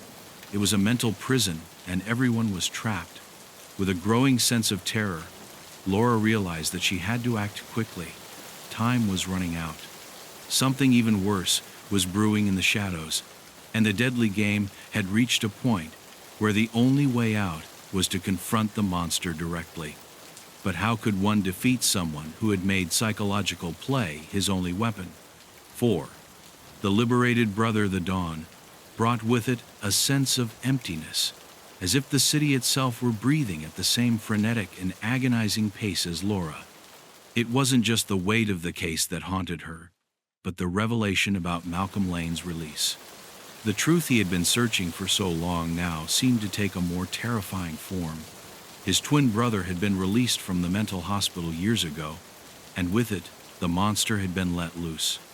I couldn't help but think about how all this time, while the case of Marcus Lane was still a topic of conversation in the news and in the corridors of the police, Malcolm had remained in the shadows, orchestrating his own macabre game. The detective realized that the atmosphere of tension that had begun to envelop the city was not the product of the crimes, but of something much deeper. The twisted mind of a man who had been waiting for the right moment to act. Laura decided to go to the psychiatric hospital that had taken Malcolm in, a place where secrets were as dark as the walls around him. Although his mission was clear, his gut told him that the answers here would be as terrifying as the truth itself. The hospital had been considered a place of rehabilitation, a refuge for those who could not find help in society. But as she walked through its cold, crumbling hallways, Laura couldn't shake the feeling that she was walking through a macabre scenario where patients were not only treated, but observed, manipulated like puppets. In the file room, Laura found what she had feared. Malcolm Lane had been released under the pretext of having shown progress in his treatment, but reports also indicated that psychiatric evaluations had been more than questionable. The diagnosis of multiple personality disorder, in theory, had improved. But for Laura, Malcolm's true disorder wasn't something as simple as a diagnosis. It was the ability to manipulate everyone around him, including the medical board that had decided to release him. The most disturbing thing was that it was not only the authorities who had been deceived. The people who worked at the hospital themselves seemed to be disconnected from the reality of what was happening. The headmistress, Ingrid Marlowe, had had the power to free Malcolm, but something in her eyes told Laura that she was just as caught up in Malcolm's manipulations as everyone else. After several interviews, Laura discovered that Malcolm had been at the center of a series of reforms that had not been properly documented. People who had worked with him at the hospital described him as a calculating man, a master of deception, who always seemed to know what he needed to say to gain the trust of others. No one, not even experts, had been able to see the layers of darkness that hid behind its facade. But what really chilled his blood was discovering that Malcolm's release was not a simple clerical error. Upon further analysis, Laura found a letter written by him in his last days in the hospital. The letter was addressed to his brother Marcus and contained a reference to a master plan that involved more than simple murders. Release is only the first step, the letter said. What follows will be a work of art, a game that no one will be able to stop. It was clear that Malcolm had orchestrated his departure, not only because of the improvement in his health, but because he had waited patiently to continue with the crimes, to perfect the game he had started years before. The city was nothing more than a chessboard, and everyone from the police to the survivors were mere pieces moving around as they pleased. Terrified by the revelation, Laura decided to visit Malcolm's house, although she was unsure what she would find. No one had traced his whereabouts since his release. Over the years, he had led a seemingly normal life, or at least what seemed like a normal life compared to the monstrosity his mind harbored. In his home, the traces of his disorder were evident. Books on psychological manipulation, letters to his victims, and even photographs of the moments before the murders. Everything was arranged in an almost artistic way, as if he were documenting a story that only he understood. It was clear that Malcolm wasn't just chasing chaos for pleasure. He was doing it because he saw himself as a creator, an author of a horror narrative.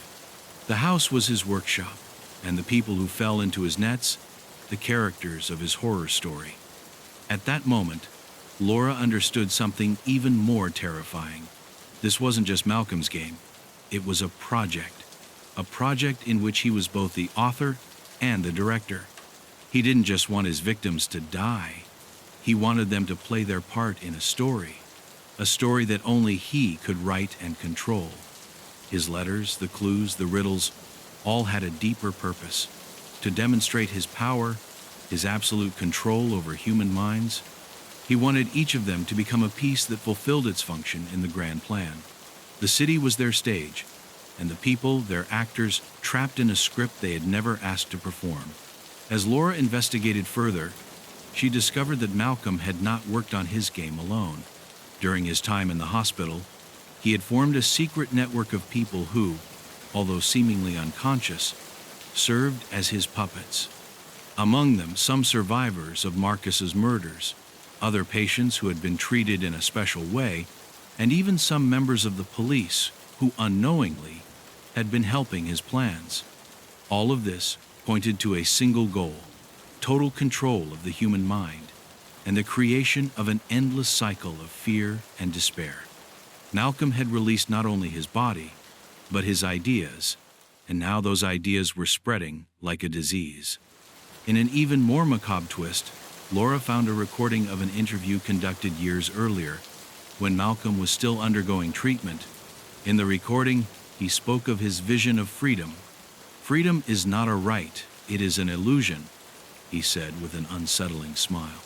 "Men live thinking that they are free, but in reality, they are trapped in their minds, in their emotions, in their memories. Freedom is the moment when you can control all of that, and when you do that, you can control everyone else." The way he spoke, calm but charged with a dangerous intensity, made it clear that his release was no accident.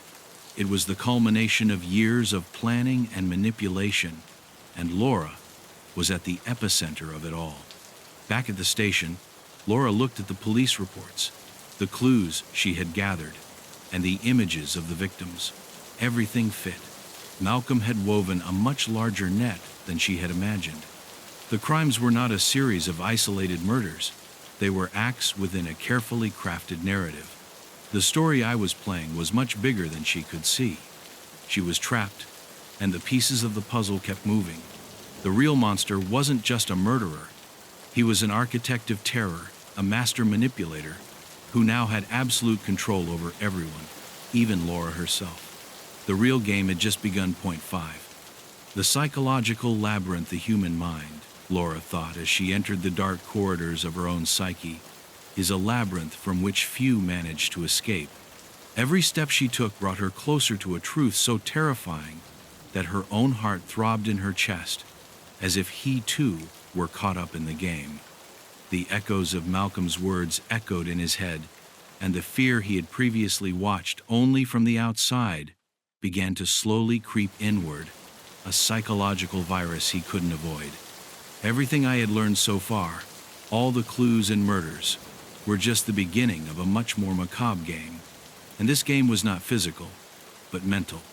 The victims were not only dying, they were driven to a state of despair so deep that their suffering was etched in their minds, long after their bodies could no longer feel. Malcolm didn't just kill controlled minds. In that instant, Laura understood what Malcolm had really been doing. He had created a labyrinth, but not a tangible one that stretched beyond the walls of any house or prison. It was a psychological labyrinth, an abstract space where victims were slowly lost, caught between their own fears and desires. He had managed to turn reality into a game, and the only way to win it was to deceive one's own brain, an almost impossible challenge. The letters, the clues, the riddles, everything was nothing more than a way of manipulating the victims, of dragging them into this labyrinth with no way out, where every thought and action led them to their own doom. Not only had the survivors of the previous murders witnessed physical death, but now they carried the vestiges of that mental labyrinth, an invisible prison that held them captive long after they escaped. By gathering more testimonies from survivors, Laura was able to put together a clear pattern. Each of them had been forced to face not only the horrors of death, but those of their own memories. The labyrinth created by Malcolm was not composed of concrete walls or closed doors. Their labyrinth was made up of anxiety, of distorted memories, of the overwhelming feeling of not being able to trust what they saw or what they felt. Survivors recounted experiences of being trapped in constantly changing scenarios, of walking through corridors that never ended, of hearing voices and seeing shadows, but not being able to touch them. It was as if reality itself had been altered, twisted, becoming a dark reflection of what it once was. As one tried to move forward, the walls closed more, and the deepest fears became flesh. Laura knew that she herself could be the next victim, and not only physically, but mentally. Malcolm's victims did not die immediately. True death began the moment they fell into their labyrinth. At first, Laura thought it was just a matter of finding the culprit and dismantling her plan. But what Malcolm had created was far more complex. He had infected the minds of all those involved, including those of the police, coroners, and survivors. No one was safe. Upon further investigation into the methods Malcolm used to manipulate his victims, Laura found something even more disturbing. Many of the survivors were convinced that Malcolm had implanted ideas in their heads, thoughts that were not his, false memories, or worse, that at some point during his torture, they had been on the verge of becoming the same monsters as him. The human mind was his battlefield, and once he had conquered it, there was no turning back. Laura began to analyze crime patterns with a new perspective. The victims were not chosen at random. There was something about each of them that made them prone to falling into the mental maze Malcolm had designed. They were not just people with tragic histories, but individuals who, for some reason, had something Malcolm knew how to manipulate. They all possessed an emotional weakness, a dark corner of their psyche that Malcolm exploited to create an illusion of control, making them believe that they were the ones deciding their every move, when in reality, they were being manipulated by the shadows of their own mind. Everything was predestined, and the worst thing was that, unknowingly, everyone was playing a game that had already been won from the beginning. The real horror lay not in death, but in how the agony had been designed. As she investigated further, Laura discovered something even more terrifying. The survivors had not only witnessed the deaths of their companions, but now shared something much darker. They were beginning to lose themselves. Their minds were distorting, and they were becoming increasingly vulnerable to the very games that had trapped their victims. Malcolm's psychological labyrinth was not just an environment in which people were manipulated, but a virus that spread within them, infecting their thoughts and sense of reality. At first, the survivors had resisted, struggling to maintain their sanity, but over time, some had begun to accept the rules of the game. Others, more fragile, had allowed themselves to be consumed by him. Somehow, everyone who had been involved in any way in the case, whether they were victims or witnesses, was trapped in the same labyrinth, no longer physically, but in their own minds. In a moment of desperation, Laura tried to communicate with Arthur, one of the survivors who had been the first to tell her about his experience in the labyrinth. At first, he had been reluctant to speak, afraid that Malcolm was watching him, but gradually, he had begun to open up. Arthur had told her about the endless corridors, the shape-shifting rooms, the shadows that whispered his name. When Laura contacted him again, he seemed different, more lost than ever. he had begun to talk about something called the last door, a concept that seemed so ambiguous and terrifying that Laura couldn't help but shudder. Arthur insisted that the only way to escape Malcolm's clutches was to find that door, though he himself did not know where it was. "It's all a game, Laura," she said in a broken whisper, "and the end is within you. The labyrinth is your mind, and Malcolm is just guiding you to where you already know you are going." Laura began to understand that the real labyrinth was not physical. The labyrinth was the very process of manipulation. Malcolm had designed this game so that the victims, when looking for a way out, would fall into their own mental traps, forcing them to face the worst of themselves. And worst of all, no one could leave without losing a part of themselves. Some simply disappeared, consumed by terror. Others, like Arthur, continued to search for answers that did not exist. The survivors were doomed to go through an endless circle, trapped in a web of thoughts and memories that would never leave them. It was as if Malcolm had planted a seed of madness in them, a seed that was growing endlessly, fueled by fear. Laura looked at the reports about the murders. Something had crossed his mind.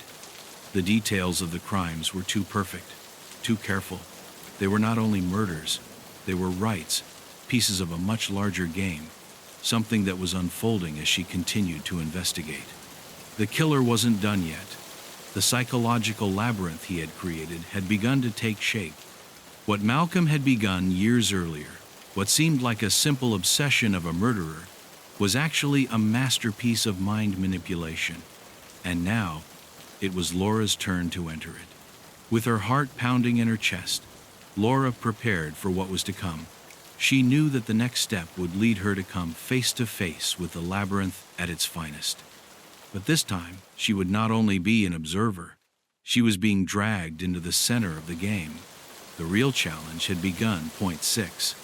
Broken bodies and minds. The cold of the night seemed to penetrate beyond the skin, as if the secrets of the case had crept into every corner of the city.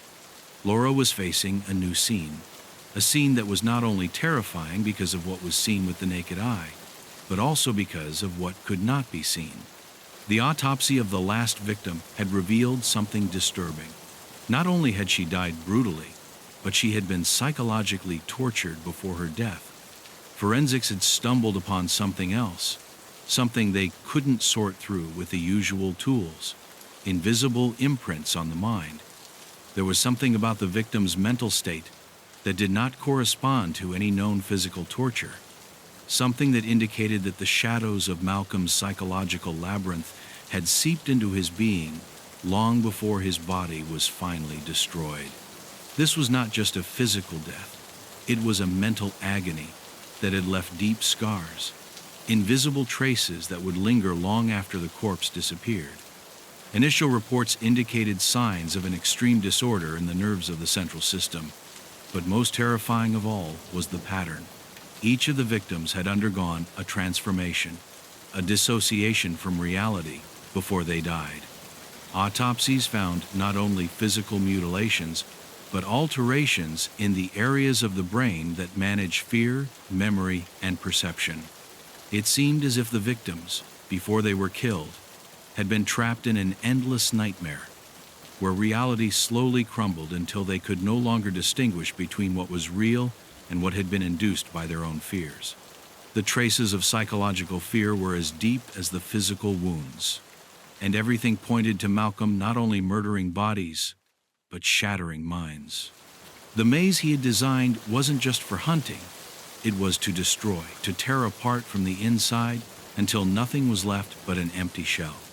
Laura couldn't help but wonder if there was something about herself that was being destroyed in this process. As he read the autopsies and psychological reports, the names of the victims blurred in his mind, as if terror had invaded the limits of his own perception. He was beginning to understand that physical clues weren't enough to solve this case. The real clue, the one that could lead her to Malcolm, was in the broken bodies, not only on the outside, but on the inside, in the pieces of their consciousness that he had torn and left in his wake.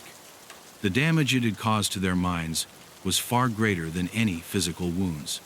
And worst of all, Laura was beginning to fear that, like the victims, she herself was falling into that psychological abyss. With the growing sense that her mind was also being manipulated, Laura decided to talk to the survivors once again, this time in the hope that something in her accounts might offer her a clue as to how to escape the mental labyrinth that Malcolm had laid out. However, what he found was even more disturbing. Survivors no longer spoke of the crimes rationally, but were deeply confused, trapped in fragmented memories and sensations. Some could not distinguish between what had been real and what Malcolm had implanted in their minds. They were in a constant state of paranoia, unable to trust their own perception. The very ones who had survived now found themselves more dead than alive, roaming the city like shadows of their former selves, their minds consumed by the invisible traces of a psychological horror far deeper than any physical crime. One of the survivors, a man named Richard, had been one of Malcolm's first victims. He had managed to escape, but the marks on his mind were far more serious than any physical wound. When Laura interviewed him, she found him sitting in a small apartment, surrounded by sheets, diagrams, and photographs of the victims. He was obsessed, convinced that the crimes were not yet over, that Malcolm's game was continuing. "You can't see the marks in their minds," he told her in a trembling voice. "But they're there. The victims are still trapped. We all are." Richard spoke as if he were convinced that the survivors could not escape, that their minds were still caught in the traps Malcolm had designed. What Laura perceived in his voice was not only fear, but despair. The desperation of someone who had not managed to escape from the labyrinth, who continued to be dragged by the echoes of that infernal game, not knowing how to get out. As she delved deeper into her interviews with survivors, Laura began to see patterns that had previously been invisible to her. There were a number of strange connections between them, links that pointed to a common point. They had all experienced a form of mental reprogramming before the murders. They were like pieces of a puzzle that had fallen apart, and now, every time they tried to piece it together, the pieces fell in the wrong places, disfigured by trauma. Malcolm had not only manipulated their bodies, but he had altered their minds to such a profound level that even their memories had been distorted. He had made them believe that they were guilty of something they had not done. He had planted suicidal thoughts in them. He had made them hate themselves and others. And now, the labyrinth was not just a space of physical torture, but a scenario of psychological warfare, where Malcolm laughed at human frailty, knowing that once caught, there would be no way to escape. Laura, desperate to find a solution, turned to an expert in criminal psychology, Dr. Edwin McAllister, a renowned specialist who had worked with extreme mental manipulation cases. The doctor explained that what Malcolm had done was not just torture, but a form of total control, a reconfiguration of reality. "What we're seeing is a social experiment in its purest form," Dr. McAllister said. "The maze is not just a physical game.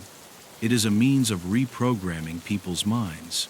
Every clue, every message, is not just a trick to get your victims to follow a path. It is a way of implanting a new reality in them, one in which they themselves become their own executioners." It was a cruel reality, in which Malcolm not only controlled the body, but controlled the very perception of his victims. He had achieved something that no one else had achieved. He had turned the human mind into a battlefield. As she left Dr. McAllister's office, Laura felt as if the air around her was becoming denser, as if the labyrinth into which she had been dragged had a shape that extended beyond any wall or door. He now understood that the battle for survival wasn't just physical. If he wanted to stop Malcolm, he had to destroy the labyrinth he had created in everyone's minds. And to do so, he would have to enter that same labyrinth, walk through it, face the psychological traps he had designed, and escape. But the question that plagued her was, would she be able to come out intact, or would her mind also be destroyed in the process? As she returned to her office with the reports and interviews filled with chilling details, Laura understood that she wasn't just facing a serial killer. He was facing a far more dangerous monster.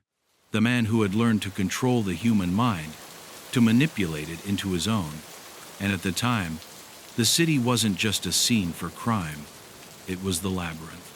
And Laura, now more than ever, had to find the way out before it was too late. Point 7.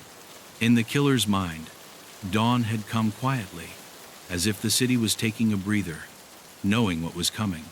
Laura couldn't stop thinking about Dr. McAllister's revelations. Malcolm's psychological labyrinth had grown far beyond what she had imagined.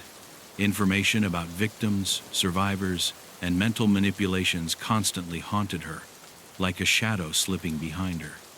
She was trapped in her own mind, a mind that had been trained to solve riddles, but now struggled to understand the limits of what was at stake. And as her thoughts blurred, Laura understood that in order to stop Malcolm, she could no longer pursue his physical tracks. He had to get into his mind, understand how it worked, how he had managed to build his mental labyrinth. Only in that way could I bring him down. The first clue in his investigation had been in the file on Malcolm's twin brother. Arthur, the liberated man, had been a key player, but there were still too many gaps that they filled with assumptions. Malcolm did not act alone. He had always been guided by his own mental chaos, but there was something about his relationship with his brother that seemed to sustain him. The fact that his twin brother was diagnosed with multiple personality disorder made the case even more terrifying. Laura knew that, in order to understand Malcolm, she had to understand how his mind operated, what internal forces had pushed him to create this monstrous labyrinth. She had been surrounded by victims, but now she needed to understand the monster behind it all, and the only way to do that was to confront his psychology. He headed toward the mental hospital, the place where Malcolm had been confined for so many years. But this time, it wasn't just another routine visit. Laura was determined to gain access to the records of her twin brother, who, according to the files, had been released under mysterious circumstances.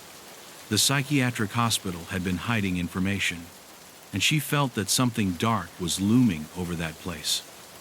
The patients, all of whom were subject to psychological manipulations, were trapped in their own worlds, and the medical staff seemed unwilling to cooperate. However, Laura did not intend to be intimidated. She knew that each piece of the puzzle had to fit together, and the closer she got to the heart of the institution, the closer she would be to unraveling the truth about the mind of Malcolm. Al arrived. Laura was greeted by the center's director, a cold-eyed and aloof woman who didn't seem willing to offer too much information. What happened to Malcolm's twin brother was an accident? The principal said without emotion, but Laura knew something wasn't right. It hadn't been an accident, it was a strategy, a meticulously orchestrated plan to free a deranged man, someone whose mind was already as fractured as his brother's. But why do it? Laura pressed, insisted on the details, on the names of the doctors involved, but the director only offered evasions. Finally, Laura left the office with more questions than answers, and the feeling that she was being watched by someone behind the shadows of the hospital. That same afternoon, while reviewing the files and testimonies of patients who had been in contact with Malcolm, Laura discovered something surprising. The clues about her twin brother were much more hidden than she had supposed. There were a number of experimental treatments, unapproved therapies, hypnosis sessions that could have been used to alter the psyche of the two brothers in a controlled manner. Malcolm, from the beginning, had been an exceptional case for psychiatrists, but what they didn't know was that the monster was manipulating their minds from within, teaching them to play their own game. What seemed like a multiple personality disorder in his twin brother was actually a form of deliberate mental manipulation, a form of long-term control. Laura slammed the file shut, feeling the weight of everything she'd discovered fall on her. Malcolm had learned, through years of treatment and mental abuse, to shape the minds of others, including his own. The split in his twin brother's personality was no accident. It was the result of the same manipulation, the same process of distorting the perception of reality, of creating mental labyrinths so that those trapped in them could never get out. Malcolm had achieved the unthinkable. Not only had he turned his own psyche into a battlefield, but he had done the same to his brother, and in some ways he had created a web of chaos that stretched far beyond the limits of his mind. Laura's research led her to an old experimental therapy archive, where she found a series of recordings showing Malcolm interacting with his therapist. At first, the sessions seemed simple, but soon Laura detected an unsettling pattern.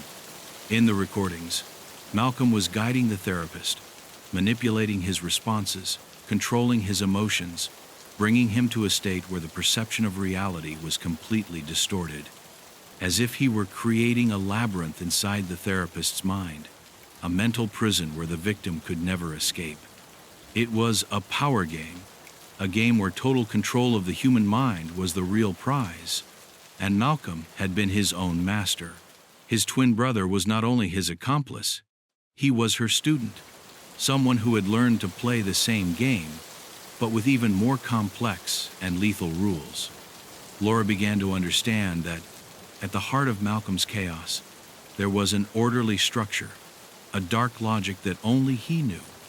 The psychology behind their crimes was not just an act of violence, but a silent war against human perception. He had manipulated the human mind to the point that the very concept of reality had crumbled. He was not only playing with the victims, but with their own minds. The survivors, the victims, they were all caught up in the same game, with the difference that they didn't know how to play. And the twin brother, Arthur, had been the first to fall, to learn the rules of this macabre game. The final piece of the puzzle came when Laura discovered a coded message in the letters sent to survivors. The message was clear. To get out of the labyrinth, you must first get lost. At that moment, Laura understood what Malcolm was doing. Not only was he playing with the minds of his victims, but he was teaching them to lose themselves. Every clue, every message, not only guided them down a path to death, I was forcing them to accept that the only escape was total surrender, the abandonment of identity, of the perception of themselves. To win, they had to stop being themselves, and that's what Malcolm had done with his brother. He had taught him to lose himself, to become a shadow of his former self. Now, Arthur was ready to complete the cycle, and Laura, like them, was trapped in the same labyrinth. The threads were coming together. Laura had been chasing a killer, but what she had found was much bigger. A psychological game she had been playing with everyone involved. Malcolm wasn't just a physical monster. He was a master of minds, an architect of despair. And worst of all now, for the first time, Laura was beginning to understand the rules. The question was not how to stop it.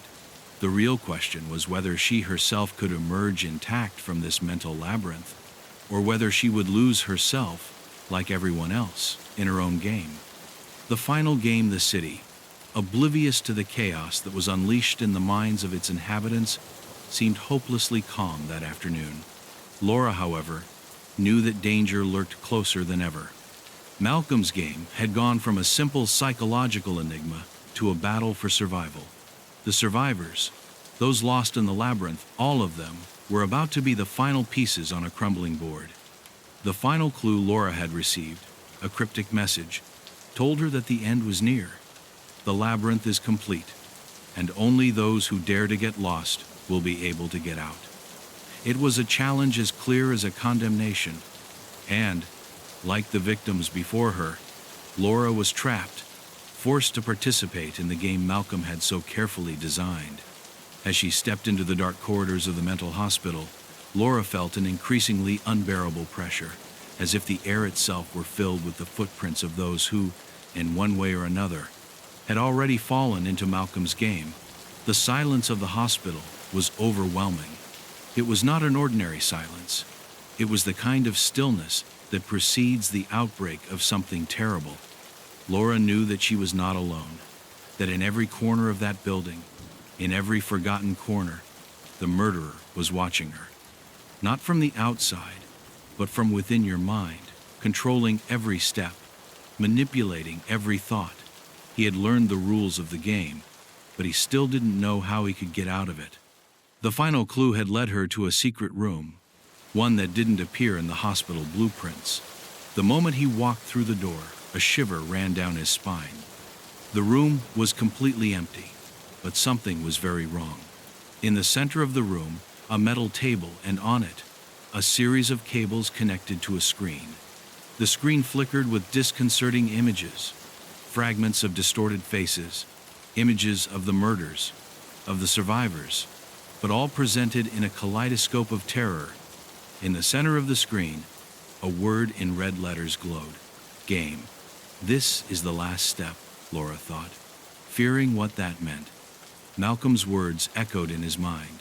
Only those who dare to get lost will be able to find the way out. She was caught in her own dilemma. If he didn't get lost, there would be no way forward, but if he did, it could be the last mistake of his life. However, something pushed her to keep going. The message, the need to end all that, the urgency to save the survivors and end the chaos. Malcolm had done all this for one purpose only: to prove that no one could escape his labyrinth, not even those who thought they knew him. Laura walked over to the table, the wires shining in the faint light, and touched the first of them. Instantly, a shock ran through his body, and the screen began to emit a series of distorted images that seemed to enter his mind directly. The room disappeared. The walls, the corridors, everything vanished. She was now within an empty space, a mental abyss that could only be described as a distorted reflection of herself. She was trapped in the labyrinth of her own mind. I couldn't trust anything I saw or what I felt. Everything was manipulated. Everything was under Malcolm D's control. Suddenly, a figure appeared in front of her, a familiar silhouette. It was Malcolm's brother, Arthur, his face pale and hesitant. Her voice sounded in the air, soft and almost sad. "You lost, Laura. You can't go out anymore." Laura stared at him, her heart pounding, but she knew she couldn't give up. "No, I am not going to get lost," he replied, his voice firm if trembling. Arthur faded, and the screen flickered again. Now, instead of pictures, there was a clear, direct message: "Solve the maze, or you'll be stuck here forever." The challenge was obvious. Every step she took brought her closer to madness. Laura understood that she was trapped not only in a physical labyrinth, but in a mental space designed to devour her. Malcolm had left behind a series of riddles, psychological traps that not only distorted reality, but induced despair. The clues were insidious, each one more terrifying than the last. A sound behind her made her spin sharply. It was a shadow that slithered quickly, blurred and ethereal. I couldn't see its details, but I knew it was being watched. Distant laughter began to fill the air, laughter that came from all sides, and from none at the same time. The echoes of Malcolm's game were alive, and she didn't know how to deal with them. Laura advanced, her steps hesitant but determined. In the background, he saw a door. As she approached, a new sensation invaded her. The door was not locked, but it seemed to resist his touch. His hand trembled as he tried to open it. The image of the previous victims, of the survivors broken by mental manipulation, appeared in his mind. Was this the end? Was it the same fate that awaited them all? If he walked through that door, he would go straight into Malcolm's hands on his last play. But if she didn't, she would remain trapped in her own confusion, condemned to an endless cycle of terror. Finally, with renewed determination, Laura opened the door. The instant she did so, a torrent of images assaulted her. Malcolm, his twin brother, the murders, the labyrinths, all the survivors, the autopsy room, everything came together in a single moment of horror. She was inside the final labyrinth, and in that moment, she understood what Malcolm had done. This was not a game for him. It was an experiment, a study on the limits of the human mind, on the power of despair. And now, Laura was the last piece, the last victim, the last player who had to make a decision, to continue or to surrender. Laura stopped, a cold sweat running down her back. It had been so close. He had solved every clue, he had faced every obstacle, but now he understood that the only way to win was to abandon his own humanity, to lose himself completely, as he had said. Malcolm's game was designed for that, to destroy them mentally until they became shadows of themselves. But Laura was not going to be a shadow. He couldn't afford it. He had to face the truth, no matter what that meant. With one last look at the chasm that stretched out in front of her, Laura took a step forward. The labyrinth had not defeated her. She would do it herself. And, as he walked through the door, the silence was broken by a single resounding word: end. Inside the labyrinth, the darkness was thick, almost tangible. There were no lights, no sounds, only the faint creak of his own footsteps. Laura found herself in a void, but not a physical one, but a psychological one, a space where the rules of reality no longer applied. The air was thick, as if she breathed the same doubts that tormented her. The maze had ceased to be a simple game and had become its own mental prison.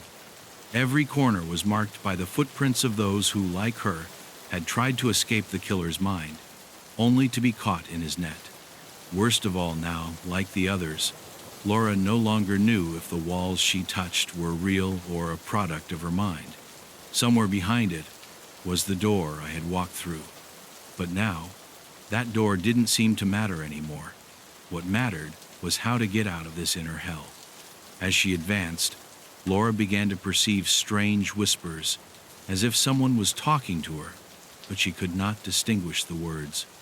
It was a constant whisper, like an undercurrent that slid through the corridors of his mind. Every time he tried to focus in one direction, the sound would fade, only to resurface somewhere else. She couldn't escape that feeling of being watched, an invisible presence that seemed to know all her thoughts. The shadows stretched, warping, causing the walls to move. There was something unsettling about how space twisted, changing before his eyes, as if reality itself was being manipulated. And then he understood. This was not a physical maze. It was a mental labyrinth, a prison of altered perceptions, where each step plunged her deeper into chaos. It was then that the vision of his own mind became completely distorted. Eyes emerged from the shadows, the same eyes I had seen in the reports, in the photos. The eyes of the survivors, those who, after the murders, had been labeled as crazy or damaged, but who, in reality, were simply caught up in this very game. And among them, a face stood out that Laura recognized instantly. Arthur, Malcolm's twin brother. His face was haggard, as if he hadn't seen sunlight in years, but his eyes shone with terrifying intensity. It was not a physical figure, but a manifestation of the mind, an illusion created by the same labyrinth that Malcolm had designed. "Welcome, Laura," Arthur's voice whispered, his tone soft but charged with malice. "You've entered the real game now." Laura backed away, but there was nowhere to go. Every direction seemed to lead her to a dead end. Every step she took brought her closer to chaos. The images in his mind were mixed up. The victims, the twin brother, Malcolm, the psychiatrist, the letters. Everything was mixed up in a whirlwind of memories and emotions. The space kept changing, distorting, creating new doors, new corridors that never went anywhere. Laura's mind was crumbling. I knew that this was the point of no return, the place where the rules of the game became irrelevant. If he wanted to get out, he would have to confront his own fear, his own despair. The labyrinth wasn't just a place. It was a representation of everything he had faced so far, everything he had endured. Suddenly, a screech broke the air, something so shrill that Laura thought her mind would break. He was one of the previous victims, someone who had been caught up in Malcolm's game, and now his scream seemed to echo in every corner of the maze. But Laura knew she couldn't get lost in those distractions. Every scream, every shadow, every image was a mental trap, an illusion created to break it. "I am not going to fall," she muttered to herself, though doubt was beginning to creep into her thoughts. The labyrinth was designed to make her lose her sanity, so that she would become just another victim. But Laura was not going to give up. He had faced too much to give in now.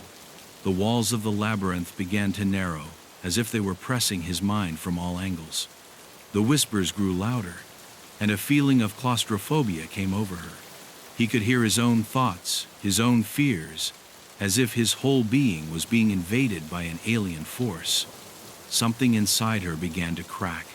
The weight of the decisions, the pain of the survivors, the images of the victims, everything seemed to collapse on his mind. And then, in despair, she remembered something crucial. The twin brother, Arthur. If I wanted to get out, if I wanted to break this cycle, I had to face it. Only then could he find his way out. Arthur was the key. But how to defeat a shadow of the mind, a manifestation of madness? He moved forward with a hesitant step, following the echoes of Arthur's voice, which was still whispering from somewhere far away. "The real game, Laura, is between you and me," he said, his tone warm but full of venom. Each word seemed to drag her deeper into the labyrinth, and Laura felt her sanity begin to crumble. But then, in the darkness, he saw something bright. A reflex, a mirror. It was the last vestige of reality, the only element that remained constant in this crazed space. He stared at his reflection, and at that moment he understood. The real enemy wasn't Malcolm, or even his twin brother. The real enemy was herself. His mind, his fear, his insecurities. Only by facing them could he get out of there. With her heart racing, Laura took a step towards the mirror. As she did so, her reflection began to distort, becoming something monstrous, something that stared at her with empty eyes. It was his own fear personified, the manifestation of the despair he had been cultivating since the beginning of his research. The fear that had led her to doubt, to question, to lose control. The mirror began to fragment, and Laura realized that, like her, he too was an illusion, a creation of the labyrinth. Only by facing this part of herself could she break the cycle. The shards of the mirror collapsed around her, and with a last effort of will, Laura screamed. A cry of fury, of despair, of liberation. The labyrinth began to crumble. The walls vanished, and the darkness dissolved like mist before the sun. The game was over. But, as the light returned, Laura knew that all was not over. He had survived, yes, but the price he had paid was high. Not only had he defeated Malcolm and his twin brother, but he had faced his own inner demon. And even though he had won, something inside him was telling him that the real game would never end. The human mind would always be the most dangerous labyrinth of all. 1.10. The after-game, the glow of the light was blinding, and for a moment, Laura felt lost in the transition between darkness and light. The room that had once been plunged into mental chaos now looked empty, quiet, almost indifferent, but she knew it wasn't the end. Not yet. Something inside him told him that this was not a definitive closure. The labyrinth had crumbled, the walls broken, and the illusions scattered, but his mind was still charged with the echoes of what he had experienced. The game pieces had been rearranged, but had he really won? The survivors, the victims, the pain, everything was behind us, but something dark was still lurking in the shadows, waiting for the right moment to resurface. As she walked through what appeared to be an exit, the fresh air enveloped her, though she couldn't shake the feeling that she wasn't alone. He had survived the physical labyrinth, but the real challenge had been to face the shadows of his own psyche. In the distance, the silhouette of a figure loomed at the entrance to the room, its face partially hidden. Laura stopped in her tracks, her breathing quickening. Was it Malcolm? Arthur? Or something even darker than all that? The figure approached slowly, and with each step he took, the ground creaked, as if it were a presence rather than a person. The instant the figure got close enough, Laura could see his face. It was neither. She was herself. Its own reflection. Laura's face was distorted, her expression marked by a mixture of fear and despair. The sight was so overwhelming that he could hardly bear it. "The game is not over," the figure said, and his voice was a deep, cavernous echo as if coming from an unfathomable darkness. "Your mind has not been freed. The labyrinth is still inside you." Laura, paralyzed by the revelation, tried to back away, but something was holding her in place. The figure looking at her was not a physical reflection. It was a manifestation of the mental battle he had fought. A reminder that the real game hadn't been about escaping the mental hospital or the killer brothers. It had been about facing the darkest part of his soul. "Everything you have experienced, everything you have faced, has been nothing more than a reflection of your own fears," the figure continued.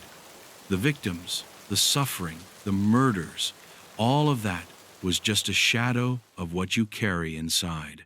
Laura closed her eyes tightly, trying to block out those words that pierced her like knives. The feeling of helplessness flooded her. He had solved the labyrinth.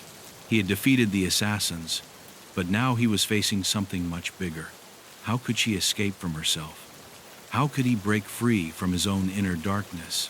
The figure took a step towards her, and with each step, the air became denser, heavier. The echo of the voice echoed in his mind, banishing any hint of rationality. "You've played the game, Laura, but you were never really the player. You were always the piece." The ground trembled and the figure seemed to crumble in a sea of shadows that swirled around it. Laura struggled to maintain control of her thoughts, not to be swept away by the darkness. "I knew I had to escape, but how could I do it if the game hadn't been real from the beginning? Everything I had experienced had been an illusion, an endless cycle of mental manipulation." The figure's voice became more hissing, more insistent. "Your fears, your insecurities, your doubts, all the decisions you made, even the fact that you faced Malcolm, all of this has trapped you in the labyrinth. The real game is within you." The air around him began to thicken, as if reality itself was warping. The memories of the victims, of the murderers, were mixed, fused into a single feeling of claustrophobia. Here is no way out," the figure whispered, and in his voice you could hear the mockery. "There is no way to escape. The labyrinth will always be inside you." Laura tried to scream, but no sound came out. Anguish overpowered her, and the figure seemed to grow more powerful with each passing second. "It was as if I was being sucked into a deep darkness, where the rules of reality meant nothing." In the distance, the echoes of his own thoughts distorted, and the labyrinth began to reorganize, like a mental puzzle reconfiguring itself into a more macabre pattern. How could he defeat something so intangible? How could he escape the labyrinth of his own mind? Suddenly, a bright glow appeared before her. It was not a warm, comforting light, but something strange, like a flash that blinded her momentarily. The figure vanished, leaving behind only the echo of his words. Laura, her heart racing and her mind clouded, looked up at the glow. He knew he shouldn't hesitate. If light was the way out, I had to follow it. With tremendous effort, he took a step forward, stepping into the blinding light. The pain in her mind was excruciating, but at the same time, the feeling of being trapped began to fade. The light began to surround her completely, and the shadows that had harassed her in the labyrinth faded away. The feeling of oppression lifted, and for a moment, everything was silent. The glow began to fade, revealing a new landscape, an open, clean, clear place. He was no longer in the psychiatric hospital. He was no longer in the labyrinth. He was in another place, a place where there were no killers, no traps, no mind games. But as he went, something inside him told him that light was not the end. It was a transition, a step towards something bigger, The game was over, yes, but the story of his mind, his internal struggle, was far from over. Because at that moment, Laura understood the truth. The true ending didn't depend on escaping the physical maze or solving Malcolm's puzzles. The real end would only come when she stopped running from herself, when she faced all the shadows that inhabited her mind, and finally accepted that the real monster, the real game, had always been inside her.